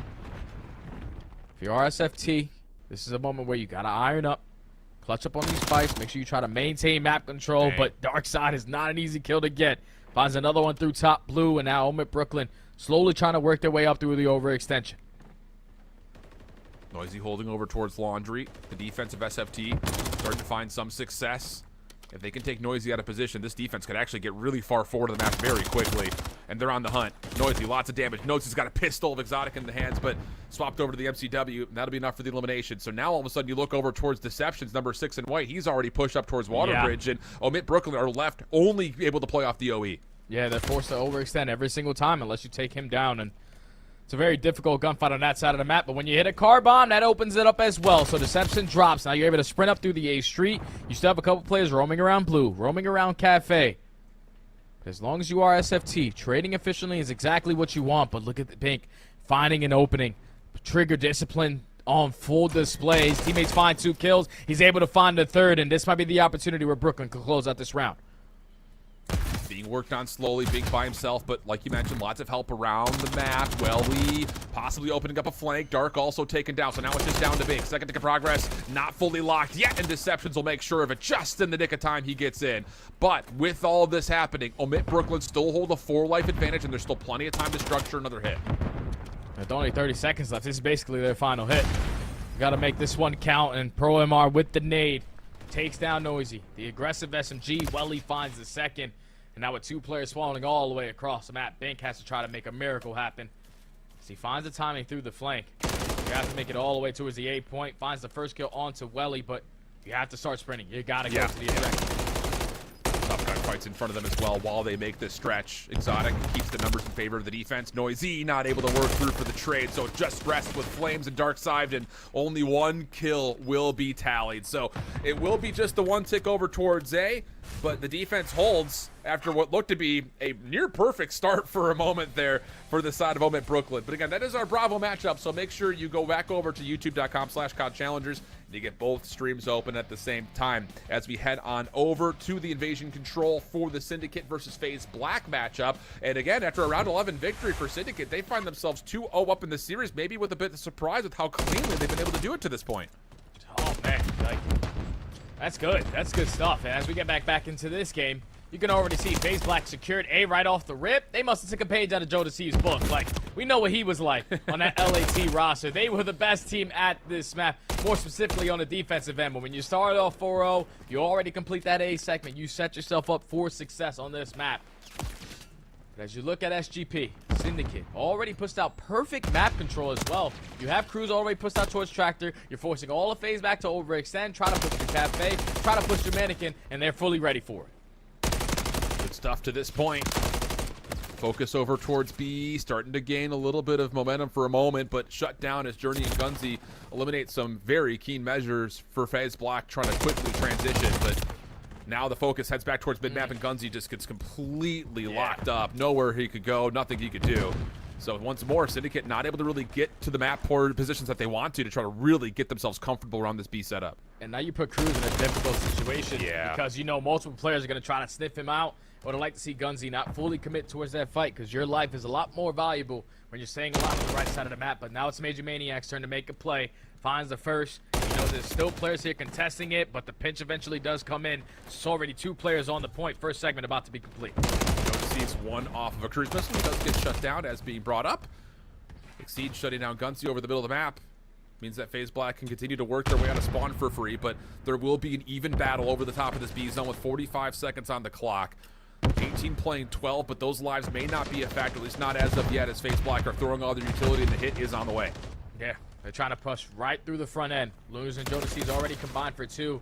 They have a read of at least 1 player still pushing towards Broken, and they read him perfectly. That's now 3. The stack is in. Gunzy, you don't want to go out there and die. You want to wait for your teammates to get into the play. He does take down 1, but the reinforcements are now here. Second segment already complete, but Brack attack finds 2. Just got to stay alive, and this round is yours.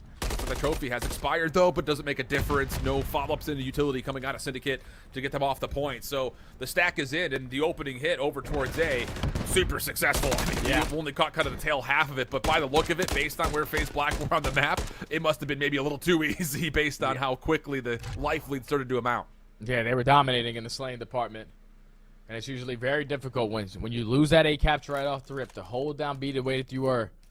As you saw all of FaZe Black, they just regrouped through the front end. Once they took down Cruz from Tractor side, everyone was like, all right, use your tax to open it up. Make sure we're trading efficiently, setting up crossfires. And once they found that 2-piece, the round was basically theirs. It's not very easy to hold down that B point, and at least the FaZe Black taking round 1.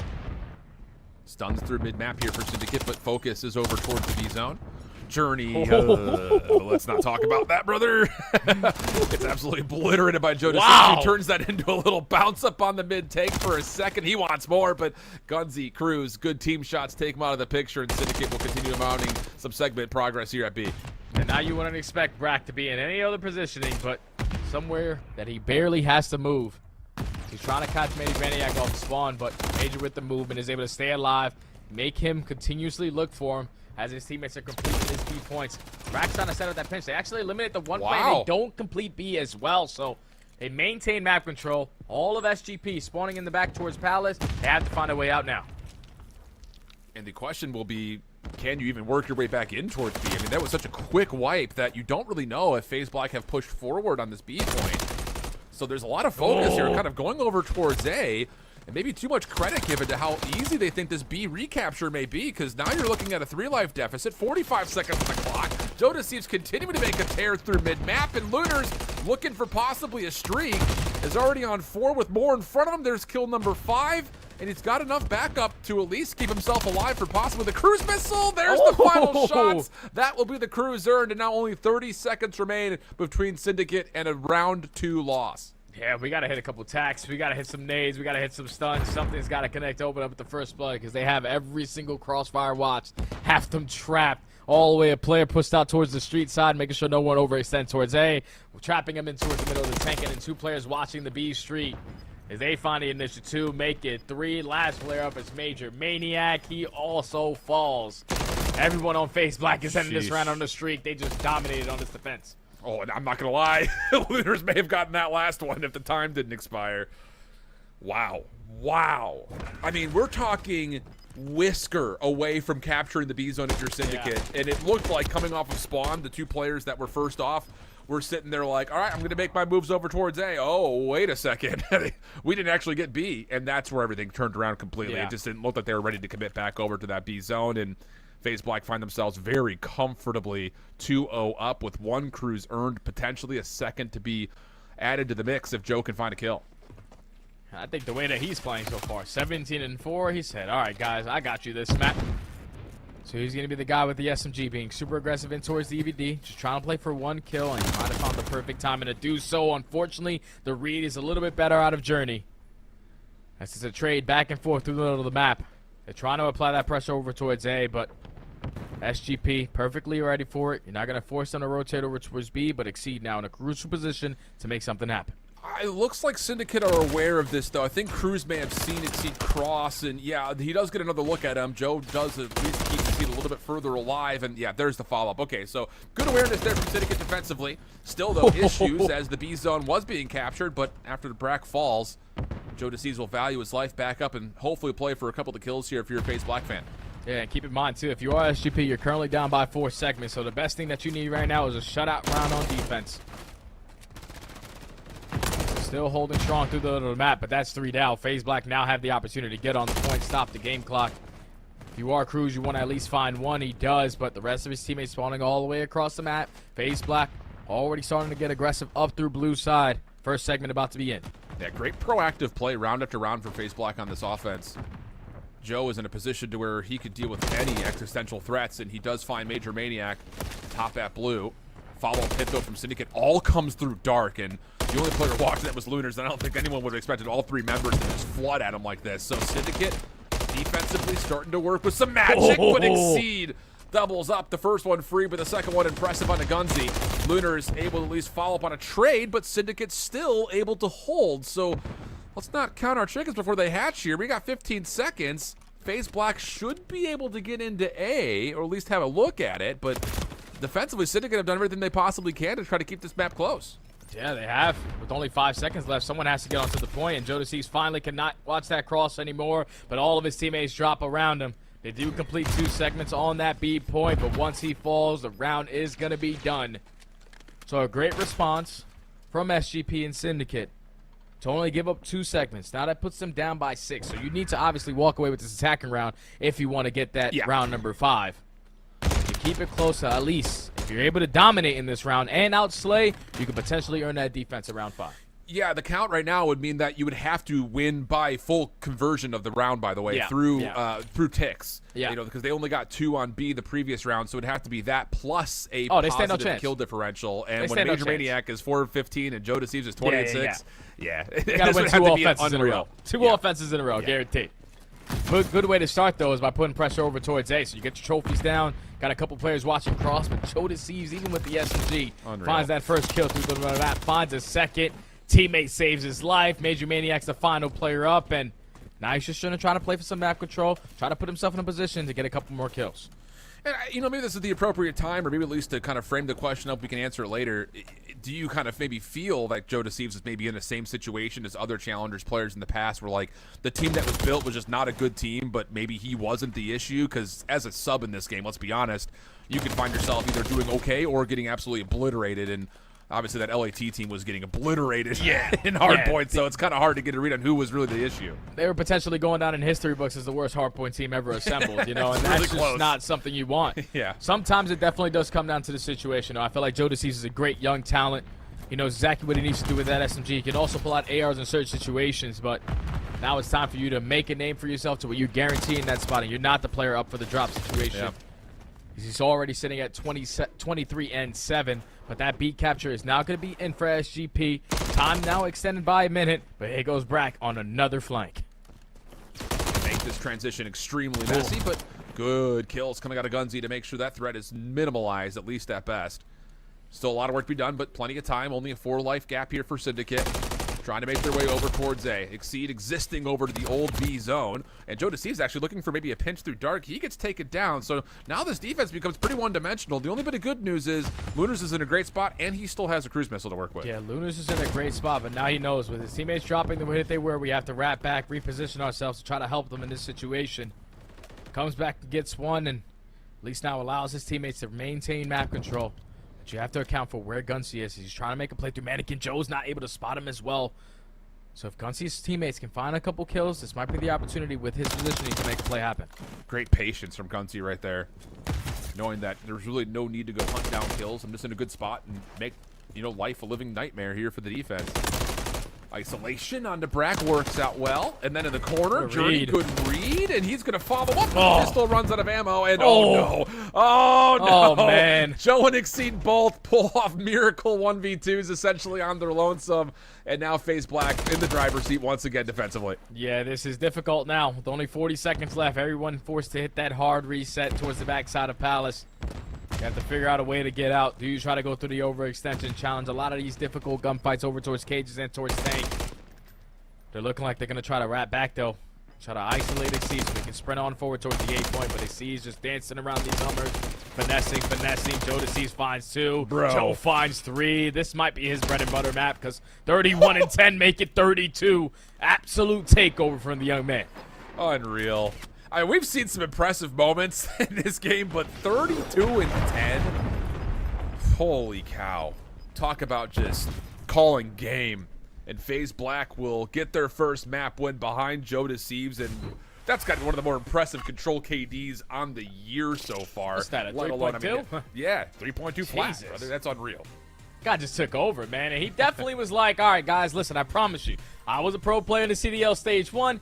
We were really good at this map. So I got a good understanding of how I need to play it, but the fact that he was doing that a majority of the time with the SMG in hand, that means he's just finessing his way in through the close quarter engagements, in through DVD, in through Cafe. But 5K damage, 30 non-traded kills, yeah, Unreal. That was all on the back of Joe Deceives. Way to have yourself a map.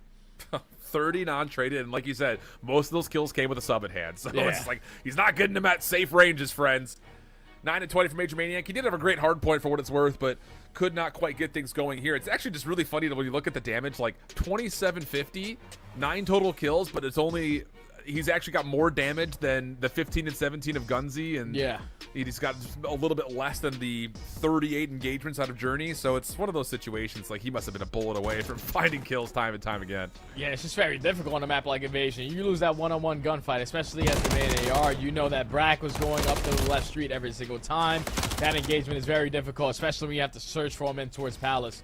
But every single time Major Maniac was trying to watch across, he was just peppering. Then, as we take a look at our replays, though, I think that play that Brack just made also was very crucial. That was the round when he works up that left street, finds the deep pinch to get him off of that B point right before they complete it. But then he works his way back off the spawn to watch the crossover towards A, and then shuts down an aggressive A push as well. They were just winning more gunfights on this map, man. Yep. The way that FaZe Black answered on this, it's looking like it's probably going to be forced in Game 5 because the gunny is now warm. Yeah, 100%. I mean, again, we also talked about this, expected this to go forward, maybe not in the fashion that we got here, but sub base coming up next.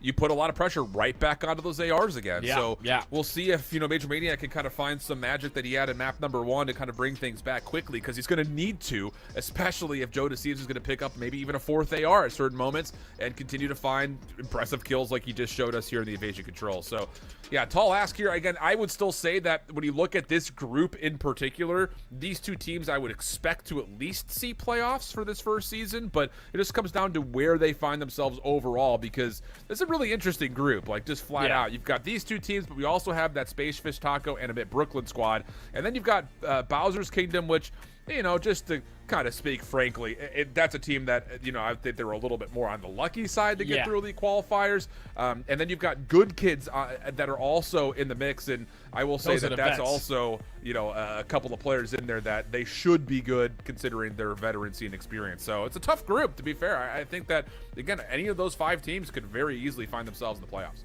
Yeah, that means you got to come out swinging, man. You cannot be one of those squads that walk away in a 0-3 fashion. So the fact that FaZe Black were able to take a map here, that could play dividend as we get to the later half of the stage. But way to stay alive in this series. Now you're going into a sub base, and I feel like just the way that the ARs are playing, they're going to be in those crucial positions. We know that Brack's going to love top 3, but top snow is going to be a very, very important part for this map. We know how P1 and P2 chains are. You just want to hold that 3-story. But now with the P3 now rotated towards the back of warehouse side, you have to make sure you flip for that one. But everything else is basically on snow. So you best believe those ARs are going to put themselves in those crucial positions towards top 3, towards top snow. And I feel like Major Maniac on a map like sub base, he's going to be hitting those early rotations, setting himself up for a couple easy freebies. So this map is going to be a banger, but if FaZe Black are shooting the way that they were in that map number 3, we're definitely going to a game 5, because Joe Deceives was untouchable on that map 3. And he's just going to want to just jump out of spawn and try to do the exact same thing again. Let's be honest with each other. So, yeah, really interesting premise here, I think, just generally towards what we've had in this series. And I think, again, the individual stories almost tell themselves. We spent a lot of time kind of obviously highlighting the players from FaZe Black. Easy to do considering who's on the team and what they've done in the past. I'm curious, just on top of looking at the players that were recently in the CDL brought back down, what can Lunars do to really kind of put himself in the forefront of AR conversations? Because he's the only player in the lobby outside of maybe him and Cruz that haven't really seen the league yet. So it's one of those situations that after a great year last year, he's following up with a great start here this year. What in your mind, as someone who's obviously seen the space as a pro player and obviously been cast in the CDL now for years, what is like the element that you look towards being like, yeah, this guy definitely has the tools to make it in the CDL? It just comes down to like the clutch plays. As a main AR, it's very difficult sometimes to find the proper positionings, because sometimes when you're spawning all over across the map, it takes about 20-30 seconds for you to actually get into an engagement, especially in a map like sub base. But he's got to be one of those guys that has that takeover ability in those crucial moments where his team is losing spawns or a crucial play needs to happen. He needs to try to come out on top. And usually the way you find yourself in the CDL as a player in the challenges, it's due to a lot of the flashy plays. I feel like all the players that make it into the CDL from challenges come out with crazy SMG work or just dominant AR work. You can't be around in the middle of the pack if you want to get to that next level. That's a really good point, and we saw that with Snoopy, I think, in particular. He was in a really interesting situation last year, playing with the full Spanish team, or the Mexican team, rather, at the start of the year, and then he gets a shot at Boston Academy, and then, like, okay, now you've got Censor yelling his name from the mountaintops. It's very quick to kind of get noticed when it's like that. But we are still waiting on sub base, so while we wait on that one, again, we'll take a look to see how things are going with SFT and the Omit Brooklyn team. SFT find themselves up 2-1 now in the series, and they also find themselves on sub base. It's like we've got ourselves complete parallel map stats between these two series. Yeah. The exact same map that we're going to be playing in the map number 4 in series number 1, but 13-44 is currently the score. Omit Brooklyn in control of the spawns right now, currently 4P3, but you already see Darkside trying to flip those spawns with a huge one-on-one versus Exotic. They want to try to flip. They want to try to make sure they maintain mid-map control, but also soak as much time as they possibly can. Big 2-piece comes in from Deceptions, still contesting through the backside of P3. And Deception says, don't come at me with that pistol nonsense. You better bring it and bring it all. Another follow-up elimination, again, just makes a mess of this scrap time for Omit Brooklyn, who eventually do use those proximal spawns to break through, but it's not as healthy of a scoreline as they would have liked. I mean, granted, they're still up big, but you look towards the rotation coming up next, and SFT all over the map, and actually a late route hit-to-hit scrap from Pro MR. Again, just kind of keeps Omit Brooklyn out of the middle of the map, and this is going to garner major opening time here for SFT on 5. Yeah, SFT, this is a good situation to be in right here. You're spawning them all at the old hill. It's about 10 to 15 seconds before they're even in a position to contest this. But everyone is not really focused on the P2 side. They're more focused on just watching in front, having crossfire set up. You're going to force Omid Brooklyn to check every single corner, and it plays right into what Exotic wants you to do. He finds the first Welly there for the trade. 2 players still here to contest it. Big, actually, the big kill. He's going to be able to block that spawn. Might be an opportunity for Break. He also stun tracks in the back just to make sure no one else randomly spawned up here. So Bink does guarantee his teammates come up close, and Darkside, who did not spawn in, very quick to hit this pinch and completely flush out SFT from the hard point. And now look at the map. You've got SFT completely reeling. You've got players looking towards rotation already, and this did not go as planned for Spacefish Tacos. Yeah, Spacious Tacos definitely want that one back. Can't be that easy, especially when you find the initial couple of kills. Can allow the last 2 players to win that 1-on-1, flip the spawn, and then put the hill on its head. But it's still a 73-48 scoreline. It's going to be SFT in the hill nice and early, but none of the gunfights are going in their favor. Last player up is going to be Welly. Team shots are bound. Noisy eventually there for the break, and now you are low-key in a headlock. SFT has to break out of warehouse, and this is not very easy. At least they do deny Darkside from getting around the back, so this hit from the front can still be amassed.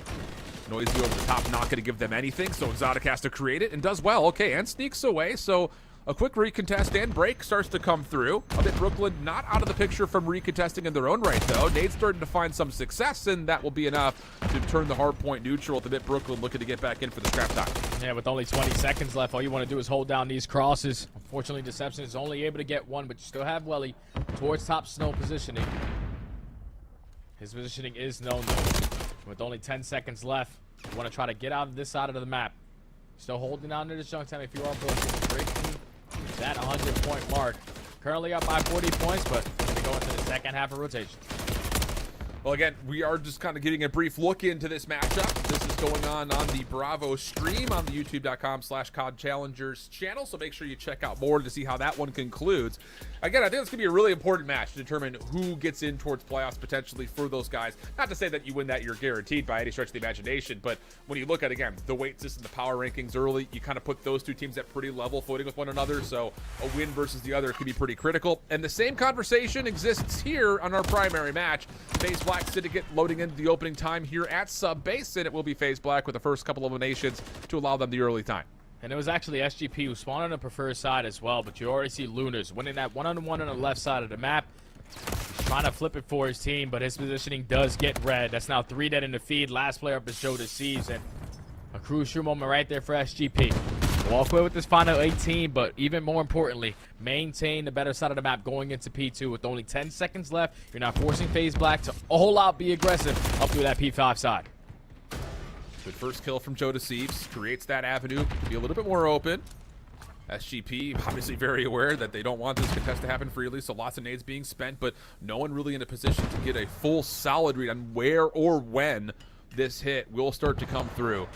Brack able to get a trophy down. They get a read on Gunzy deep, and here comes the flank around the back. Exceed able to take down 2 freely. Loses Journey by himself inside this back operator used, and that's not going to be anything gained, as that will be a very quick breakdown for FaZe Black. That was a beautiful break as well, because you had Exceed go from top 3. 2 players work around the backside of P2.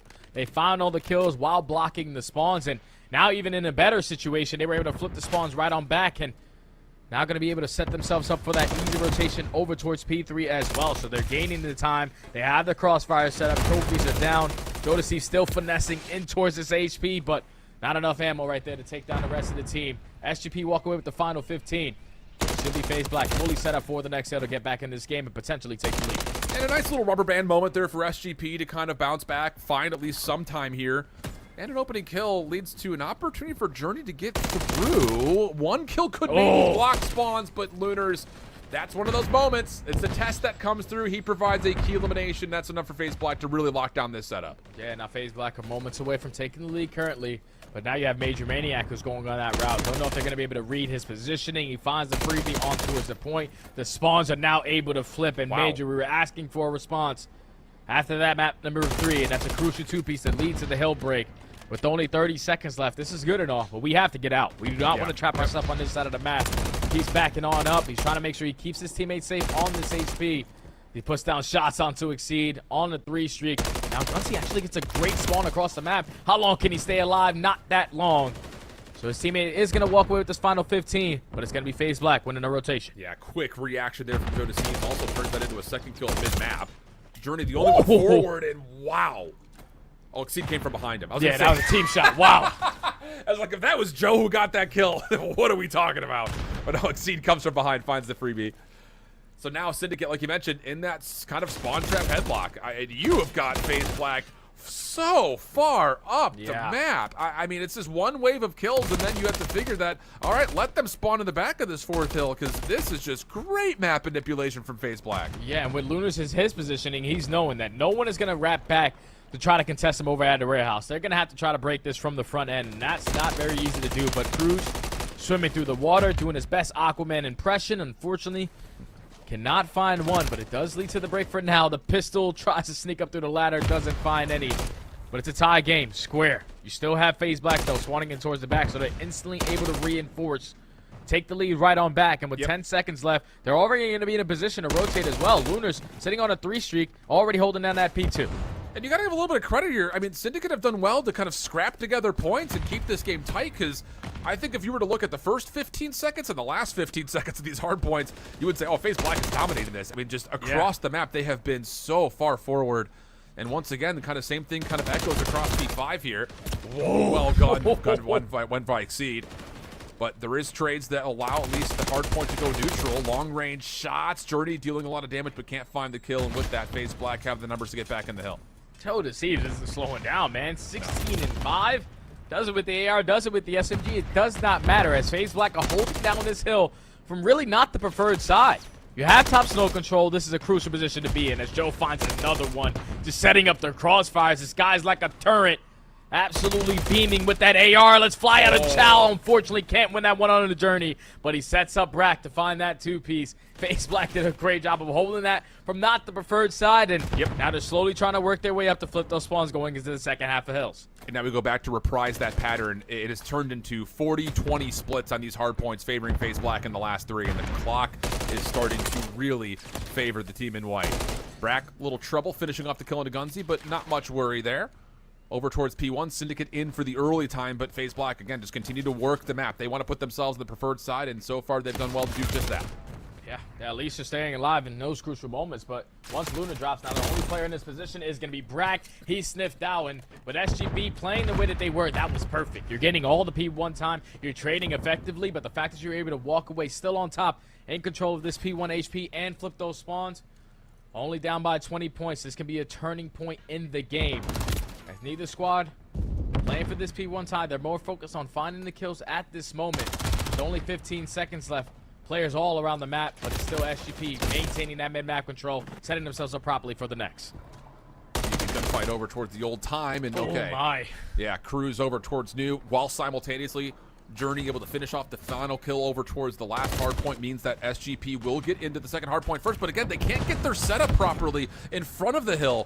So now you've got players spawning top left-hand side. Syndicate only have 2 members on the hill, and they really can't even contest once again. FaZe Black from the front. This feels like deja vu all over again. Gunzi's stuck in the back room. He will be shut down, and once more, FaZe Black just walk into the hard point from the front. It just can't be that easy, man. I know in certain situations where you're a player off the rotation, you're always trying to put yourself in the best possible positioning off the rotation when you have that much time, but sometimes it simply does not work out. Would have liked to see them play a little bit more safer on the right side of the map, but unfortunately, FaZe Black make them pay for it. Last player on the point is going to be Joe Deceives. He's just trying to stay alive as long as he can, but this is already good work. There's only 15 seconds left on P2. His teammates have the rotation to next, and they're still contesting this P2 upward. And somehow I look up at the scoreboard, and I'm surprised to not see FaZe Clan up by like 60 points. They're only up by 20. So again, Syndicate doing whatever they can to just keep themselves alive, but they need to take control of the hard point and hold it at some point in time if they want to see this game go their way, because I'll tell you flat out, continuing to find successful breaks will likely not lead to the recipe of a win condition. And as Brack sets up FaZe Clan Black to get the opening here over towards this back snow position, SGP once more finding key gunfights on their break attempt. And this time it's very convincing. So 40 seconds with the fight for, and Syndicate find themselves in their first really controlling position on the map. Yeah, this is the best possible scenario you could be in if you are SGP.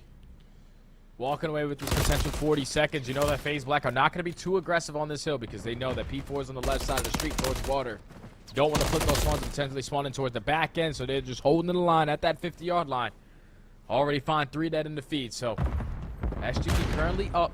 Gonna put them up by at least 25 to 30 points if they continuously hold on this hill. But now you have to break out of the setup that FaZe Black are currently in. You don't want to get too aggressive, though, and potentially have one player spawn behind you as well. Yeah, very true. Very true. But this feels very familiar because this is the exact same line of defense that FaZe Black set up last time we were here. Oh, Let's see where man. Journey spawns here because there are a couple of kills through mid-map. He still spawns out over towards Old, and FaZe Black will see the proximal spawns continue to stay in their name. So setup looking really good here for FaZe Black. SGP, once again, have to repeat what they've done all game. They need to somehow find a way to miraculously break from the front. Otherwise, this may be too big of a gap too late in the game to come back from. The first thing you got to do is at least try to get past Joe Deceives, and that's exactly what Gunsy was able to do. Sneaks on by through P2. His teammates contesting from the front, but Joe Deceives, I'm pretty sure he was able to spot him. So the players that are on the point definitely going to turn around. They know the positioning of Gunsy. They're still holding down. This has been a full 60 hold from FaZe Black. That's how you cut your losses. You give up a full 40, you have to make up for it with 60. This is how you do it. Oh, Brack doubling up over through the front side at server stairs. That may cement this not just scrap time, but a chance to rotate quickly here as well. 1v1 with Major Maniac, who was very prepared for it. So big kill there for SGP. They give themselves a chance with numbers early. Exceed still playing over towards Stacks. Nades do not connect onto him, but Gunsy's still able to fulfill the result of getting the elimination. So first 20 seconds looking good. Syndicate need to find a way to respond to this next hit coming though from FaZe. Oh, but Gunsy's making a play, man. He's making a play. They know that he's at least pushed out towards P2. He might have found a timing with the SMG. Takes down the first, takes down the second. That might be one of those plays that you're definitely going to look back on, but one player still does spawn behind him at P2, so Exceed should be able to get this trade, still set up a proper pinch, but this has been a great hold again from SGP from the front end of P5. You're usually seeing nades, stuns, everything get broken when you're the team spawning over towards the warehouse, but FaZe Black have not found an opening yet. And if they walk away with this final 16, 15 seconds, they're closer and closer to closing out this series. But you want to talk again about a player to step up when it matters most. Lunars gets another double to at least stop SGP from earning more time. So the gap rests at 10 seconds as you rotate back over towards P1. You would think probably unlikely either team wins here, but it's definitely plausible for both to still think they can. Journey with the water out has not had a particularly great map, but may find himself randomly behind this FaZe Black setup if he could just get to the top side. Long range shots versus Brack with the rival, and that's what I expected to happen. Brack's not going to lose that at range. Lunars with the pistol, only able to find one, but Brack follows up, and now we've got ourselves a FaZe Black lead with a chance to win. Oh, man, they have a really good opportunity to win as well. Only 20 seconds needed till they call a game and potentially force that game number 5. But Journey right back off spawn, pushes up through the ramp. He's able to take down 2. Brack's still in position. I don't know if he's playing for improvements or something, but we got to get him off this time. Waits too long, gets some assistance from Exceed, but still in the position, holding down this time. You just got to maintain the spawns now. You cannot lose these gunfights or you will lose the game. Huge first 1v1 by Lunars. Again, keep bringing his name into the picture. Follow up over the top of B2. Major Maniac trying to keep Syndicate in a position to flood through this window spot. Brack up top. Joe Deceives following up as the stun had landed, and Lunars is the one to get the double. So the hard point opens in favor of FaZe Black. But keep your eye on number 5. Cruz gets around the back here. Does anyone expect this? Of course it's Lunars. Seems to have a radar going. Cruz has not hit this as of yet, but he's going to have to go. 244 to 237. Kills from Joe from the front look good. Lunars 1v1. Able to get damage, but not the kill, and that's enough for Syndicate to at least have a chance to respond. Last 3 seconds have to come through, and Cruz will not be able to get the reinforcements or FaZe off. And we're going to go map 5 after a key 4th map comes through for FaZe, getting us the distance for a potential reverse sweep. Man, FaZe Black, that's a lot more difficult than I thought it was. When you take a look at those stats, like, they outslayed them heavy. Outslayed them heavy in that game. And the fact you only win by 13 took some crucial plays coming in from the ARs. Lunar stepping up. Brack with some big kills over towards that P4, getting a full 60. But still a very close game. Still a very close game towards the very end. Not a single player positive for SGP, but somebody only lose by 12. So if you are FaZe Black, keep in mind this is one of the newer rosters because the original squad had 2 players get called up to the CDL. You got to work out those kinks, especially when you're slaying the way that you were. But still, the good thing is you still walk away with the W. 6K damage out of Joe Deceives. What is that, 30 per the last 2 respawns? He's just been absolutely taking over to force this game 5. He's had nearly 60 non-traded kills in the last 2 respawn maps. Wow. I mean, dude. That's why he was a pro before, man. You know, like it's also just, I think, generally wild to see 6K damage, and granted Lunar's at like 5.2, but everyone else on the team was at like 3K. So he's like doubling up on the server's damage individually across the board. Ridiculous stuff from Joe. But again, it felt necessary considering that SGP, you know, as much as they were getting outslayed, their objective play, especially on breaks, just kept them hanging around for long enough to maybe have a chance with this map. I just think if you go back to that P4 originally when they were trying to set up that break, once you lose those couple of gunfights through the left side through P5 side, and you're instantly forced to break through the front, it has to be multiple routes. I know the water route is great and all, but it's very difficult to get a kill on that side of the map. You saw Journey try to do it. Unfortunately, the pistol wasn't good enough, but take a look at the replay. I thought Cruz in a very crucial position to make something happen, but once he only finds one kill, the rest of his teammates fall. The spawns are still in the preferred side for FaZe Black. They just reinforce too fast, find the trade, close out the game at that P2. And now we got a terminal search and destroy to end this one out, man. And the good thing is, like, if I'm Brack, you did just play against me on this map the other night in ranked, so you know exactly what you need to do to find a W, and that's a whole lot of pressure over towards B, man. It's very difficult to shut it down if you don't have any trophy systems and you don't want to contest on the top side. Honestly, this series provided, I would say, like two of the more like finessey search and destroy maps, like having high rise and terminal. I feel like we don't often see both of those in the map definitely pool. not those two. Yeah, very, very interesting to see them both prefer to have those, at least one from one side and one from the other. So while we wait for that map 5 to go on, we're also hearing that the SFT and Omit game has gone to map 5. Okay. And this is a game series that has had the same map pool as us for the most part, and we will head to high rise in round number 1 here of our 5th map. And a 2v2 situation, time running out on the offense here for Omit Brooklyn, as Noisy and Co. seem to look they want to rewrap this back over to B. Yeah, you can't plant that bomb at A. You know that those crossfires are set up, but Pro MR is in a perfect position to at least contest that. Now you know you have to play for the fight. Last player's just got to simply stay alive, and that's going to be SFT clutching up. The Fish Tacos must be hitting different tonight as they take first round. Fish tacos always hit different, my guy. Dude, I don't really like fish tacos, you know? Really, like, dude? I'm more of like a steak, you know, chicken guy, but I could do some shrimp tacos. Dude, I don't know about fish, though. I had this blackened mahi-mahi taco yesterday from a Wow, local spot. that sounds amazing. Oh like, it my just sounds God. amazing. It was next level. Actually, next level, I had a Korean barbecue steak taco. Whoa, see, that's the even phone. better. Hold the phone. Did you cook it yourself? Nah. I went to this local spot. It's really good. Okay. So we'll see what Pro MR can do to try to keep the taco conversation alive as their first offense sees them head out of spawn and at least give a look over towards B early in a lot of early days. Tossed over towards Elevator Alley. You've got one player deep watching over the top of this. This is Bink, and some defensive nades on the counter will actually get a read that, yep, there is some pressure towards B. Dark provides first blood from inside the site. And now you're in a 3v4. 2 players already pushed up towards Propane. You don't have to do anything if you are Brooklyn. You have everything cut off, and you also have Flame. Just get some info on a player being aggressive up through blue. So now everyone is accounted for. It's only 55 seconds left. You just don't want to give up your life for free. Gate shots from Welly. Not able to finish the kill, but only 45 seconds left. We got to be thinking. Dark side is still in towards this B site. We take care of him. We could work this bomb plant. Yeah, sure could. But Dark is not giving them anything.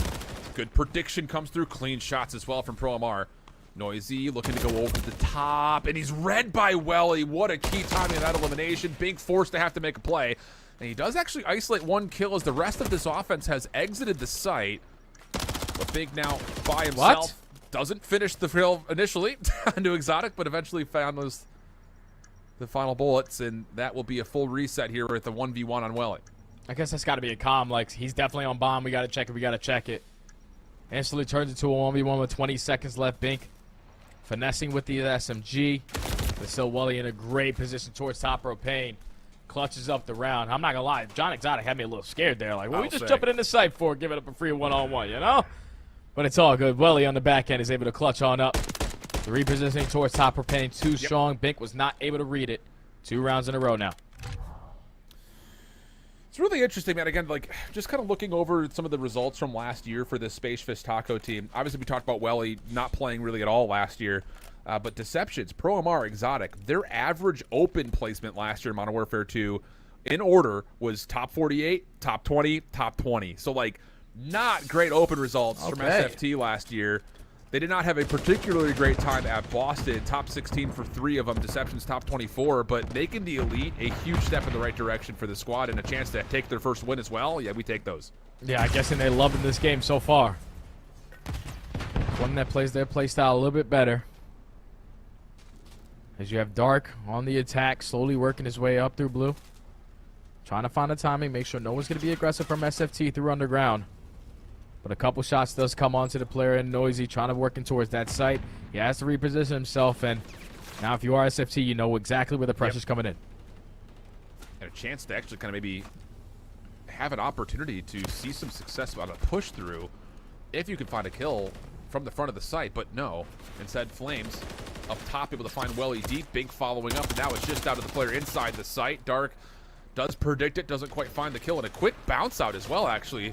Deception's trying to exist for as long as humanly possible, but no, not going to work out for either him nor the final member there for SFT. So I bet Brooklyn find themselves their first round with a clean offense. Yeah, that was just very clean offense. Slowly working your way up through B. You find the first blood onto the player, onto the propane. And then the entire time you saw Dark, he was just throwing shoulders consistently towards underground, was just trying to play the timings. No one was aggressive on that side of the map. Then as soon as they cast one player, everyone full sent it to win those gunfights on the end. Not a single player drops. A couple players ending that round on streaks. But if you are SFT, you were able to clutch up on your attacking round last time around, but just slowly working up as well on towards B, isolating Dark. Does he decide to switch his positioning up in towards that side? Quick route being hit. Propane does blow up, but Bink stays alive through it, and oh, that's just tough position. You're already committed to trying to commit up top on the mantle. Just gets completely red. So quick aggression here from SFT working out perfectly. Flames shot at in red, so the bomb will be planted at B, and this is a, well, pretty impossible 1v3, you'd think. Yeah. This is very difficult. You just get spotted running out of your base. Deception's doing a great job just putting down a couple shots, playing his life beautifully, sets up Pro MR to find the final. Just way too aggressive on their attacking rounds. Get the multiple first bloods and get that bomb down. That round is yours. So again, that is our secondary matchup that's going on the Bravo channel here at youtube.com/COD Challengers. Again, if SFT find a way to take that first result versus a good Omit team, that would be starting off, again, this Group A really, really hot. So we'll swap back over. We've got Syndicate and FaZe Black about ready to go here for map number 5. We'll be swapping over to Terminal now here for our 5th map. And as we jump on in, it's right out of spawn. Syndicate kicking off with the offense. And I think if you are FaZe Black, the game plan is we got numbers. Let's play together, because there's so many clutches in that map number 2. And with them starting off on the defense, we know how difficult it is to win an attacking round on Terminal. I would have liked to see SGP play super aggressive because there's no trophy systems in play. You can nade them out towards top Eskies, potentially work aggressively towards B.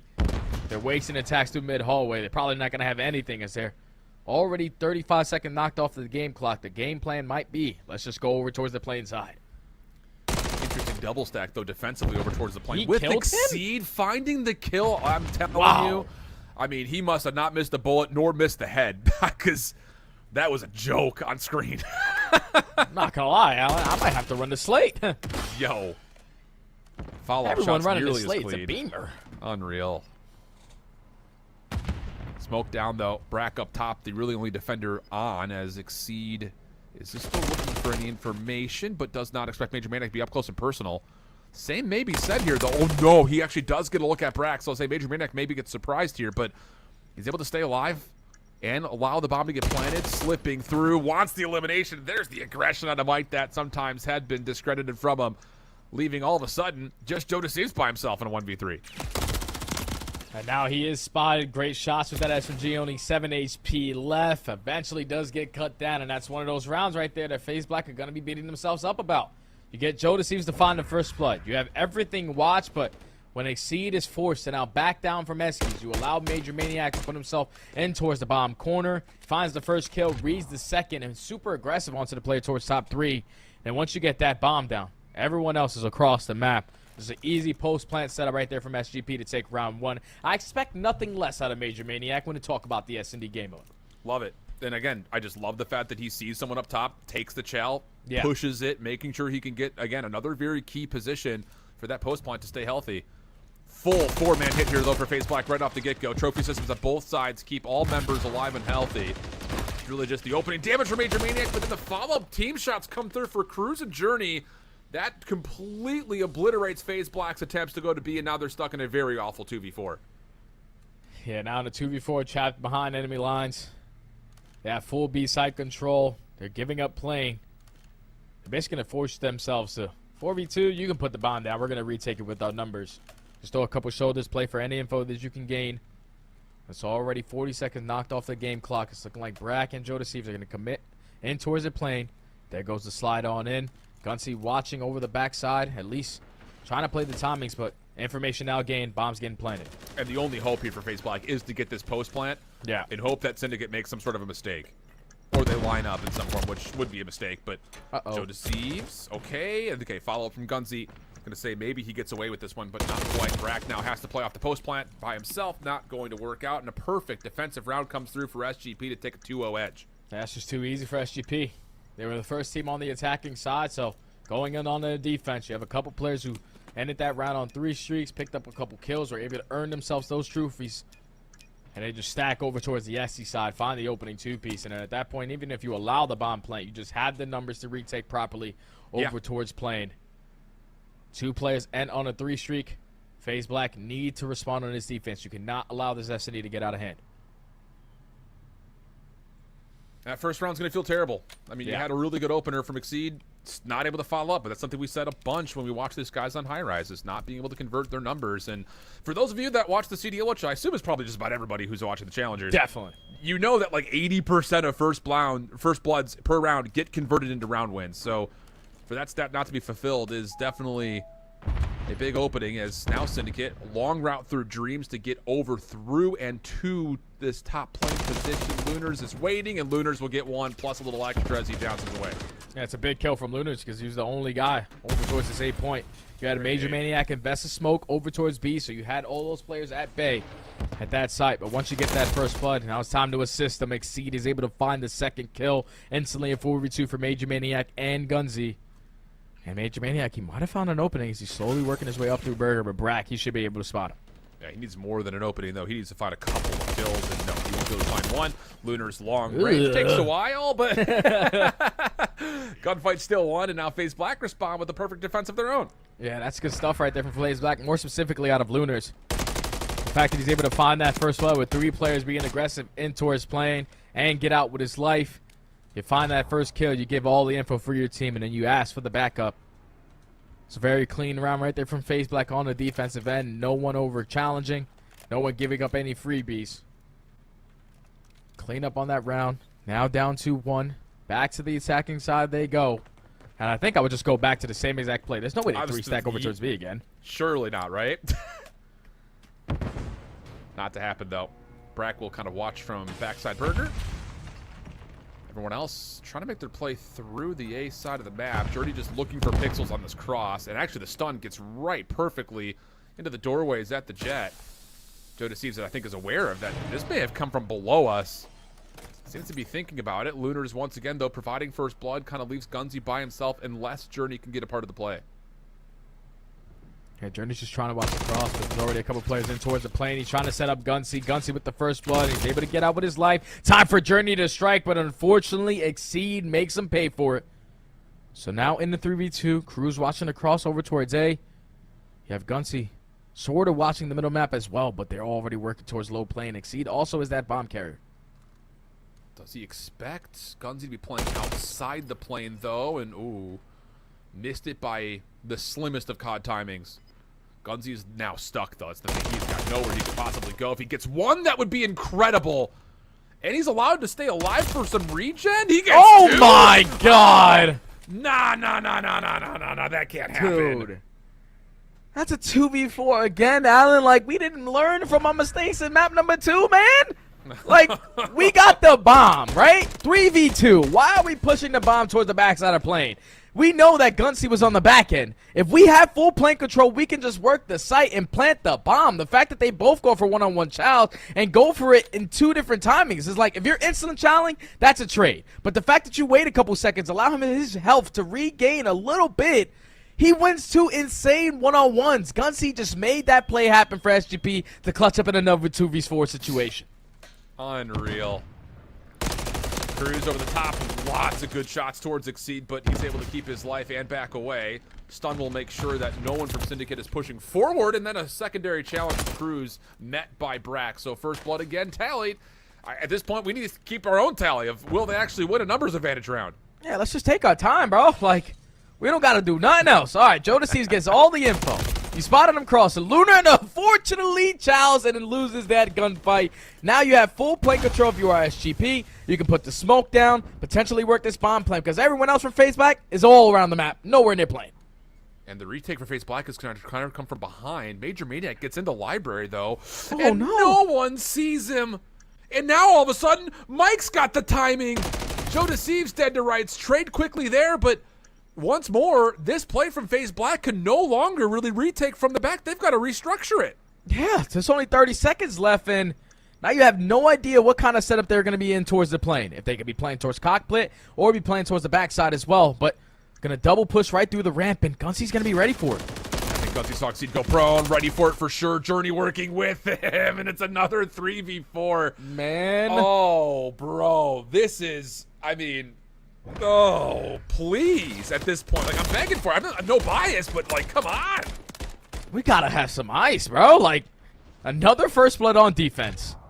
You give up the freebies. You also take map control as well up through Burger, so you know exactly where the push is coming in. I just think if you get that first blood, there's no point in committing to a 1-on-3 gunfight. Lunars, I know you got it the first time around on your defense, but that time is like, you can give up the plane. You can retake it with your numbers. That's the better play. Fortunately, it comes back to bite him. Now SGP up 4-1. And look at this early nades for SGP, aggressive on the defense. And Joe Deceives wants to go aggressive. He's stunned up, though. Oh, mercy. Not like this. 4v3 for Syndicate. The only real downside is they spent so much of their utility early, and they really had to all play down low on the tarmac, but doesn't make a difference when that's where you find your first blood. That's just one of those Superman plays that we really don't need at this time. Yeah. They were perfectly set up for it. Jodeci is now first blooded. You're already in the 3v4, and if you are Cruz, just get your info, man. No snaking, just a little pop-up glitch, you know, a little crouch, stand up, you know, but putting down shots, getting all the info, and also knocking down that game clock. It's only 40 seconds left. They have to make a move. Yeah, Major Maniac is right here to make sure Cruz stays safe. Sees Lunars at range. Cross will be earned. But no. This Cruz just popping up, playing whack-a-mole, my man. That's all it is. Both of them just making life impossible. Gunsy's now here to help. Lunars, nowhere to go. Oh, boy. 5-1 tally Syndicate all over this map. FaZe Black don't have any strategies, Alan. I can tell you right now they don't. They tried off the Riptor. Start off with some early momentum. But every single time, SGP, they are making them pay for it. Multiple first-blooded and still clutching up on the round. 2v4s. It does not matter. S&D is currently their game mode. Because now FaZe Black have to try to complete 5 rounds in a row. Try to bring this one back. But all momentum's on the side of FGP. You can do no wrong. Even if you get first blooded, it's still not wrong. And the crazy thing about how this map has gone is because of the number situation being earned early for FaZe Black, but them not converting it, it's like, do you start to second guess what your defensive playbook is? Because now Journey's in your back line because no one's watching the mid. Brack fortunately able to find a trade and get away, so we'll get a 3v3, but look at the decision making from Syndicate. We know we got him off. Let's plant. Let's play a post-plant setup. Yep, 3v3 now. 40 seconds left on the game clock. No one even close towards this site. Unfortunately, Gunsy gets a little bit aggressive. Gives that freebie to Jodeci. Finally is able to put one on the board. So now in the 3v2, we have seen these guys clutch up in these moments. They have another opportunity. And this long-range angle is going to be the alarm system here for this post-plant. Major Maniac just needs to see someone cross. Brack, oh, he stretched it. Can Cruz see this? He gets the first kill, has to check it, but that kill's enough to get Brack off the bomb. So now it's a 1v1. Major Maniac converting on a trade, but clean shots from Brack at range. Gets him back on with just enough time for the defuse. FaZe will stay alive. And that's one of those plays right there that Major definitely wants back. He's probably thinking that Brack is going to commit towards the bomb, so hesitates on just simply staying down. But with 11 seconds left, Brack is able to line it up with that MCW. The perfect time, too. Like, Major, if he would have stayed down an extra second, he probably wins the round. But FC Black, they stay alive a little bit longer. Down 5-2, but now they have to figure out their offense, man. They have to figure out their offense. You have to just do something together as a unit, man, because SGP, they're making you pay for it. every single time you try to split or send someone on an island. Hard agree.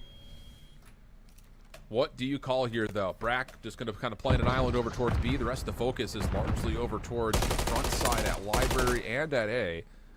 But just a couple of tags from Lunars. That's all that will really be spent here. Syndicate really not affected by this opening toil in the middle of the map. You still find Journey, though. In the bottom of plane, just watching that cross, making sure no one's going to get aggressive in towards terminal quickly. While Gunsy's playing it from the outside. He's not even in the plane. So it's just crossfires galore set up by both teams. They have every single cut watched. Yep. But now Journey's getting all the info. It's going to be in towards plane. They got a trophy system down, trying to put down a couple shots to back him down from that position. He's got help. That's the thing, is he can afford to take these shots and, again, keep FaZe uneasy on this approach. Or maybe they feel like they have to exit from the Brett Bridge to try to find this kill at Tarmac. Gunsy once more up top. This is going to feel familiar, but Joe deceives. He's not going to get fooled again, so kill will come through. Bomb not being committed, though, for the plan as of yet. Joe finally going to try to hop on for this. Shots come through. It's a pistol from Journey on the ladder. Oh, and it goes from bad to worse that quickly. Lunar's not in the spot to follow up on the kill. He had Major Maniac behind him the entire time. And that's going to do it. And Bracken a 1v3. No bomb, no time, no hope.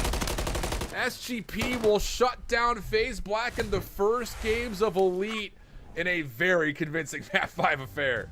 Man, I'm not gonna lie, I'd be checked if I'm FaZe Black. Like, this series was ours. We're talking about a map number 1, didn't even breach 250. But the second search and destroy, you got 2v4 clutched on twice. Multiple first bloods, the same exact way you had it done in the game 5, and just simply not able to clutch up with the numbers advantage. You gotta go back and just beat yourself up about that one, because that simply can't happen, bro. Especially on a map like Terminal. You get the first one on defense. They're already in a man disadvantage. They have to force their way into one of these sites. And the fact that you kept giving them one-on-one gunfights, or even allowing them to have opportunities to clutch on up, that's very difficult. A tough pill to swallow. And even in that final round, you get the first blood. You read it perfectly on Gunsy, but then no one's watching towards the back plane. Journey just climbs up with a pistol, and with 15 bullets in the clip, he's able to walk away with 2. Man, that's just great work from SGB to clutch on up. S&D wins chips. I expect nothing less out of Major Maniac to be stellar in this mode. But if you are FaZe Black, man, that can happen. You need to be clutching up in those S&Ds, especially when you have the man advantage. Yeah, it's one of those things like, you know, a mistake here or there, fine. But we saw 2 full maps of Search. Yeah. Where it was just like, not just mistakes. It was like inexcusable moments. And yeah, that's definitely one that's going to really, really hurt as they move forward. So that takes us through our first block of matches here this evening for the North American Challengers Elite. Next up, we're going to switch the groups and head over to see what Group B is made of, as Boston Academy will take on Convoy, and then in the Bravo matchup that we'll be looking into, and you can also watch on the second stream, Diverse will be taking on NYSL Academy. Should be a really interesting group as well for a lot of other reasons, kind of like we've had here, but I think more importantly, we've got a long-standing, very experienced career vets that have been away from the CDL for a while. So can they find a way this season to find favor to join on up? We'll head to a break, get everything set up. We'll be back with our second matches right after this.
What's up, all you Challengers crazy fans out there? We are back. We're for more, just flat out back for more. We've got our second slot of matches coming up here. I'm Shift, that's Study, and hey, we had a lot of really awesome stuff to look at in Group A in our first set of matches. 2 Game 5s, a near reverse sweep. But taking a look at the back half of our schedule here tonight, Jay, we've got Boston Academy taking up Convoy as our first and primary matchup, and then Diverse going up against NYSL Academy. And I know you were kind of surfing through Twitter. We kind of had some interesting results come our way from both Boston and Convoy in their first game. Yeah, Boston, I'm pretty sure, went all the way to a Game 5. They were down 5-2 in the S&D. They brought it all the way back to around 11. Then it turns into a one-on-one, and Yeez is able to clutch on up. And then the opposite side for Convoy Gaming, they were down 0-2 in the series. But then Donnie Temp, Don Dada started to come alive. They complete the reverse sweep versus NYSL Academy. That's kind of tough, man. As you take a look at the Convoy Gaming roster, you guys know all these names. That's Too Real, that's Dave Patty, that's Temp, and that's Yuli.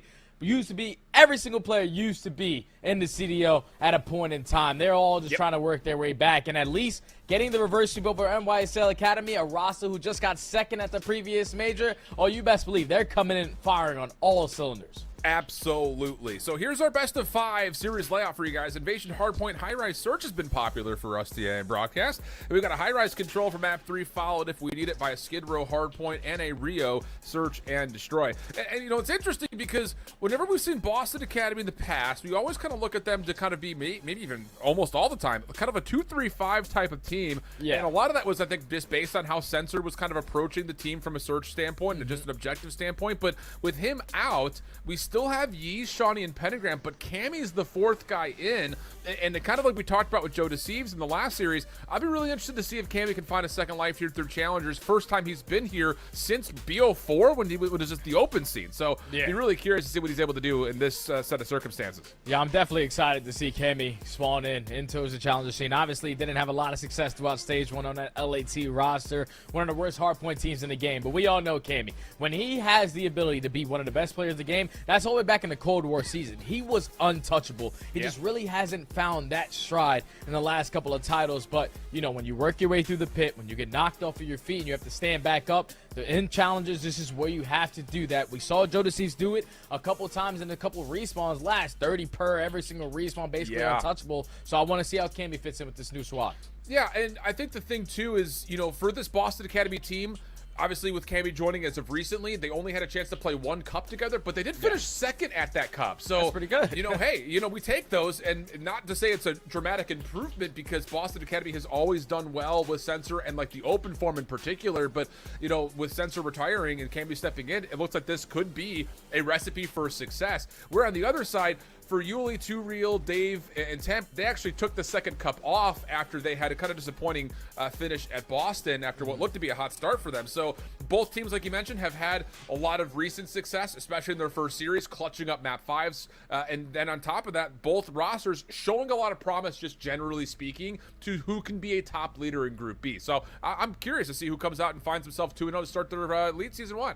Yeah, because they both sit at 1-0. They both had some insane matches. Obviously, one a little bit better on the side of Convoy because you get it done in a reverse sweep fashion. Yeah. But hopefully on this invasion that we start off with, Alan, the score line actually does reach 250 because I'm still jaw dropped that it happened in our first series. And it's all due to this P4. Hopefully we see some other squads play P4 a little bit better to get some time and actually hit that 250 mark. I almost forgot that happened. I'm not going to lie to you. Oh, my God. Yeah, it's so mind-blowing, bro. You know, like, it just doesn't happen.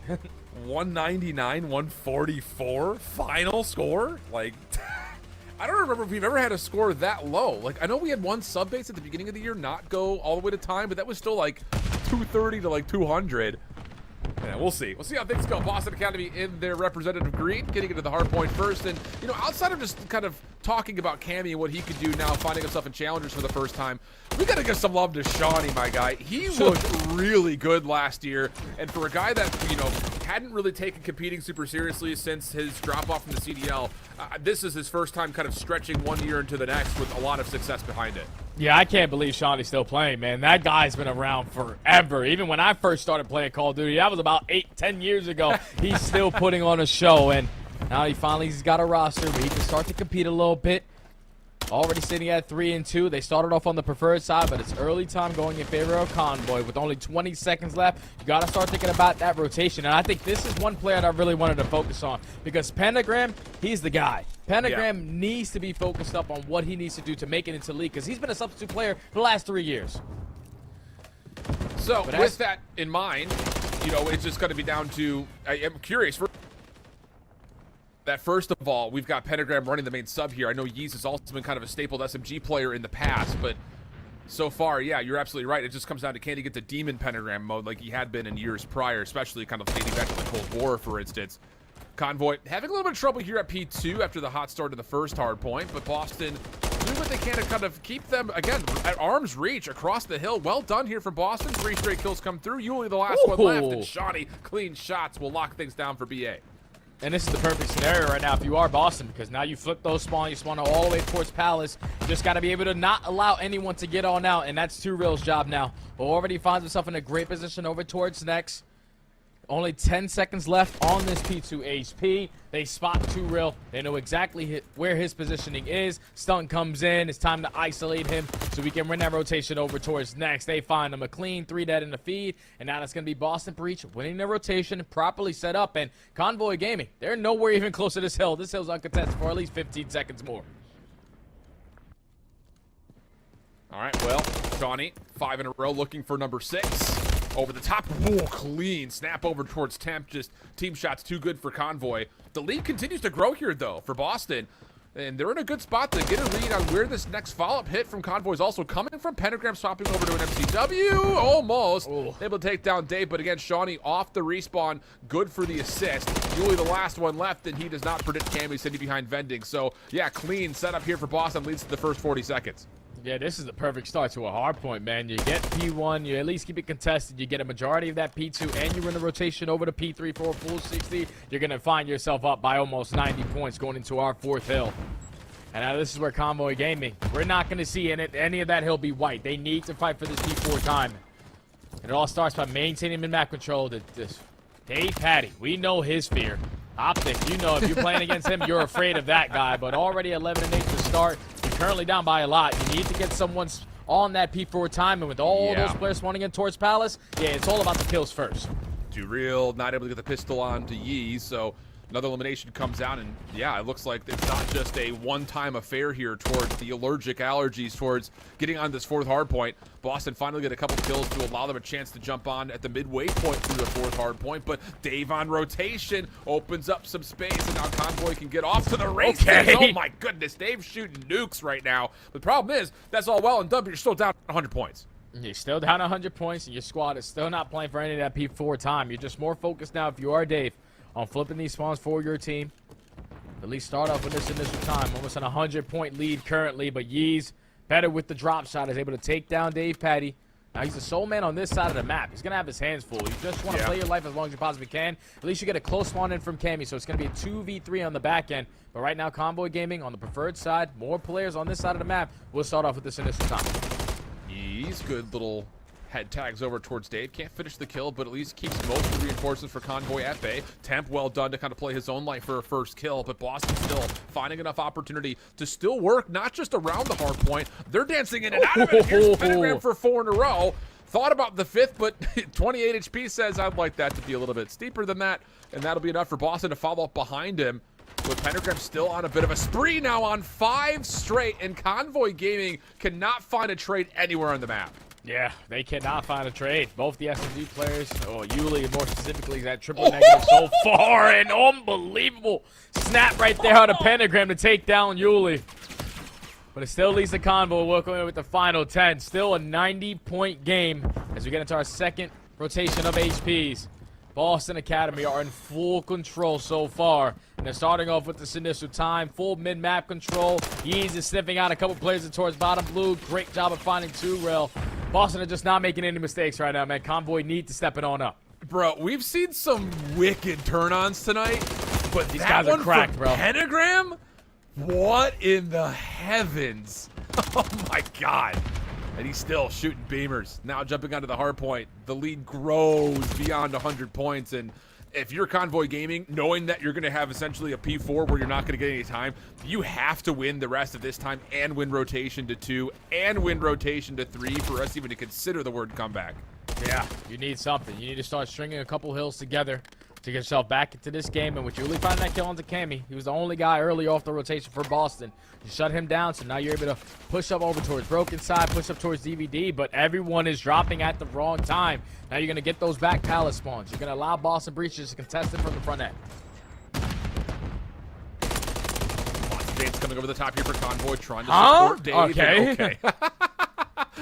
Who knows how far that track of the tank goes, because for a moment there, I think you should have been absolutely dead to rights. 2Real picking up the middle of the map, and okay, here we go. Convoy Gaming, first 20 seconds looking good. Bonds will flip.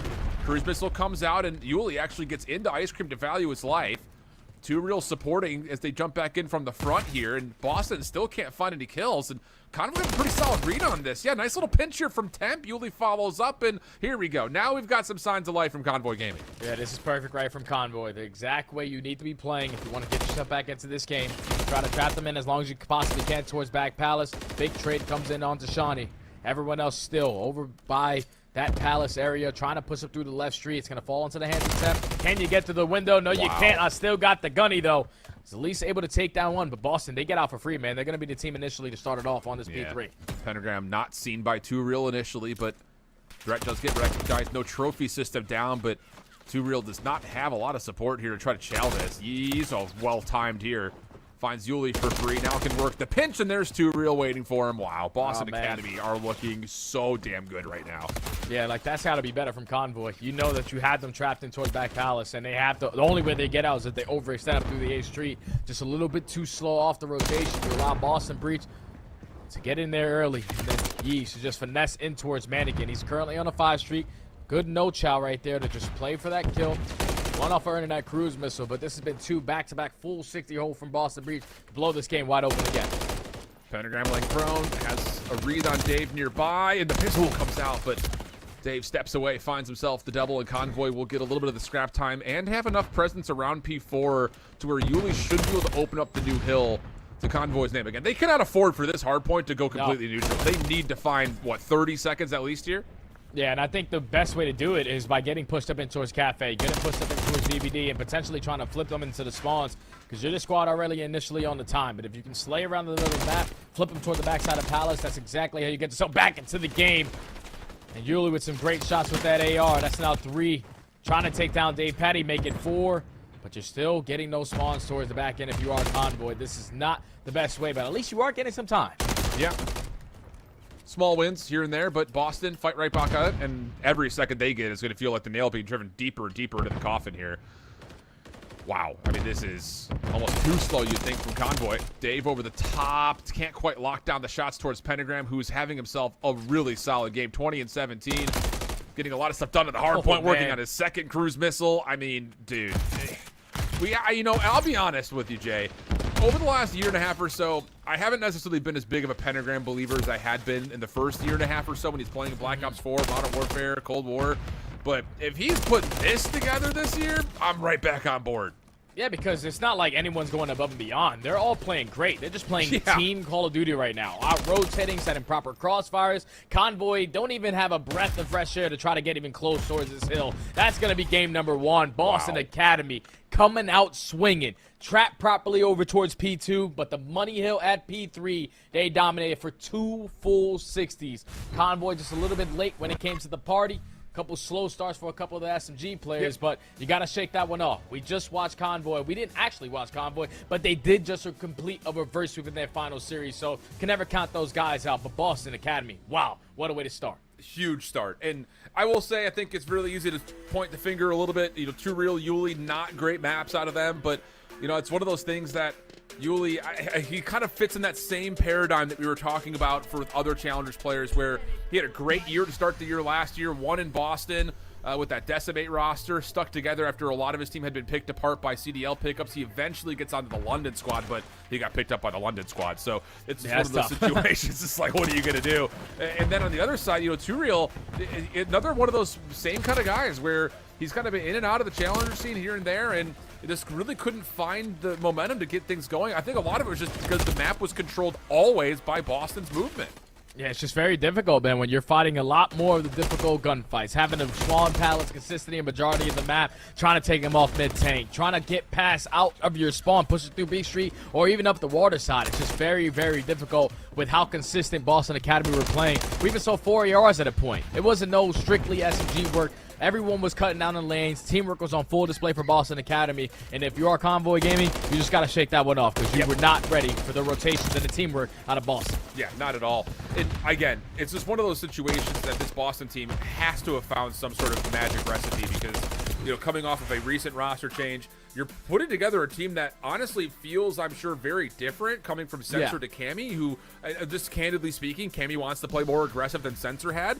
But it looks like that little bit of extra tempo has really rewarded what Boston has kind of wanted to do. And there may be something in that, talking about especially the SMGs in the past for Boston. Like Snoopy last year, he wants to fly at you. He wants to shell everything. Pentagram before that was kind of the same way, and he was forced into a more reserved, objective role. But if everyone's kind of looking to go aggressive and get forward and play with speed and tempo, and anyone can hit a route at any time, that may be kind of, again, the light switch to really get someone like Pentagram going in the right direction. And so far, it seems like it was. Yeah, and if you continue to play the way that you are, and it's no shade at Doug. Like, Doug was a great player when he played competitive COD. He was one of the best objective players to ever touch the game. But when he decided, in my opinion, to switch to that AR, it made it a lot more difficult for these SMGs to now fight a lot of these gunfights that they probably weren't used to. But now that you put Doug on the back, he hits the retirement. You bring in Cammy. He's a guy who understands positioning with those ARs a little bit more. And now you're allowing those SMGs who now can have the frequency to switch to an AR whenever they want. They know that that main lane is going to be watched. So Boston Academy just playing with a whole different level of confidence now with this new team. Well, we got a double dose of high rise coming up next, but before we swap into that, we will take a look to see what's going on between NYSL Academy and Diverse. And this is a fresh game, by the way, map number 1 here on Skid Row. And this NYSL Academy team is coming off of that reverse sweep loss that they just faced in their first matchup, whereas Diverse, surprisingly enough, they started up 1-0 in their series, or their Elite series, rather, which is, again, a bit surprising because I'll be flat out honest with you, I've never heard the name Neum or 04 before. Ryan, formerly known as Bandy, this is his first Elite, and Paul X, of all people, is playing with this rather young group of up-and-comers. Yeah, I played against, I guess, all those guys besides Paul X. When you talk about ranked, Ryan is a demon. 04, I'm pretty sure I accused him of hacking at a point, so he has some skill to him, and Neum as well. But unfortunately, they found themselves on the back foot. It's only a couple seconds to NYSL Academy able to take this map number 1, 243 to 188. Yeah, full control of Ticket. Craze is watching the push through. My young boy sitting at 29 and 23 as they take map number 1. Positive scoreline. And he's got most engagements on the map as a sub. That's my guy, man. Let's go, young buck. Oh, man, I need to take some lessons from you, Jay. What the heck? Golly. It's hard to take lessons from me, bro. I'm telling you, I yell at people and stuff. Bro, I'm not really the best coach, you know, but I do my best. I've seen your stream, bro. I know. Heading on into the Search and Destroy here, their primary matchup, though. Again, you want to watch the rest of that one in full, you can do so by going to the Bravo stream. Cammy in a very impossible 1v4 does get shut down. So good start here for Convoy Gaming on their first offense. Seeing if Boston can put together a bit more of a sturdy response here in their second attempt. Yeah, it looked pretty easy for Convoy right there in that first round. No trophy systems to work with. They definitely found the first blood, and then they were able to find the final couple of kills as well. Just all out aggression up towards that B site. You allow Dave Patty to take top propane. He's going to jump on the cranes. He's going to jump everywhere to make sure he has the advantage in that fight. But 2 Real and Dave Patty combined for 2 each. Take the first round for Convoy. As now they're on the defensive end, and I want to see what Boston Academy are able to do on this map. They just came back 5-2 in a Game 5 on this one, so their blood is flowing on a map like High Rise. Yeah, you got to think that something clicked, and you, all right, put that in the playbook. You know, take note of that. See if they can find that same success, though. He's down low with a bomb. He's waiting to see if his teammates can find an opportunity for him to go a different direction. It's going to be a double rival setup here for Boston Academy. He's able to find first blood on the rotation over towards B. Pentagram going to join him on the ladder climb, and this is going to lead to a quick plant. No, yeah, this is easy. Once you get that first blood through on the ground, now you're forcing Convoy to try to shut down that B push. Yuli tries to catch the timing. Unfortunately, Pentagram makes him pay for it.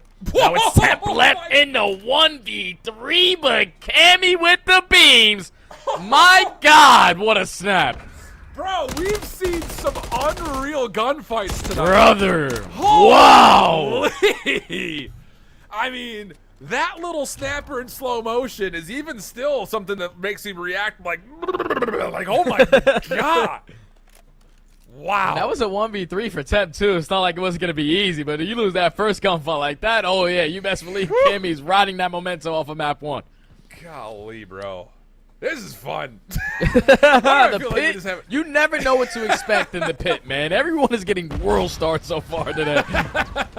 He's looking to get a Ray aggressive. There is a trophy system down for the offense, but doesn't matter. He's just looking for the cross, and he slips into elevator with now help from Shawnee. I mean, talk about a pre-designed setup. Yeez gets off the regen. What? More? Are you kidding me? Talk about the brass stones to make that play happen. Still countered back. We go 2v2.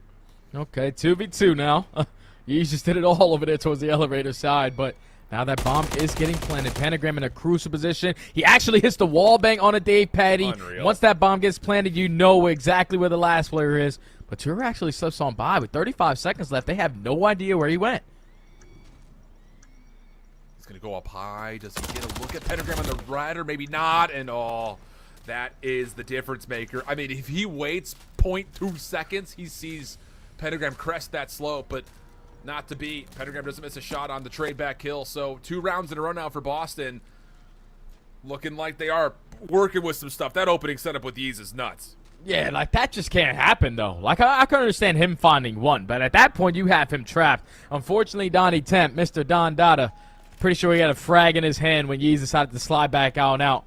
Even though he trades, the fact that Yeez is able to walk away with 2 up close and personal at that propane basically calls the round right there for Boston Academy. So they take 2 in a row.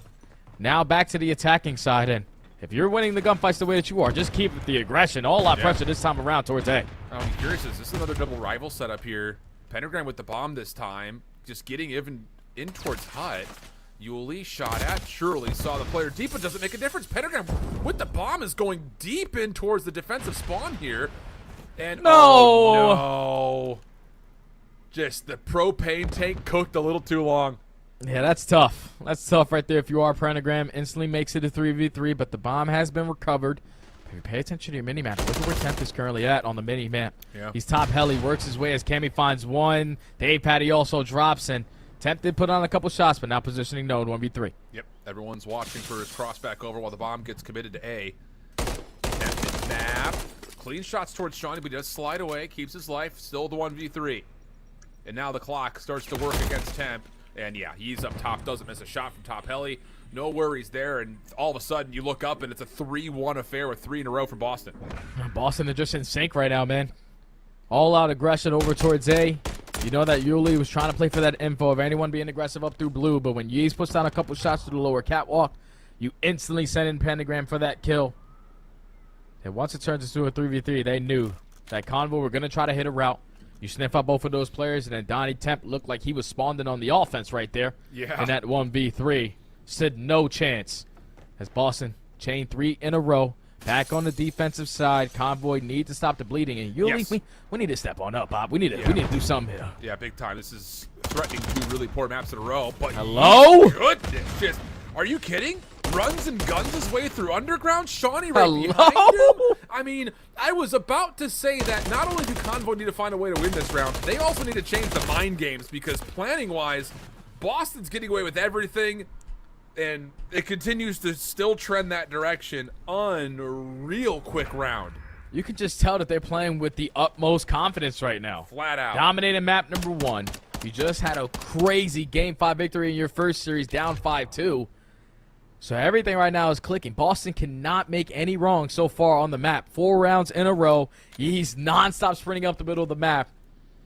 Convoy just needed to find a way to slow this down because Boston Academy just playing with the utmost confidence. It starts with the first blood, though. You have to get that first kill, slow down one of their aggressive players. And again, you want to talk about the tempo confidence that comes from Yeah. Boston? Double subs in almost every single round that we've seen so far on both sides of the bomb. So, I mean, they're looking to get up in your face quickly. It's these 2 guys, but the problem is 2 real goes unnoticed. That'll be enough for the first blood. Pentagram committing, and if you're going to go deep, you may as well just go deeper. Oh, my goodness. Huge double from Pentagram, and just like that, you snap your fingers and Yuli's in a 1v2. Yuli's always left in the clutch so far the last couple of rounds. With 40 seconds left, he's forced to clutch up on a 1v2. Get some info on the Pentagram, and unfortunately, Pentagram with the movement. Don't know if he's able to earn himself the ace, but I know guaranteed he at least found 3. Boston Academy not slowing down. All out pressure through underground. All out pressure in towards B. They come out on top in those fights due to the Pentagram plays. Now at game point in game 2. Yeah, Jay, I'm on the train again. I'm on the Pentagram train. Guy's gross, bro. Dude. I'm telling you, he's nasty. Holy cow. This is some cracked out gameplay from Boston Academy. This is like No a signs of 5-minute letting S&D, up. dog. Dude, for real. It's unreal. All right. More Rival 9 spectaculars coming out. No, MCW this time for Pentagram, looking at the long cross through mid. Once more, this is the same setup that they ran from before. Reese is just what? Oh my god! Dude. Put it away. GG. That's just way too easy, Alan. We're talking about Convoy taking the very first round of the Search and Destroy.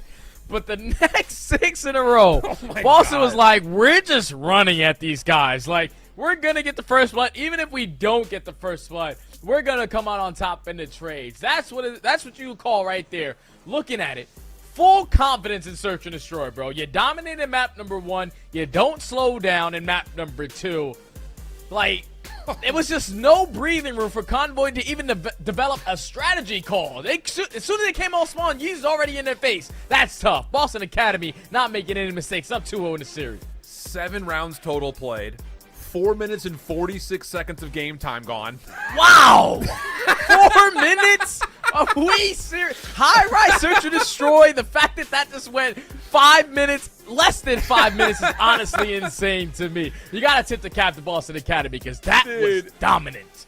Oh my god. And the thing is, 3 players essentially get 1k plus damage and Shawty's just hanging out. Oh, He said, don't worry about it, bros. I got you, bro. I'll slide away in a couple gunfights. I'll bait and switch for you guys. You guys are going crazy. That's unreal, Wow. man. Convoy, like, you just had a reverse sweep in your last series. Now you're forced to do it again?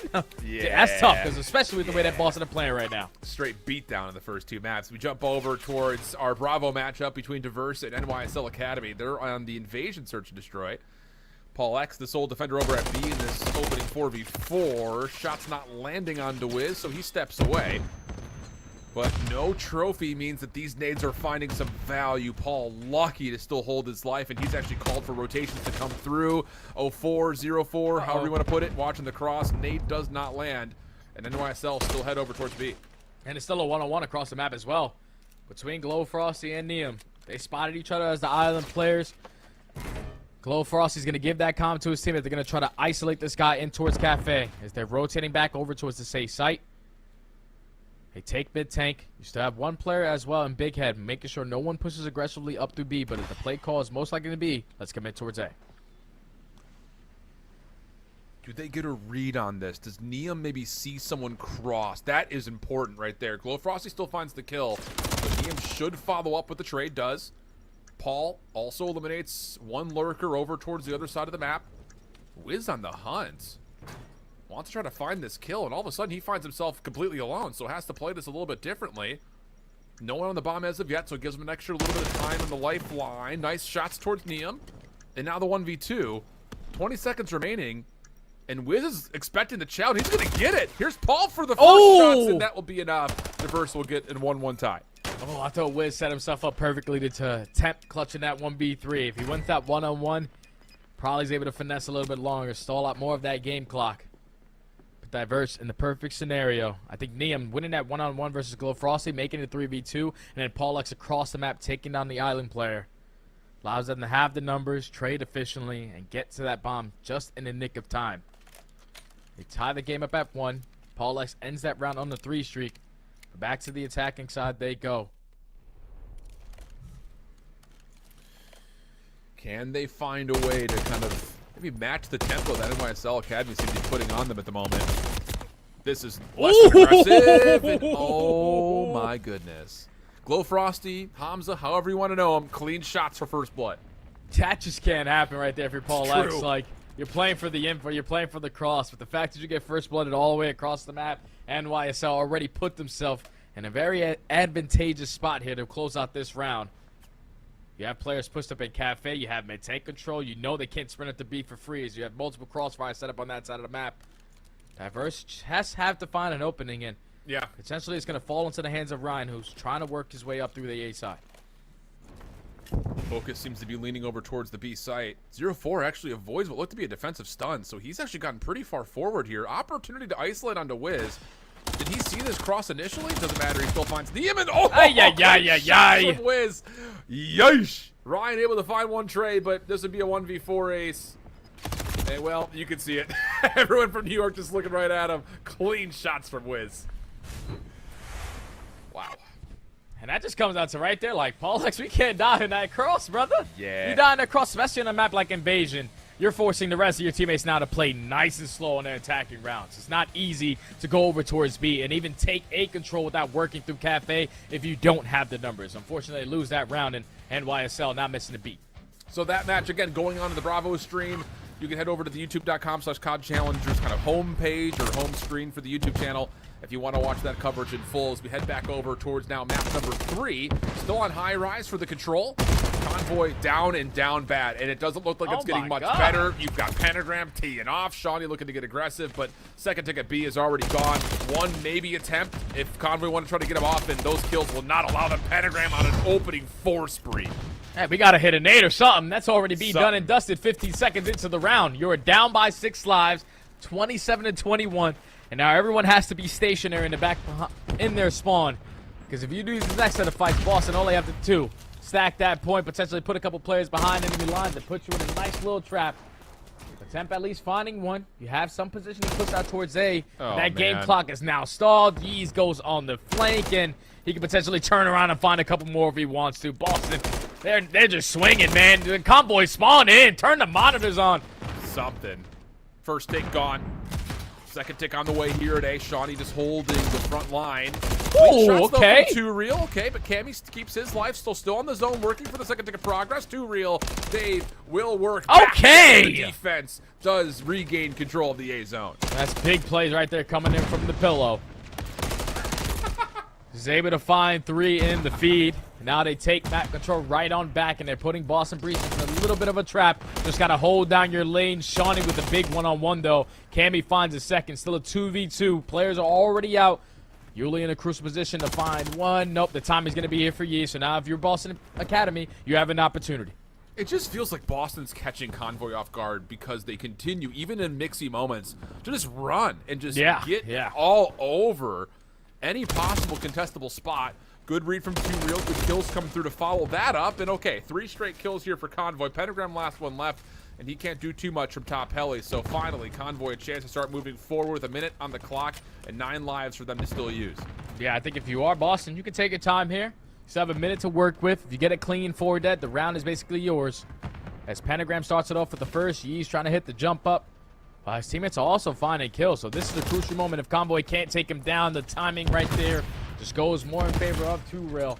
But that first segment is already complete. You got trophies down. Game clock come to a pause, but Dave Patty with the beamer takes down 2. Yeah, the trophy really kind of placed maybe too far off to his right, so all the utility through the middle of the map was actually landing onto Cammy there. So yeah, they don't really get the same value that they were hoping for. 9 plays 5. Keep that in mind, as this could be a round determined by the kill count.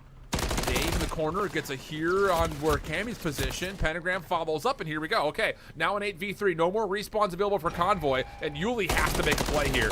Able to find the first on the zone, but does turn around and find Cammy waiting for him, and this will likely be the round here for Boston. Just need to find one more elimination on the Too Real, which they do quickly, and the opening offense goes the way of Boston. That's just too easy for Boston Academy, man. I'm pretty sure they started off with a clean 4 dead. You have all of Convoy coming off spawn, just trying to hit a couple of nades, trying to hit a couple of attacks. But when you lose B the way that you did, and then you allow Boston Academy to continuously play aggressive, you're always trying to account for where everyone is. Yee's continuously worked his way through underground, kept finding himself behind enemy lines. Just too much to handle right there for Convoy. As they do not hold strong on the defense, but they only allowed 4 segments as Boston got it done through the slaying. So if you are Convoy and you want that defense in that round number 5, you get it done by completing both points. Nobody first blood good for Convoy with a bit of a split focus here. I mean, they've got Yuli playing the long route on the side of the building to try to get around A. Everyone else seems to be kind of mostly favoring towards this B zone, but now Yuli's in the back line. And too. okay, this is the kind of map we need to start seeing from Yuli. He's opening two-piece, good Okay. snap on to Shawnee, and now Convoy cooking with a little bit of gas, having only dropped a single life to this point. Yeah, and now that's 3 players down. If you are Yuli, you had all the information, but unfortunately cannot find another. Already first segment in. Make sure you got your trophies down. Great crossfire setup. Not allowing Shawnee to get out of the spawn. But that should be done and dusted unless someone has something to say about it. No, they do not. They are playing for the exit kills. Time now extended by a minute. Convoy up by 3 lives. Nice shot there from Too Real. Backs up, though, as Yeez will double down, and that will be enough for Boston to start streaking across the map. And Temp just, oh, that's so unfortunate. So many of those shots is soaked up by the window. Too Real off spawn. Does get one, but is tagged up heavy, and now Yeez is on 4 working for a cruise missile as he's just right up in front of the Convoy spawn. Yeah, Convoy just got to get out of the base, man. Got to try to trade, or at least team shot a player out of a positioning. 2 are starting off, and they also have Yeez currently 1 shot. Do they decide to commit to it? No, they're going to just push out towards B. They found the opening, but Pentagram and the rest of the Boston Academy squad, they are making them pay for it. 2, make it 3. All coming off spawn now. It's already 40 seconds knocked off of that game clock. Boston Academy have taken that live advantage, and once again, one of the SMGs behind you. You got to focus on this guy. I mean, the thing was, Pentagram a second ago was at bottom underground. He Yep. took the long route and just sprinted forward. But good recovery here from Convoy. Even on the live, so Boston have done well to kind of mitigate that opening spree from Convoy's offense. But at least for Convoy, they work out of the spawn trap, and now they have at least some presence over towards A, kind of resetting things until Temp drops, and now Boston all over the map once again with Yeez working on another spree, now 3 in a row. That's 3 dead as well. Farthest player pushed up is still the guy. Dude. Underground Dude. toward bottom blue. This guy is just roaming, being an absolute reaper to everyone coming off spawn for Convoy. 45 seconds remaining, 13-7 in lives. The trade is going to be there on Too Real. As long as you trade efficiently, Boston Academy should walk away with this defense. It is like, I kind of want to get your take on this when we get to the end of the round, but I feel like 9 out of 10 players get hit by 2-3 bullets like Yeez did. They just go prone, value their life. Yeez just runs through it and around it. And that's what I mean about Boston catching Convoy off guard. Like right here, Yeez 1 HP, and he's still trying to hit rounds. Like, Dude. what are we talking about? Is that like so careless to a point that you just don't expect it, or is he just that good? It's just the confidence right now that he's playing with. He cannot do any wrong. Even if he's 1 shot, he still trusts his teammates to make sure they're getting that trade. He's just putting down shots, setting the tone, setting the pace. And Convoy do not have an answer for him. It's like him and Pentagram. It doesn't matter. AR sub, they're always going to find themselves behind enemy lines in a crucial position to find a crucial 2-piece. And they are just causing so many problems right now for Convoy that they do not have any answer for it. And now this is the ultimate reverse sweep. Down 0-2 in the series, down 0-2 in the control. Yeah. You got to put it together right here, right now. Yeah, the Giga Chad reverse sweep for sure. But it is one of those things. This is like we've seen players in the past kind of have the same mentality. You know, I think Snoopy's kind of like one of those guys. Actually, oddly enough, Sib was one of those guys back in Modern Warfare where it's just like he'd get shot at and like 9 out of 10 players would just go prone, value their life, and he's like, nope, just gonna run around you and go get the kill. And sometimes it works out. They get picked up to the league and then it falters, or they just get away with murder. And right now it feels like Yeez and Pentagram could do no wrong. He's still behind enemy lines. He found himself again, already hitting a nice early route. Great shots on the Dave Patty to make him reposition. Can't find the kill on a Yuli, but already job well done, my friend. As the first segment is about to be complete at A, unfortunately, Pentagram was not able to take down Temp before Kami drops. But they still have blue control. Pentagram, it's your turn to strike. They're both double positive. Like, these guys are just taking over the game right now. Shawnee is a big chill. Dude, I would pay good money to watch this Boston team play Rio. If Oh, the that's probably SMGs hell. dude, if they're cracked Yeah. like this, snapping, moving, I want to see that bad. Good recovery moment here, though, for Convoy, all things told. 3rd tick of progress at A. Not fully completed, but just off spawn, Boston find an entryway to stop the clock on the B zone. Yuli started to put things together, though, 5 in a row, 1 off of a cruise. Trades starting to come through here and there, but Convoy's defense mostly supplant both zones at the same time. Yeah, they're holding strong. Yuli was able to find himself in a nice little 6th Street, picks up that cruise missile. So this game is far from over. How long can you trap them in, though? You know these SMGs are just trying to find the route, but this time it's Cammy right through the dead center of the map. Walks out the window, takes down Yuli. So now you have the opportunity to sprint right through blue. Pentagram with the route to get on B to pause that game clock at 25. Yep. Taking off the A zone, so Pentagram by himself with Shawnee just kind of watching over his elevator alley, and oh my goodness! Oh my god! Oh my goodness! I mean, come on! That's going to be an extra 60 at A. Cruise missile called by Yuli. It's not going to get there in time, though, so this will have to be used to try to get the players off the B zone. Doesn't connect for any kills, but at least for Convoy, they stop the progress at B, but oh man, is it costly. Now you got to get out of your spawn, though. You got to check all these corners, and at least you're able to spot where Yeez is. Can he find this kill? Big one from Yuli. Now it's Shawnee's turn from top. Heli takes down the first, snaps onto the second as well. So a couple players from Convoy coming off spawn. Shawnee knows, no hesitation. I'm playing for the cutoff kills. You guys focus the rest. Ooh. Okay, Live's becoming a big difference maker rather for Convoy.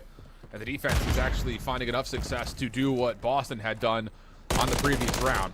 Cammy taken by the side, but Yuli doesn't finish his food. Eventually the kill comes through from 2Real, who's got some control over towards the green side. And okay, these kills should be enough here. Boston left with their last lives. Time may not make much of an issue here, but in one good breakthrough may be enough with how Boston's slaying. You can't take this for granted if you're Convoy. Yeah, you got to make sure you don't allow this to happen, because then all confidence is going to be shot. 4 lives remaining. You just got to make sure you're trading effectively, and it starts at 2Real finding that kill onto Cammy. The trade is there from Pentagram, but there's only 2 lives remaining for Boston Academy. You should have the numbers. Pentagram is with a great read to find that one, but now it's all up to this young man. He drives, and Convoy stay alive, clutch up on the defense on the back of a great round right there from Yuli. Multiple clutch kills, earns a cruise missile. Even though it doesn't earn anything with a kill, he still got them to reposition, allowed his teammates to get out of spawn and dominate mid-map control. As they secure the defense, now down 2-1. I gotta put my face back together because it's been like melted off by what we've seen out of Boston. Flat out, man. And again, Shawnee and Cammy just like, have fun, guys. Like, yeah, we you got guys your got lanes. this, bro. Like, you guys got this. Wait, you guys behind him again? All right, cool. I'm holding right. I got you. Put the controller down for a second. Convoy coming off spawn with some patience here. Boston will be punished off the opening Perfect aggression. Okay, start. this is the exact same setup for Convoy, kind of once again, just kind of waiting for Boston to come to them. And yeah, the first 3 kills are perfect. Now you just can't allow this last player who's already out to make a play. It is Pentagram. He somehow, some way wins that one-on-one, climbing up the ladder, and he's able to find 2. Saves his team, also saves the segment from getting complete over towards A. It's now the transition for Convoy, goes over towards the B point. Boston Academy at least all out of their spawn. This next set of fights are going to tell us how it's going to go. Yee starts it off with the first. First look at B. If it's not fully captured, it is right about to be. And there we go. It does get fully taken care of. 2Real, little mini pinch, coming back to the zone, but Pentagram there waiting for him. 31 and 16 on another 4 spree for Pentagram. Trying to spray him down through the fences. That's not going to work. Pentagram tagged up by nades, and that's enough for Yuli to finally put him to rest. But once more, it's Boston kind of working off of that opening 3-kill spree. Right back in the mix, trying to work defensively now as Yeez has good angles over the backside of the window. It's just not enough presence to jump onto the zone as of yet. Steps in just in the nick of time. 2Real weak, but does find at least the first and second kill. That'll get the zone. Yeah, the zone is done and dusted. But at what cost? As Dave Patty does take down 1. Still a 2v2. 2Real finds himself working his way through underground. He's going to be the player to potentially make a play, but his teammates aren't finding any kills. So they do know that 2Real was the last player they're looking for. No one is accounting for him, though. So you just want to stay alive, wait for your teammates to try to fight out of the base. Good patience coming through, but Boston are finding a couple of eliminations from the front. There we go. 3 down. Should be enough to jump onto this A zone. Cammy stepping forward, trying to kind of sneak away from the Convoy offense, but it's not going to work out. And 2Real now is also broken past the 30-point mark as he's on 4 in a row. First tick of progress locked, second being worked on.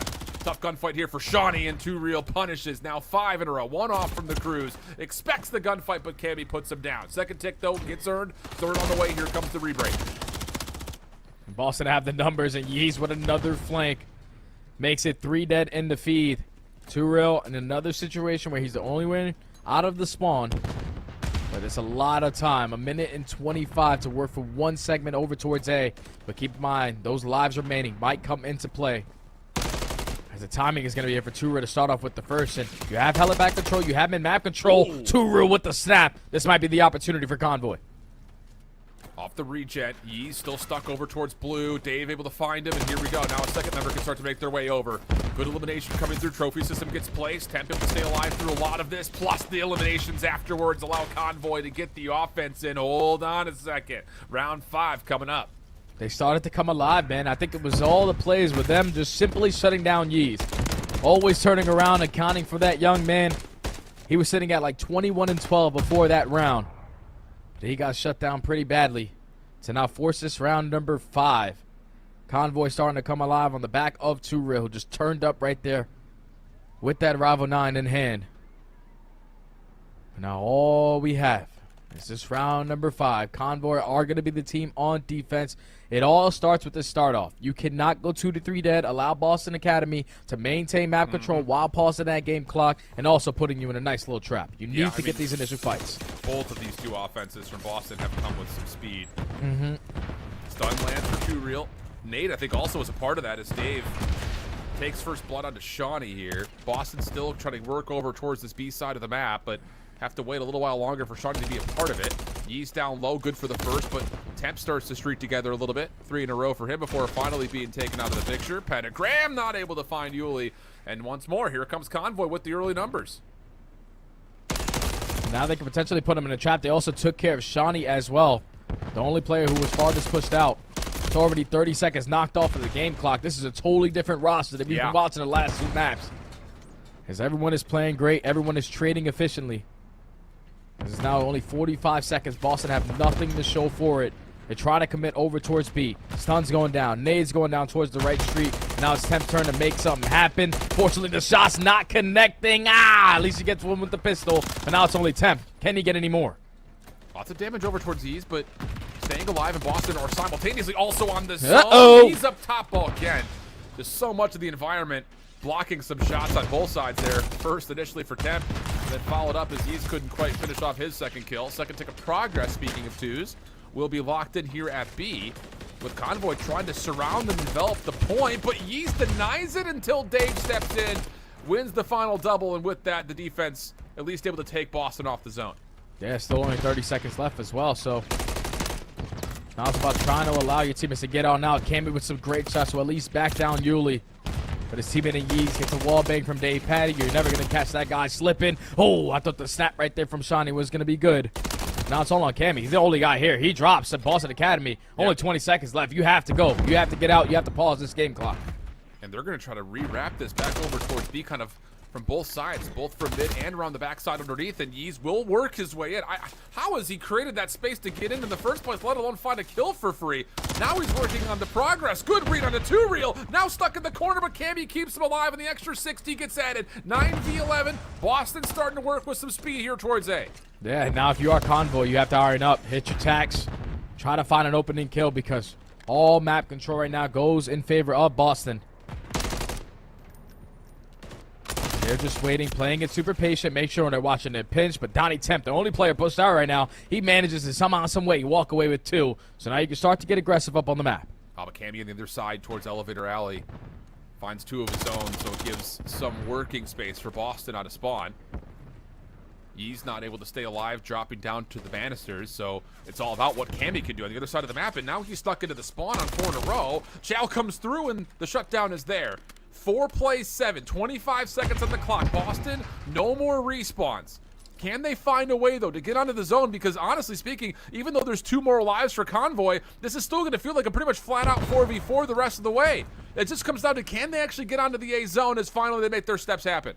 Yeah, they make it on towards the point. But just keep in mind, pay attention to your minimap. Temp all the way pushed out towards the B street side. He's just trying to time this flank.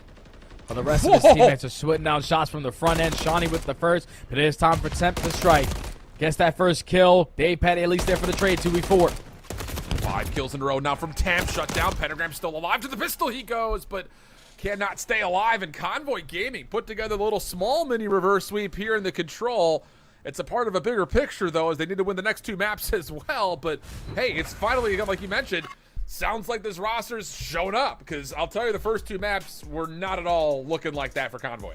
I guess that's what they do, man. They put themselves down 0-2 in a hole, backs against the wall, and then we actually start playing some Team Call of Duty as they clutch up in the 3-2 on the control to stay alive a little bit longer in this series. I think it was just a well-collective effort from everyone. Everyone had moments when they started to step up. Yuli had a round where he earned a cruise missile. Tep in that final round just find himself behind enemy lines, but Too Real as well. When they were down 2-1, he was putting on a couple slaying prowess with that SMG in hand. 7,300 damage, 7K damage out of Yuli. They just turned up. Even though Boston Academy came out swinging right off the rip of the game. I know we said Shawnee was big chilling, but at the end of that, yeah, 21 and 35. Even though you had 7K damage, yeah, we need to turn that one around a little bit. Boston Academy probably were a little bit over-aggressive, a little overhyped, thinking that they were going to close out the series there. But Convoy, they stay alive. They force the game forward. At least you can say 22 assists as well, though, for Shawnee. I feel like that's a category that often goes a bit overlooked. I mean, that's why Yeez is challenging first. one shot. That's why that guy's challenging one shot, because everybody on the absolutely. opposing side is one shot.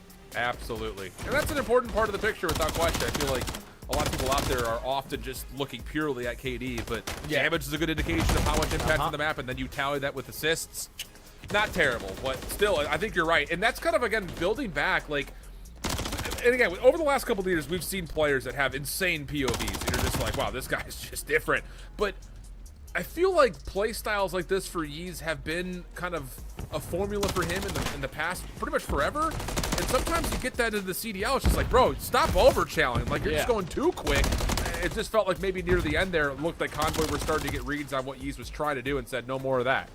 Usually when it comes down to a player playing like that, it's just a part of their system. It's very different for the Boston Academy team. Like, the ARs are probably saying, just go, go, go. We're watching over you. Even if you die on their side of the map, it's still great because you're on their side of the map. You have another chance to come off spawn, push out, and still get mid-map control with the pacing that he was trying to set on that one. Yeah. But when Convoy started to get a read on it, when they started to pick them apart, especially at the right time, getting a 2 or 3 dead and in control in general is the best case scenario because you know exactly where they're all spawning. You're allowing your teammates to now get pushed up on the map, put them in a nice little trap. And once they were down 0-2 backs against the wall, that's when they started to get a great read on those players. As now we're going into a Skid Row hard point in that map number 4. Just the way that they all played, if you're Convoy, you have to play as a collective unit. You cannot allow Pentagram and Yeez to dominate with that SMG, challenge multiple time at one shot, especially on a map like Skid Row, because if you lose that P1 and you don't get initial time over that P2, thinking about that step ahead, that's when you start to fall behind on a map like Skid Row. And you combine that with the straight shooting of Cammy and Shawnee, who I will say kind of last year, he was probably one of the more underrated ARs, but this guy shoots laser beams when he's pent up, ready to go with everything around him. So, yeah, it could definitely get out of hand quickly. So, for Convoy, I think this is kind of more of an ask of, you don't just get to shut down Yeez here. You kind of have to beat Boston at their own game in a way of, we also need to start to find some fever and play with a little bit of heat, because you get behind the 8 ball on Skid Row and the map is over before you know what it kind of feels like. I agree with that. That's a good take. And basically off what we saw on map number 1 is that they were simply getting outclassed. You talk about those rotations. Every single time for Money Hills, Boston Academy were ahead of the game. Cammy was holding down certain positions. Shawnee was making sure he's blocking spawns for certain positions. They were actually the only team that we've seen today getting a majority of that time off of P4. So they have a great understanding of how they want to play as a collective unit. When you talk about HP, Convoy just has to stay a step ahead. We know that a bunch of these guys used to play in the CDL. A bunch of these guys have some great careers in the CDL, like Temp. He was considered one of the best players in the world at a certain point when he was back on that Slice roster. You just got to put together as a team. I know it's all about in challenges, trying to shine out as your own, trying to make a name for your own, but you cannot lose games due to no teamwork. You have to make sure you're ahead of those rotations. Especially when you're dealing with a lobby that has 8 former CDL pros in it. Like, that is not an unfamiliar conversation. Like, I feel like the other part of challengers that we sometimes see, and I think in particular this is going to be a really interesting season because we're going to see a lot of it, is you've got a lot of new players that have not seen this level of competition before. And that's the thing, is like when you're dealing with a team like Diverse, for instance, or you look down a little bit further towards teams kind of like the one that Rupert, Shoxy, Phantoms, and KB are on. It's one of those situations that, like, you're not just getting into this elite season not necessarily having that experience, but you're playing up against guys that were in this position in the CDL less than a calendar year ago. So it's not like you're just the better of challengers. You also have to beat some very, very notable players on the other side. So That conversation we'll get into, I'm sure, at a later date as we jump on into the Skid Row. Opening good here from Convoy. First 15 seconds go their way. Yeah, this is perfect for Convoy because they were the team to initially start off on the better side. So, the fact that you're getting all this P1 time, you already have a player off the rotation towards next. Dave Patty, you're never going to catch this guy lacking. Already 4-0 to start off this game. You read the other player in the Kemi as well. The positioning, not going to be ready for that fight. And this is how you come out swinging if you are a Convoy. 5 streak out of Dave Patty. 3 streak out of 2 real. And he's not slowing down. Still in top fire finessing. Yeah, really, really well done on all fronts here from Convoy. Temp watching from topside crates. Shawnee does see him, but doesn't want to give the effort. So this will set things up for, again, our obviously biggest money hill probably in the game, period. Hard hit for Boston as it's a 3-1 split. 3 going through Ticket, 1 through Garage, and there's just nothing to work with here. Trophy system gets down. Dave Patty hits the dirt, and he's now on 5 in a row. Yeah, this is tough, man. This is tough. You're going to allow Convoy, as long as if you are Dave Patty, not to scam into the hill, but he is not missing. 7-0 already to start. Cruise missile earned. Now, with a couple of his teammates dropping, you have to just stay alive in this point. You have 2 real trying to watch from tunnel side. You also have Temp still holding down from crates, making sure no one's going to jump on up. That's another clean 4 dead. Convoy is the perfect way that you want to have a Skid Row hard point to start off. And I will say, just to give credit, that is a brilliant secondary hold from Convoy Gaming. Oh, yep. Boston, I thought for sure when Yeez got the first kill that he was just going to hop up and chow to take the 1v1, but he waits to get more help, and Convoy get the kills perfectly timed to thwart that potential play. So a steep opening score differential currently occurring. Boston also a bit pressed here when it comes to trying to set up their P3 setup. They will have control of that back staircase towards Laundry, and Convoy seem to have all intentions of working through mid to try to break this. Yeah, they're all trying to jump on up. Dave Patty slowly trying to work his way for this back apartment kill. Like, this guy's not missing, dude. Hasn't died yet. He's literally not missing, hasn't dropped yet.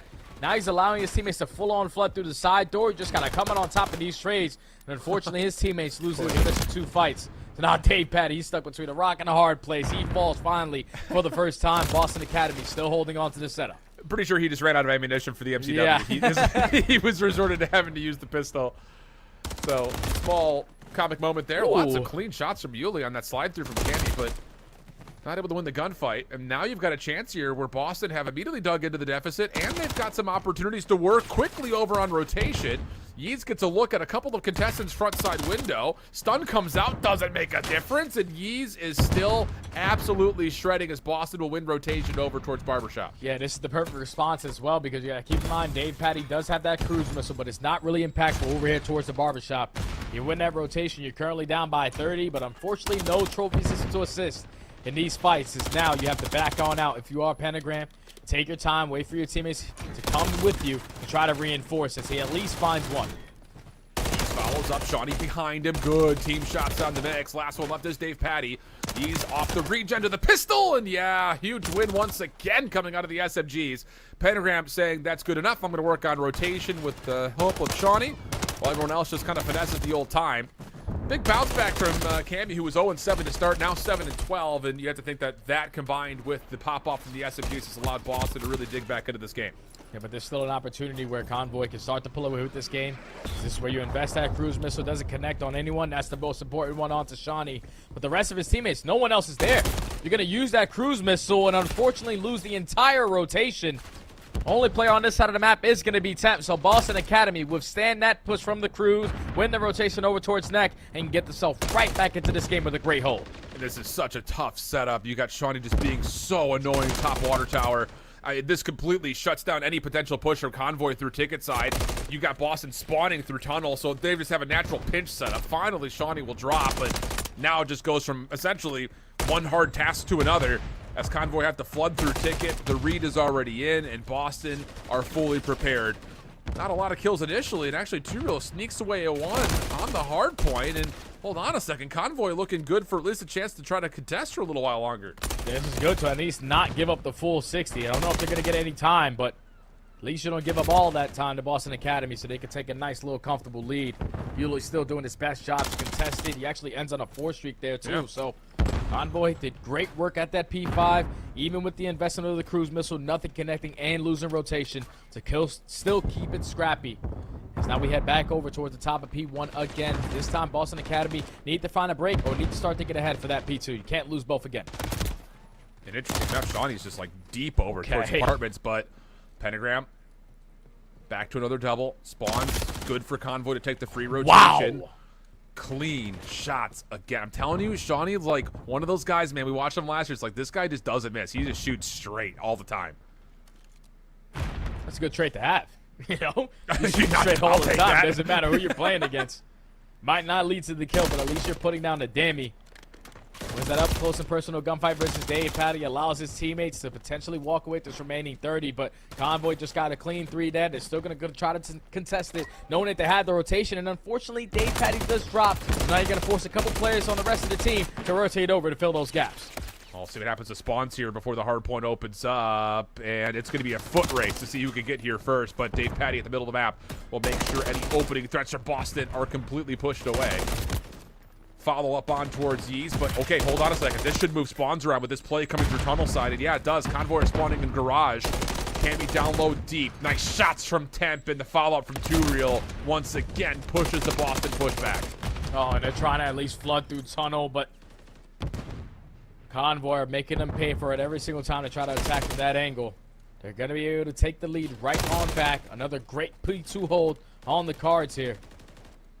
As Dave Patty still cutting them down, but now you just want to stay alive. You don't have any players watching across towards tunnel. Now you do. Too Real at least has a couple people weak. Wow. Donnie Temp unfortunately does fall. Boston Academy, they find the break with about 20 seconds left. That's some good time there. Yeah, I was going to say the exact same word. That's good time right there.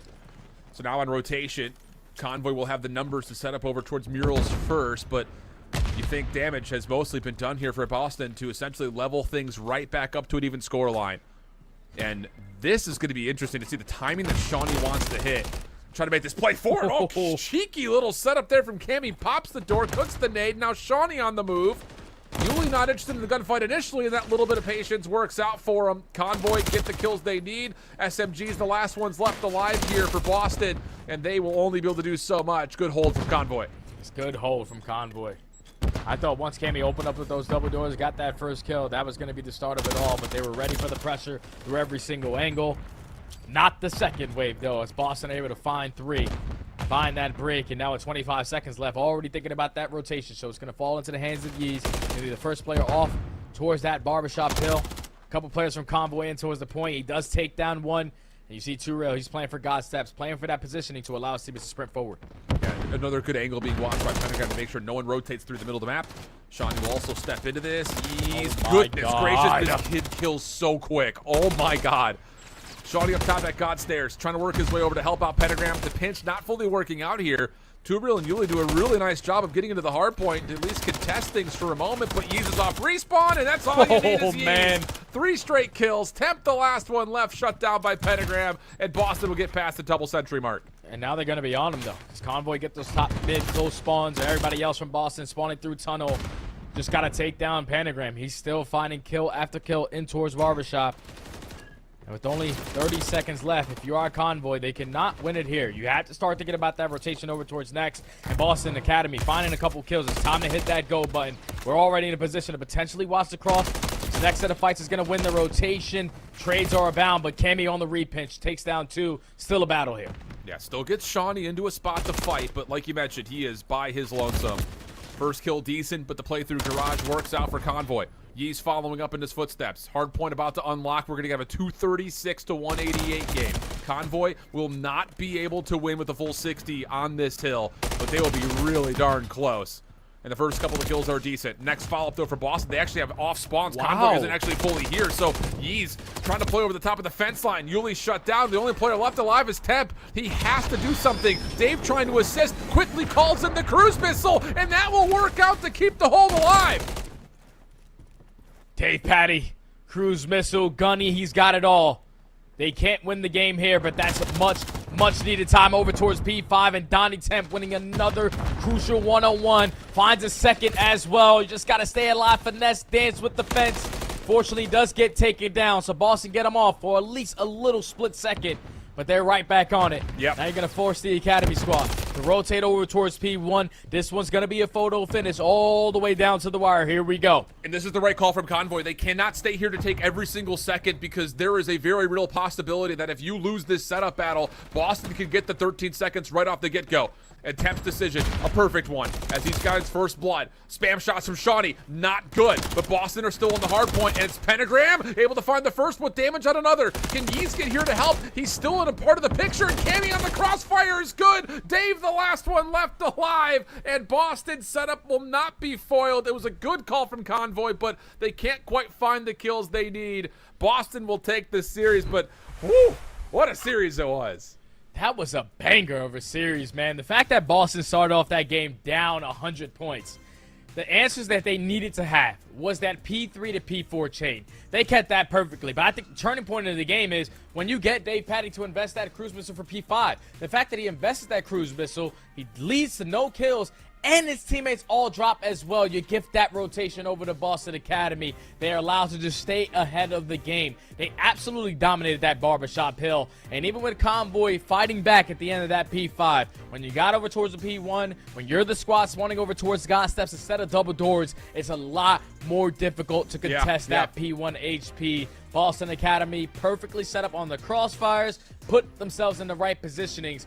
But I'm pretty sure Cammy, what did he start? 0-7, bro? Yep, He 0-7 ended the start. game with 6,100 damage, 29-30. Young Cam, man, he just took over. Even though he was negative, turns up for Boston Academy to close out this series. Doing it in a way that is not nearly as flashy as his teammates, but very much so appreciated by all without question. And wow, it's, again, heroic efforts in a lot of ways. And to be fair, it's kind of like how Skid Row goes, right? Like, you find yourself 80 points down through 2 hard points. It's kind of like the Hackney art of this year in that way. But I think there's something to be said about Boston Academy, like keeping their cool, making the right plays, making the right reads. And I think in particular, they did some masterwork over here at between Murals and Barber. It just, I mean, one of those things is the SMGs are gunning like this. You kind of expect them to have impact on those 2 hills. But in the fashion of which they were able to, while also trusting that Kane was going to win rotational gunfights. Beautiful scenes for Boston through and through as they will put to bed Convoy. And that's a 2-0 start in Group B for Boston Academy with a very convincing tally kind of looking forward to for the next games tomorrow. Yeah, and if you look at this series, like if you're Boston Academy, you're probably thinking we should have won that series 4-0. You know, we true. dominated the first 2 maps. We choked the control. But the fact that they were able to clutch up on a map like Skid Row, down 100 points, chaining a couple hills together, that was teamwork on full display again. They just outclassed Convoy in this series, and they deserve that W. Huge time. With that in mind, though, we are still dealing with a couple other games that are going on. In particular, our Bravo game is still live, so we're going to finish that one out in its conclusion. Diverse playing up against NYSL Academy. We do find ourselves on Invasion Control, and a 22-13 stat line for Glowfrosty through 2.5 rounds. Okay, let me see someone. All right, go ahead there, youngin. That's what I'm talking about there, baby. Taking over the game, and they're already on the 8 point. They're finding all the kills at the right time. Everybody else from Diverse is all the way at B. The double stack is about to be in. Here comes the second segment. It all falls into the hands of Paul X and Ryan to try to contest this point. Big Head gets a read at this place coming around the back and Oh, no. from the top of the water fountain. Oh. Paul saves the day in the nick of time, but the problem here is that it's a 4v10 situation. The only lifeline that Diverse have is the game clock at 35 seconds. Have to kill that off before NYSL can make moves towards this A zone. Ryan gets the first. Good elimination there. Big Head looking for something on the long cross. Nothing to see at the moment. Who makes the first move here? You got Glowfrosty right at the front door, and Big Head's elimination opens up a bit of space, but you got to stop the clock still. I mean, this 9v2 is still very winnable.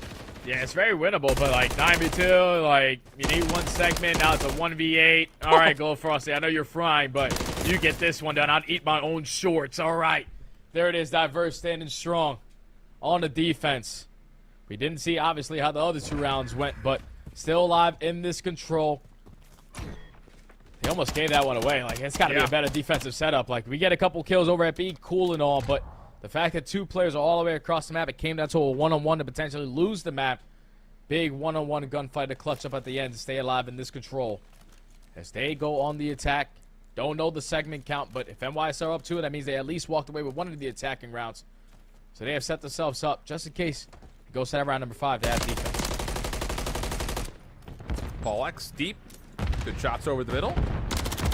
Over towards B goes the focus for Diverse, with Neem just kind of playing a bit of a nuisance through DVD.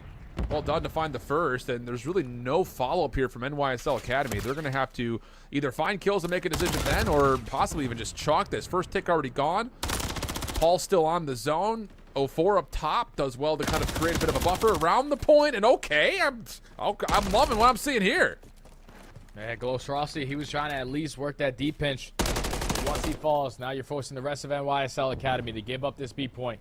Second is about to be complete. Glowstrosty with great shots. I don't know how he doesn't drop there, but he stays alive a little bit. As time should be able to get extended by a minute if you are the NYSL Academy. It's all about maintaining map control. You already see Craze pushed out towards left street, making sure no one overextends straight up through the front side of A. You're going to force them all to hit those deep routes all the way through the back end. Position already earned for NYSL Academy to deal with this. Wiz first blood good on this rotation. Help abound by Glowfrosty. And you also have Big Head, who's also a part of the picture here. So really clean stuff here for NYSL Academy, kind of making life hard on this rotation over. Plus, I mean, Craze is just holding his life front sandbags. I mean, he's forcing Diverse to continually have to make this play through B Street. He wins that one-on-one as well on the 04, who was trying to wrap back for him. He still maintains the better side. So forward to make a decision. Do we try to overextend? Do we decide to wrap back and play for Craze? No. Just going to waste too much time. So we overextend, try to help my teammates through the middle of the map. But NYSL Academy still just holding down water side. That's now 3 dead in the feed, and this is where it gets a little scary. Yeah. 04 at least finds 1, but everybody else coming off spawn. Yeah, Craze is still just hanging out over here. Tagged up heavily, but this is the right move. Go somewhere else that's hard to find. I mean, Dead Silence pop. What's up, buddy? How you doing? First kill easy. Second one down low with the pistol. Okay. Oh. Perfectly good MCW in your pocket, but that works as well, maybe. Diverse now down 5 lives, but underneath the 60-second mark, they've got to make some magic happen. Yeah, they got to get out the spawn, and they're not finding any kills to do so. So NYSL putting themselves towards the tank, putting themselves to watch B Street. It's about 30 seconds that it's going to take for Diverse to even get out of spawn. DM does find an opening onto Big Head, though, so they have dark control. They're trying to play for mid-tank. He gets cut down, and now the rest of the squad is forced to hit the reset button. This is basically their last good push at this one. Yep, 100%. Good shots come out of Ryan. Shuts down Craze at range. Chance to move around the back here with the second follow-up kill coming through. Wiz is actually trying to play for these eliminations on rotation, and he's going to get caught. So 3 straight kills come out. Ooh. The only one to save the day is Big Head. Stops them from stalling the clock out, but Ryan gets the trade. Still a chance that Diverse can jump into the point, but Glowfrosty, yep, he's familiar with this position. Just lockdown AR. Last 7 seconds. Shots are decent. Last attempt to try to work their way in. Chris is already on point, and no one will touch. So it'll be a 3-1 tally here on the Evasion Control, and with that, NYSL Academy will go up 2-1 in the series. Just good work, good defensive setup right there from NYSL. Even with the opposing team attacking B nice and early on, they just kept on trading efficiently. And then once they got a clean 3 to 4 dead, and they got put in that trap, they just simply did not let them out until the final 25 seconds. Academy trying to make up for their wrongs in their first series after getting reverse swept. They found themselves up 2-1 in this one. Far from over yet, though. Yes. Got to keep your foot on the pedal. You got to keep on going. You got to get this W. You can't start 0-2 for day 1. Yeah, and I think the interesting point here about these two teams is if we were to see a young gun that we just had not expected to possibly make it into the league, we may be dealing with someone under this roster, like or these 2 rosters. Like the only ones that were really long-standing players that have had some historic success. Previously, I think you talk about Pollux first and foremost because he's been in the CDL. Yep. Wiz has been someone that I've kind of had my eye on for the last year and a half as he really had his breakout year, like near the end of Vanguard. And the only other person would be like Glowfrosty, who had a great Modern Warfare 2019 year and some success in the amateur space before that, but hasn't had a shot at the league. But for all intents and purposes, everybody else, this is their first time really ever being seen on this type of a platform before. And so far, I'm liking what I'm seeing across the board. Yeah, they're trying to make a name for themselves, man. You know, that's yeah. what it's all about. All these guys that are grinding every single day to try to make it to that pro scene, you have to put yourself through the gauntlet. You have to go through the pit. You have to play players that you probably don't know, play players that you've seen play a long time ago in the CDL. It does not matter. You're here to make a name for yourself. And NYSL Academy, second at Boston. They switched the branding. Now they come in here, even though they're 0-1 so far in the day, they find themselves up 2-1 in this series. That's how you make up for the L. As now, next we're going into a Rio Hardpoint. Oh, wow, I'm actually super excited to see this one. I mean, I think just generally, I'm going to be pumped to see Rio Hardpoint all season Every long. time, every single time. Every time for sure, but I think in particular for challengers, like, there are some silly POVs down here. Oh yeah. Oh yeah. And I'm expecting first and foremost to learn something about Neum and 04 here on one side, but I'm also a little bit foaming at the mouth to see what Craze puts together here on this Rio Hardpoint on the other side for NYSL Academy, because flat out, that's where he really impressed me last year. It's just like you pick up a POV and sometimes you watch someone, it's like, dude, this guy is just different. So now you're putting him in a facility to where he should thrive, at least based on what we kind of know from the past. So I'm pumped to see what he has to offer us. Yeah, like this is where those young SMGs, especially in challengers, can make a name for themselves. We were talking about all last series, Yeez and Pentagram challenging one shot. On a map like Rio, you best believe there's multiple SMGs who are going to put themselves in a lot of those situations. All out head bash every single time you walk into the Rio. So I think if you are Craze, just do exactly what you do, man. I've watched this guy play for so long. And one thing that's super annoying about playing against him is that he's going to get one kill, he's going to get out, finesse with his life. All of a sudden, he's God, and he's fully regenerated, and he challenges again, finds another two-piece. This is one of those maps, super finesse with those SMG in hand. And on top of that, not only do we expect to see, I think, Craze, really be that kind of star-studded single SMG normally, but I'll be curious to see the versatility for Wiz and Big Head as well, who kind of thinking on their names, I kind of relate them more to the flex role, leaning more AR based on the game that we're currently in, and also we kind of had a Modern Warfare 2, so a little bit of pressure there, I think, maybe to also for those two guys to keep up with Craze, but on the flip side, also make sure you're not getting overshadowed by the SMGs on the other side that, again, we're about to find out what their level of potential looks like here in a brief moment. Yeah, I'm curious to see what they bring, man, because obviously we know, at least what we've seen so far, one of the players on that roster, Paul X, he's a guy who has a big reputation. I'm pretty sure he left the game in the end of that control. He was like 11-32. Paul, you better make up for it in this map number 4 if you're trying to force that game 5. Because you best believe New York, they're playing with a little bit more fire underneath them. They just lost a series where they just got reverse swept. This time they're thinking about that in the back of their minds. We are closing out this series right here on Rio, unless anyone has anything to say about it. Yeah, absolutely. Just don't want to put yourself in that position, because you don't. It taxes on you flat out, because you don't have a lot of time to go over what happened today before you have to go up and square up in 2 more matches tomorrow. And that's the thing is, when you're dealing with a group stage of 6, so you have to play 5 total games. Depending on what happens, if you fall 0-2 today, we often say in the challenger space before, like, okay, you kind of have to win out if you want to control your own destiny. It's just not a spot you want to be in. So it does feel, I'm sure, in some regards, like for NYSL, that this is kind of a must-win matchup. Not to mention the fact that, again, you put together the other teams in the group, and you say that, looking at it, this should be a win for us based on the fact that we were second at Boston and we're playing up against a team that hasn't broken past top 16 yet until they played the qualifiers. So there are some elements there in terms of when you look at your group and say, who do we have to have wins against? NYSL should be looking at this diverse team and saying that exactly. Yeah, and if they're talking about the map like Rio, the way you get it done, I know it's all about the flashy plays with the SMGs, but you got to keep in mind, rotations are a really, really big thing. So for P1, you want to dominate, obviously, on the middle side of the map. P2, you want to dominate the hot dog side of the map. Just stay alive on the lower Esky side. But then when you're flipping these spawns, sometimes you can get split spawns all the way across the map. So I think, like, whoever's going to win this map is going to be the best team at reading those split spawns. So SMGs are going to be really impactful, but those ARs also play a crucial part to make sure they're watching it back at the right time. Yep.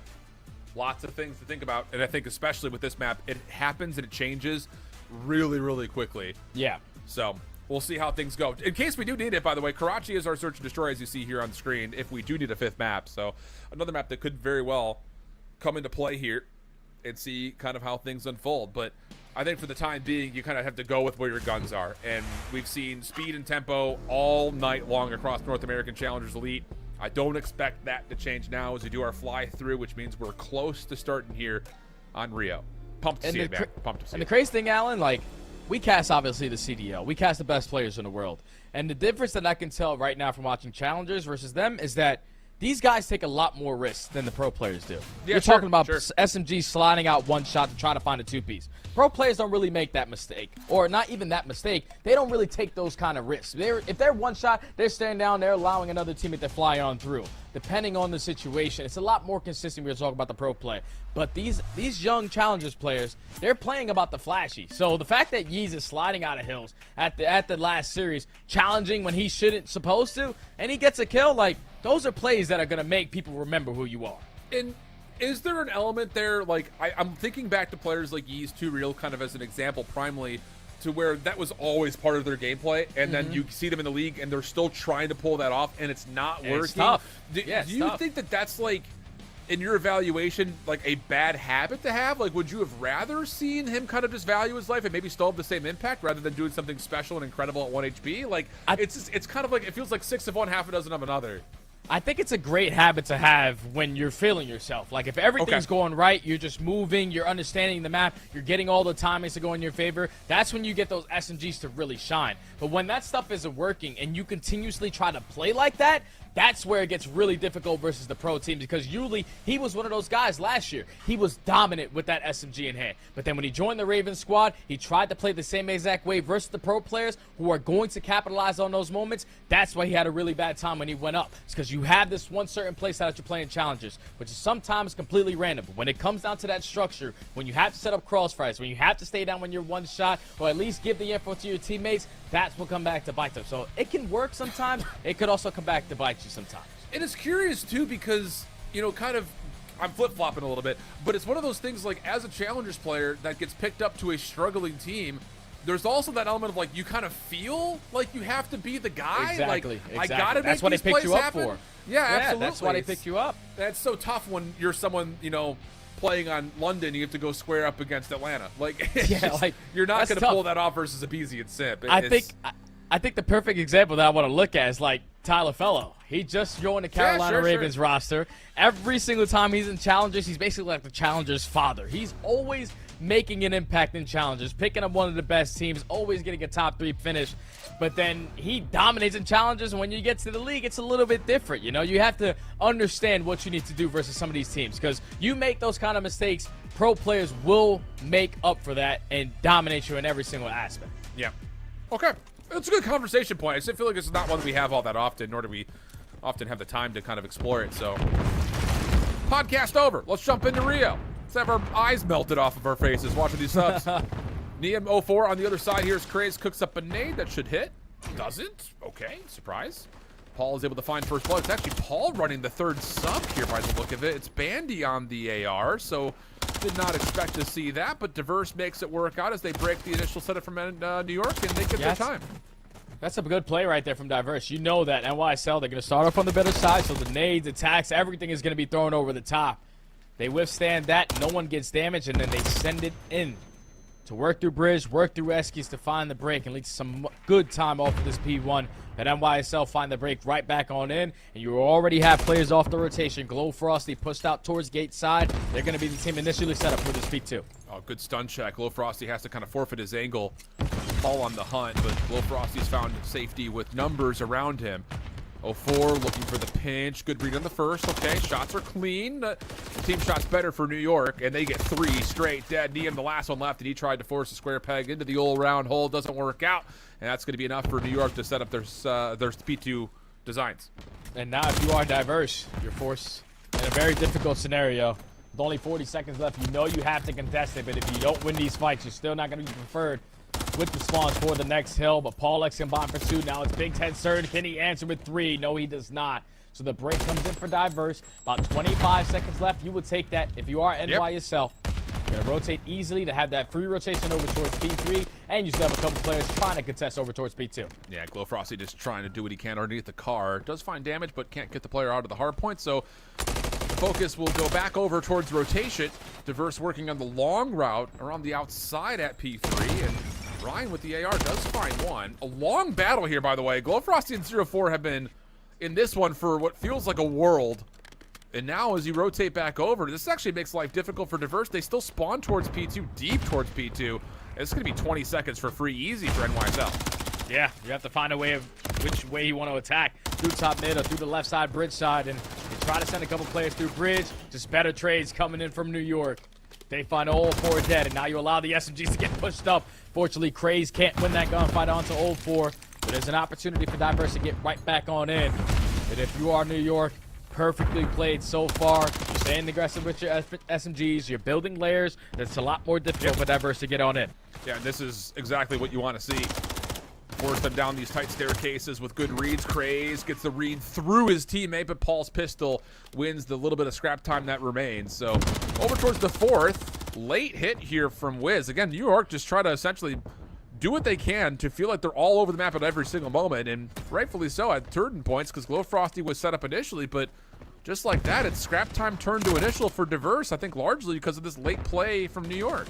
And it's a big play right here from New York as well. The fact that Craze wins that one-on-one on the player off spawn, you're allowing your teammates to pitch from the front end, but everyone who was so focused towards the hot dog stand, and now have to turn around and focus on Craze. Even though they take care of him, it leads to the break coming in from New York. But for how long, though? Yeah. You have side boxes control. Niam's still here to put pressure on. Yeah, we're dealing with a bit of an SMG gap right now. I mean, Craze is having himself a whale of a game, 13-6, but 4-10 from Big Head, 6-8 from Wiz, just not able to, again, keep up. So that was kind of the worry that we had initially. And all of a sudden, the teamwork for Diverse starting to come together. Ryan, 0-4, 3 straight kills. That gets him not just in the hard point, but also stretching over the map as Niam is already making waves over towards the 5th hard point. Oh my goodness, the finesse game from Niam.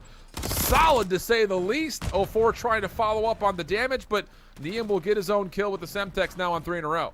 And he's still alive here. He's still alive, but unfortunately he does fall now. And New York, they were able to flip it. So now all of Diverse spawning on the preferred side for this hill. It's a lot more difficult to try to gain any time from this angle. There's so many more spots you can use on the opposing side. Head glitches galore, working towards top bridge, trying to take top mid control. As Big Head with the SMG, still giving a call out to his teammate. Can he find a trade in the Poleaxe? Yes, he does. Wasn't the cleanest, but we got it done. New York still holding on. And Glowfrost is doing well as the main anchor AR as well. I mean, 11-6. So small gap in the scoreboard, but we're seeing some X-Factor players come through on both sides here. Very team effort for what it's worth from Diverse. I mean, almost everyone's got the exact same stat line.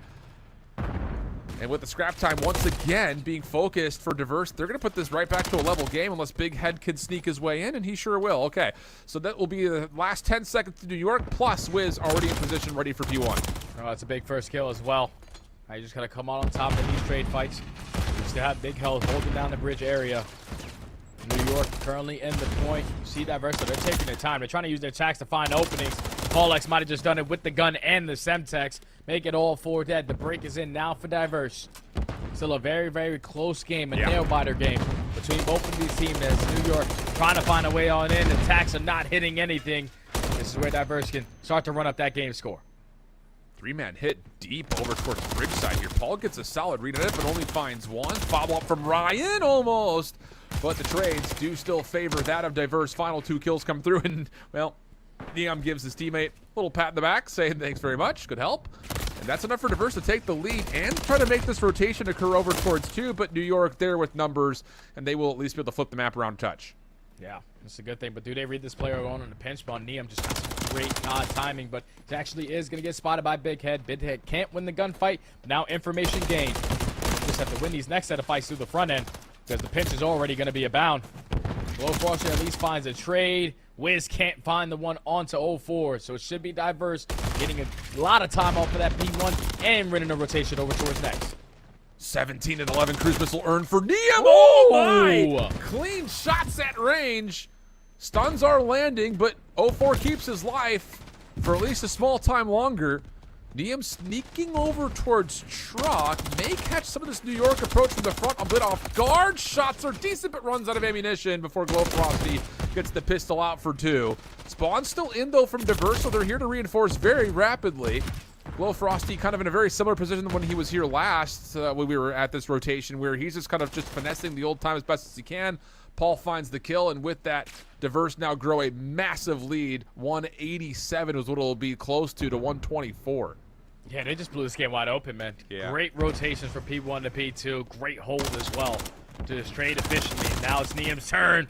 Can he find a second? Yes, he does. That's now 3 dead off the rotation. If you were in New York, you just wanted to cut your losses. But the fact that they were still contesting, you left the opening for Niam. So he's now finessing towards the backside of the trolley. Finds another kill onto Big Head. They were able to flip those spawns. New York spawning all the way across the map. You take Claire, go Frosty. You're going to be able to chain 3 hills in a row. They just flipped the switch on this game. Yeah, absolutely. 21-12 from 0-4. He was 11-11 last we Oh saw him. my God. And Paul's starting to cook a little bit. Nearly snaps to Glowfrosty for 3 in a row. But once more, it's just this gap continues to be wide, to say the least. Ryan now on a 4 spree, and everyone is streaking besides Paul at the moment for Diverse. It's just, yeah, you called it. From that 1 to 2, now into 3, it's just like something clicked, and the tempo is starting to really favor that of Diverse as Ryan adds another cruise missile to the mix. Yeah, we're going to go 5 here. Yeah, if we're rotating early, we got to at least trade. Yeah. Come on top with 2. It's good stuff from New York. Now your team initially starting off with this P4 time. Just got to be able to read these spawns. And I think with Wiz spawning as far as he did, he at least knows that one player is behind enemy lines. The rest of his teammates, though, just have to clutch on from the front. Craze gets that info. The rest of Diverse try to attack from the front. They all fall. New York, they're ready for the push. Now they're ISOing 04. Great hold for New York to try to get back into this game. It would have to still be a miracle, though. 2 cruise missiles at the ready for Diverse when they want them. Plus the benefit of just having leader's advantage. They can rotate early if they want to, get their setup into play. Wow. And 04 actually does call the cruise missile at old, surprisingly enough, and the kills don't really allow them a chance to break in for any extra time. And no, surely not. This would be a colossal breakdown if they throw this one away. Scrap time's going to go the way of New York, and now it's just off to the races to see how quickly they can get over to 5. Okay, now you're forced to break in towards Bridge. Keep in mind, there's still another cruise missile to work for Diverse. But Ryan with the big crucial one that started off. Does get dropped by Craze on the nade, and that's instantly New York getting back in. It's still a 60-point game. Craze not slowing down. Unfortunately, can't find that gunfight until 04. The team shots better for Diverse. Also, a team nade comes in while New York are trying to set up the pinch. They fall. The break is in. Yeah, that's tough timing there. The double stack over towards the backside of the pinch came right into the face of Diverse off spawn. Just kind of limboed them into a position to where they were really just kind of stuck. So here comes the final seconds as NYSL are trying to get their way in, but Wiz gets traded out, and we are going to go 5. 250, 175 the score, and again, it was that second rotation as soon as we got to it. 1, 2, and 3, just beautifully done from Diverse, blowing the game wide open. And that was just the way that they set up that P1 break as well. They did it the same exact way they did it for the very first hill of the whole map. You just use your tax. Use your tax, slow them down, make them, force them to reposition themselves due to those tack usages, and then trade effectively. Paul X pulled out that third SMG, made up for his wrongs on that map number 3, and now you're able to force the game number 5. I just feel like New York, they were in control at the beginning of the game. Yeah. But once you fall behind, you're already losing that gunfight in towards P1. Then you lose the rotation over towards P2. You also allow them to chain it over towards P3. Yeah, that was basically a game right there. Craze started off hot, but he slowed down, so it was already half of that game. And now they have a game 5 again on their hands. And a big bounce back second half from Paul X as well. 22 and 24 tops the lobby in damage as well. That's behind 24 and 16 from 04, who kind of reaps as top KD in the lobby. So yeah, man, I'm loving what I'm seeing from this Diverse team right now. Now I'll be curious because, you know, as much as NYSL Academy comes with some favor because of the name attributed to the squad, this is still a very young team of players, but yes. You know, aren't exactly as veteran as some of the others, not just in the group but also just in challengers for North America this season. But I think the individual skill is without a doubt absolutely there for both these two young squads, and I'll be really curious to see how the season unfolds for both teams. Yeah, nice. Obviously, the player development is a big thing. Whenever you're playing matches like this, I know it's way different than from scrims. So when you're spawning into a match that actually means something, sometimes people get a little bit nervous. You know, they're not praying as frequent as they do, but you can just tell that even with Diverse being down 2-1, Neum was still sliding and gliding with that SMG. 04 picks up the AR, picks up the self, doesn't matter. And even for Paul X, a guy who's been around for quite a long time, he knows what it's like to win. So he had to make the adjustment, pull out that SMG, leads the game in damage, and is able to force this game number 5. Back and forth between both of these teams. So now get all the way to this game 5. And I don't know. I'm pretty sure Diverse won their first game, yeah? If you are NYSL Academy right here, this is a W that you need. You can't start off day 1, 0-2. Yeah, we say it all the time. You start your first day 0-2, you essentially, to dominate and win all 3 matches, that's the only way you guarantee yourself a playoff spot. Because I think especially in this case of North America, like we often have maybe, I would say out of the 12 teams, we usually have about 9 to 10 of them, which are super tight. You usually have a couple of teams that don't do so well, teams at the top that don't lose to anybody, but in the middle, the gap between like the second team and the 4th or 5th team, like in your pool, is often very, very, very tight. So Well, should be interesting, I think, just to see who comes out on top of this one. It'd be a huge, I think, surprise for me personally if Diverse came out 2-0 in their first 2 games as being such a young squad. That'd be nuts. Where on the flip side, you're dealing with Boston Grand Finals team that didn't make really any changes, and New York Subliners Academy that could start their season off 0-2, being reverse swept in 1 and kind of let down in the second. That would be really, really punishing going into tomorrow. That'd be very tough, man. You were talking about Convoy Gaming, who didn't spawn in until map 3 in the entire series. We're able to take that one, and you lose that series in a reverse sweep fashion.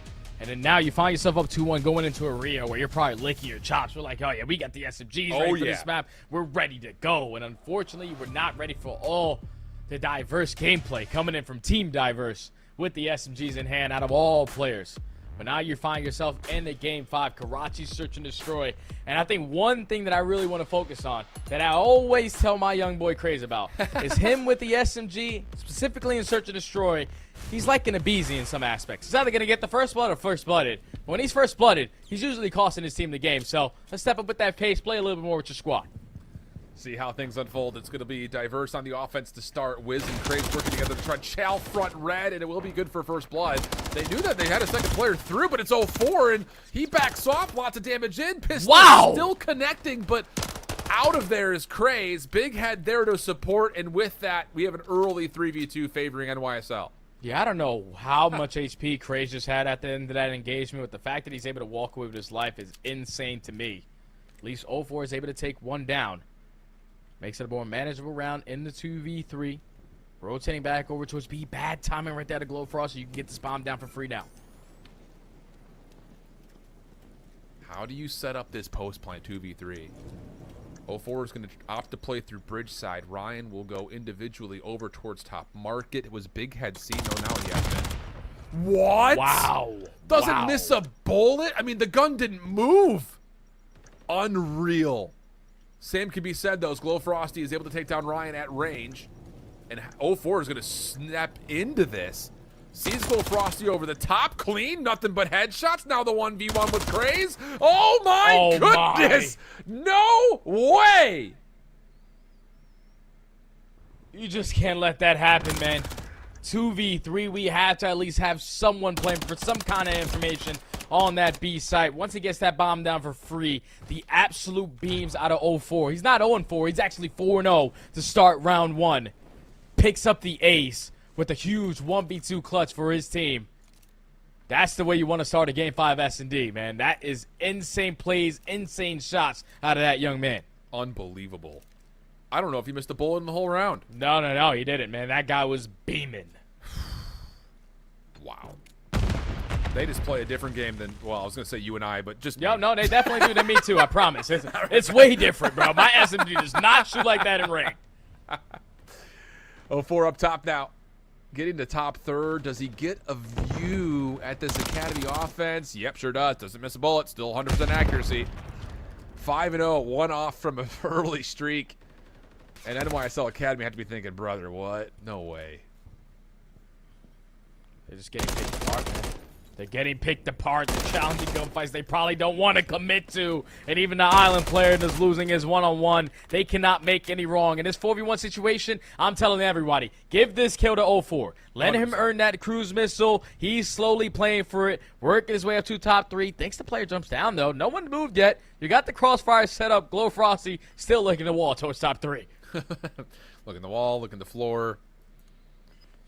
And 0-4. Hello. Ooh, hey, he's bright yellow on our screen. 0-4 will eventually get kill number 6. I feel you on that, though. It's like you're sitting there staring at him the entire time like, dude, just open your eyes a little bit. But wow, 6-0 start through 2 rounds. Early cruise missile. And just like we were seeing in the Boston game earlier, you got to find a way to turn this pattern around and do it quick if you're at YSL. Because now with that cruise missile, when you're on the defensive setup playing over towards B, you're going to be able to back them down, force them in a bottom fountain, and you can freely work that bomb plant.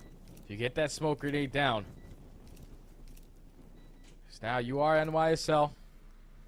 Back on the defensive side. I would like to see him get aggressive over towards B. You can't give this one up for free. You do get the info that 0-4 already earned that cruise. And he's just going quick. Sees the door popped. Looking for someone up top on him. Hasn't seen it yet, but Craze is nearby. Glow Frosty just outside over towards Sandbags at B. And with 04's position, yeah, this is all intention towards, if we can get 04 top church like this, we're going B, brother. It just comes down to when. He just closes the door. Very polite young man. He's sitting at 7-0, trying to find a read on the Craze. Craze trying to time the door buzz. Times it perfectly, tries to set up his teammate. Perfect bait and switch right there. But that's Neum instantly there for the trade, as the bomb is now going to get planted over towards B. 3v2 on the retake. And Glow Frosty's just stuck. There's nowhere to go. Paul up top taking a little bit of damage, but he's fine. 1v3 would have to come through. Ryan up top, clean shots, man. Dude, Ryan's shooting straight too, man. It's so wild because, you know, tracking his progress from the last couple of years, it's been, you know, top 32s, couple top 16s. Really hasn't made any waves towards top 8, but, I mean, Ryan's looking good right now. I'm not going to lie to you.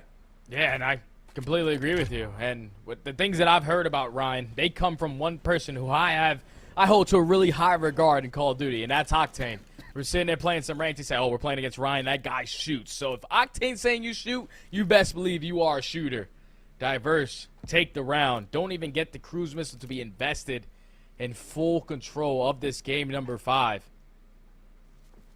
If I'm New York, we got to just drop all strategy. I know it's been a lot of spread map right here, but we have to trade these guys. We can't allow them to find the openings as easy as the way that they have. Big Head, couple opening shots through mid, pushed off. 04 getting aggressive, and I mean aggressive.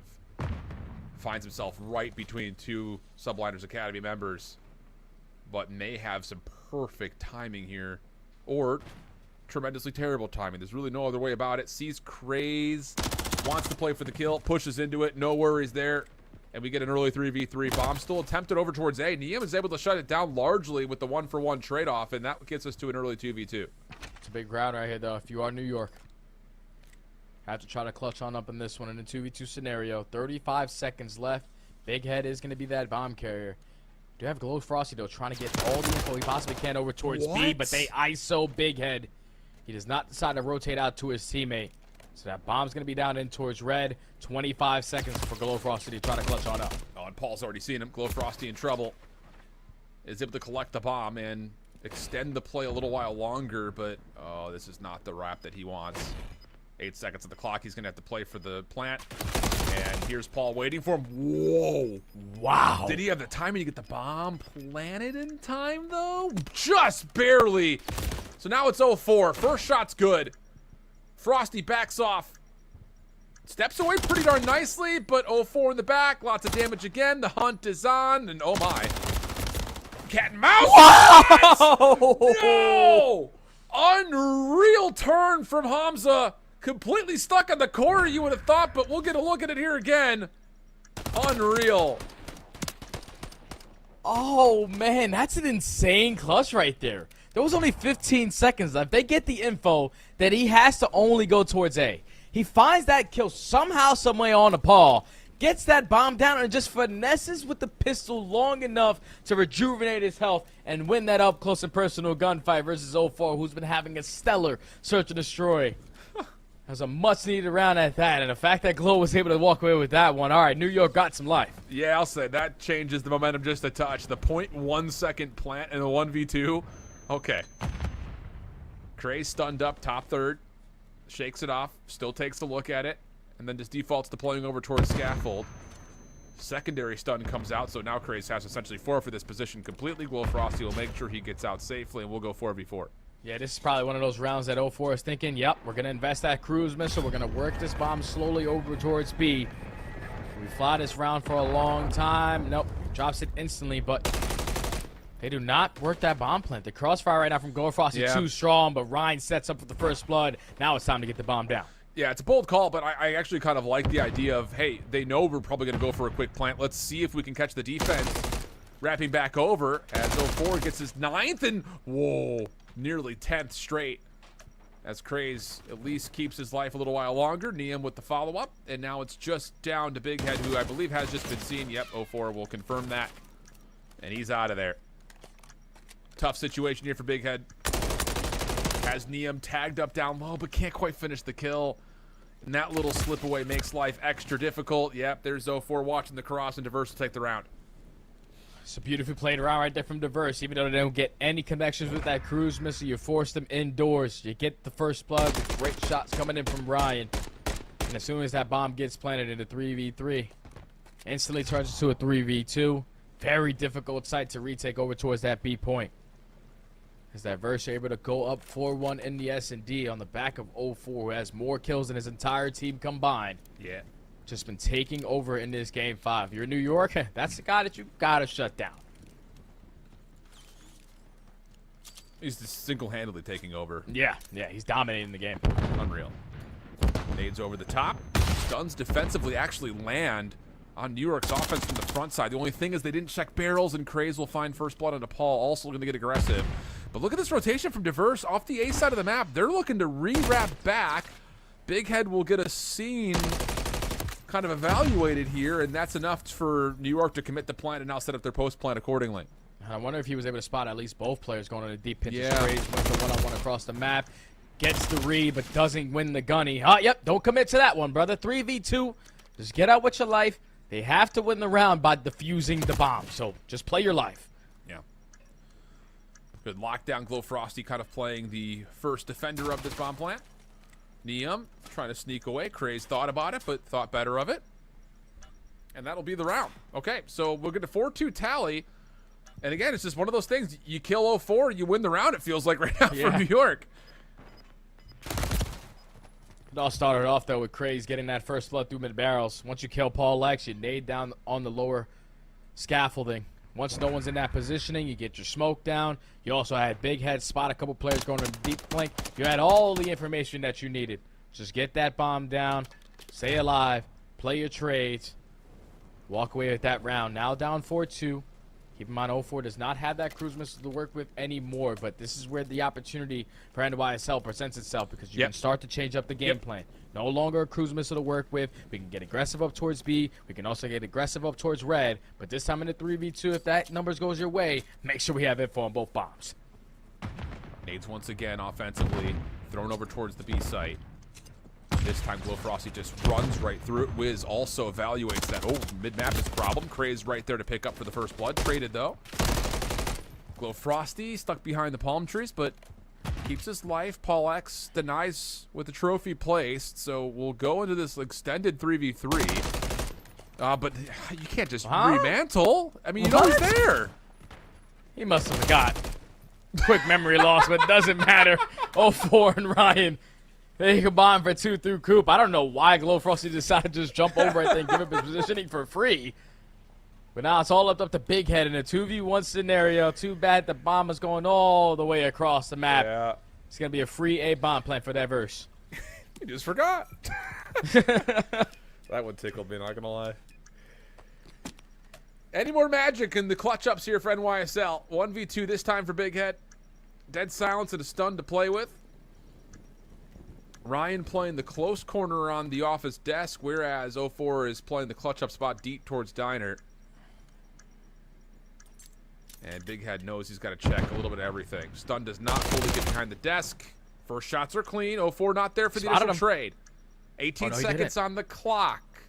0-4 still holding his ground. And I think surely he's seen Big Head on the jump now. Yeah, it has.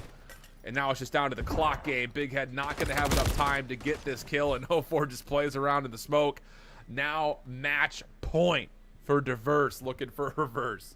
And that's just a round right there where New York, they're going to be beating themselves up about it. We're talking about getting the first blood and instantly traded. But then Paul Lex forgets that Glow Frosty's top bridge. You instantly turn it into a 3v2. But then we decide to over-chow over towards the Chicken Coop side, lose both of those one-on-ones, and then put Big Head in a very, very peculiar situation. It's now Diverse are at point game. Still 0-4, more kills than his entire team combined, as he found 3 in that final round. But at game point, New York have to try to complete 4 rounds in a row to not start off 0-2 on day 1. Trophy system down for the defense over towards B, which at the moment is just Ryan. First blood also good, as Paul X will fall at mid-map, so New York will gain a lot of ground to play with here, and Craze is going to get one for free. Yep, 0-4 just tried to rotate over to help, and as the bomb gets planted, this should be a casual round for New York. Yeah, nah, if they lose this one, like, I'll be jaw dropped. This one you can't lose. At B, 4v2. All right, you get the info on at least one. Where's the second guy? There's already 30 seconds remaining. Cranes finds his second on the round. Ryan left in the 1v4. Information now gained. You're not playing for a cruise missile. Let's just give up our life. As New York, all out aggression over towards that B point. Stay alive a little bit longer. Yeah, it works out nicely. I think in particular, you look at Craze able to get into mid-map, followed by the first blood after that. It's just, yep, let's just get everyone to move towards Craze's direction. Really good stuff. Can they find ways to piece them together? Because, yeah, I mean, it's like, there's still not enough here, Jay, for me to be like, oh, yeah, just go and go back and do this if you're New York, because that worked out so well for you. Yeah, if you're New York right here, I just think you are basically playing to shut down that B point. If you find Go Frosty towards the top bridge side, great. Let's just not overcommit towards jumping over the chicken coop to give them a couple freebies. Just hold strong on the defensive setup. Do not allow that bomb plant to go down for free. Oh, the stuns over the top. Lockdown Glow Frosty, who tried to once again get over towards Palms. So a big first blood. Oh, and Ryan just completely eludes the angle that Wiz was trying to lock up, and now it really has to be Craze. Around the back, should have Ryan for free. Should, and does. Okay.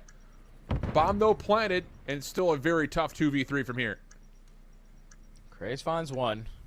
He's currently on a 4 streak, but to retake over at B, it's all about taking over that bridge side. And you can already see Paul Lex flips the spawn on its head, making sure no one's going to overextend. You got to get the info that they're flanking. Craze drops 1v3 for Big Head. First one good. No follow-up, though. And how about it? 2-0 on the day is diverse. And, I mean, I guess I just got to eat my own words here.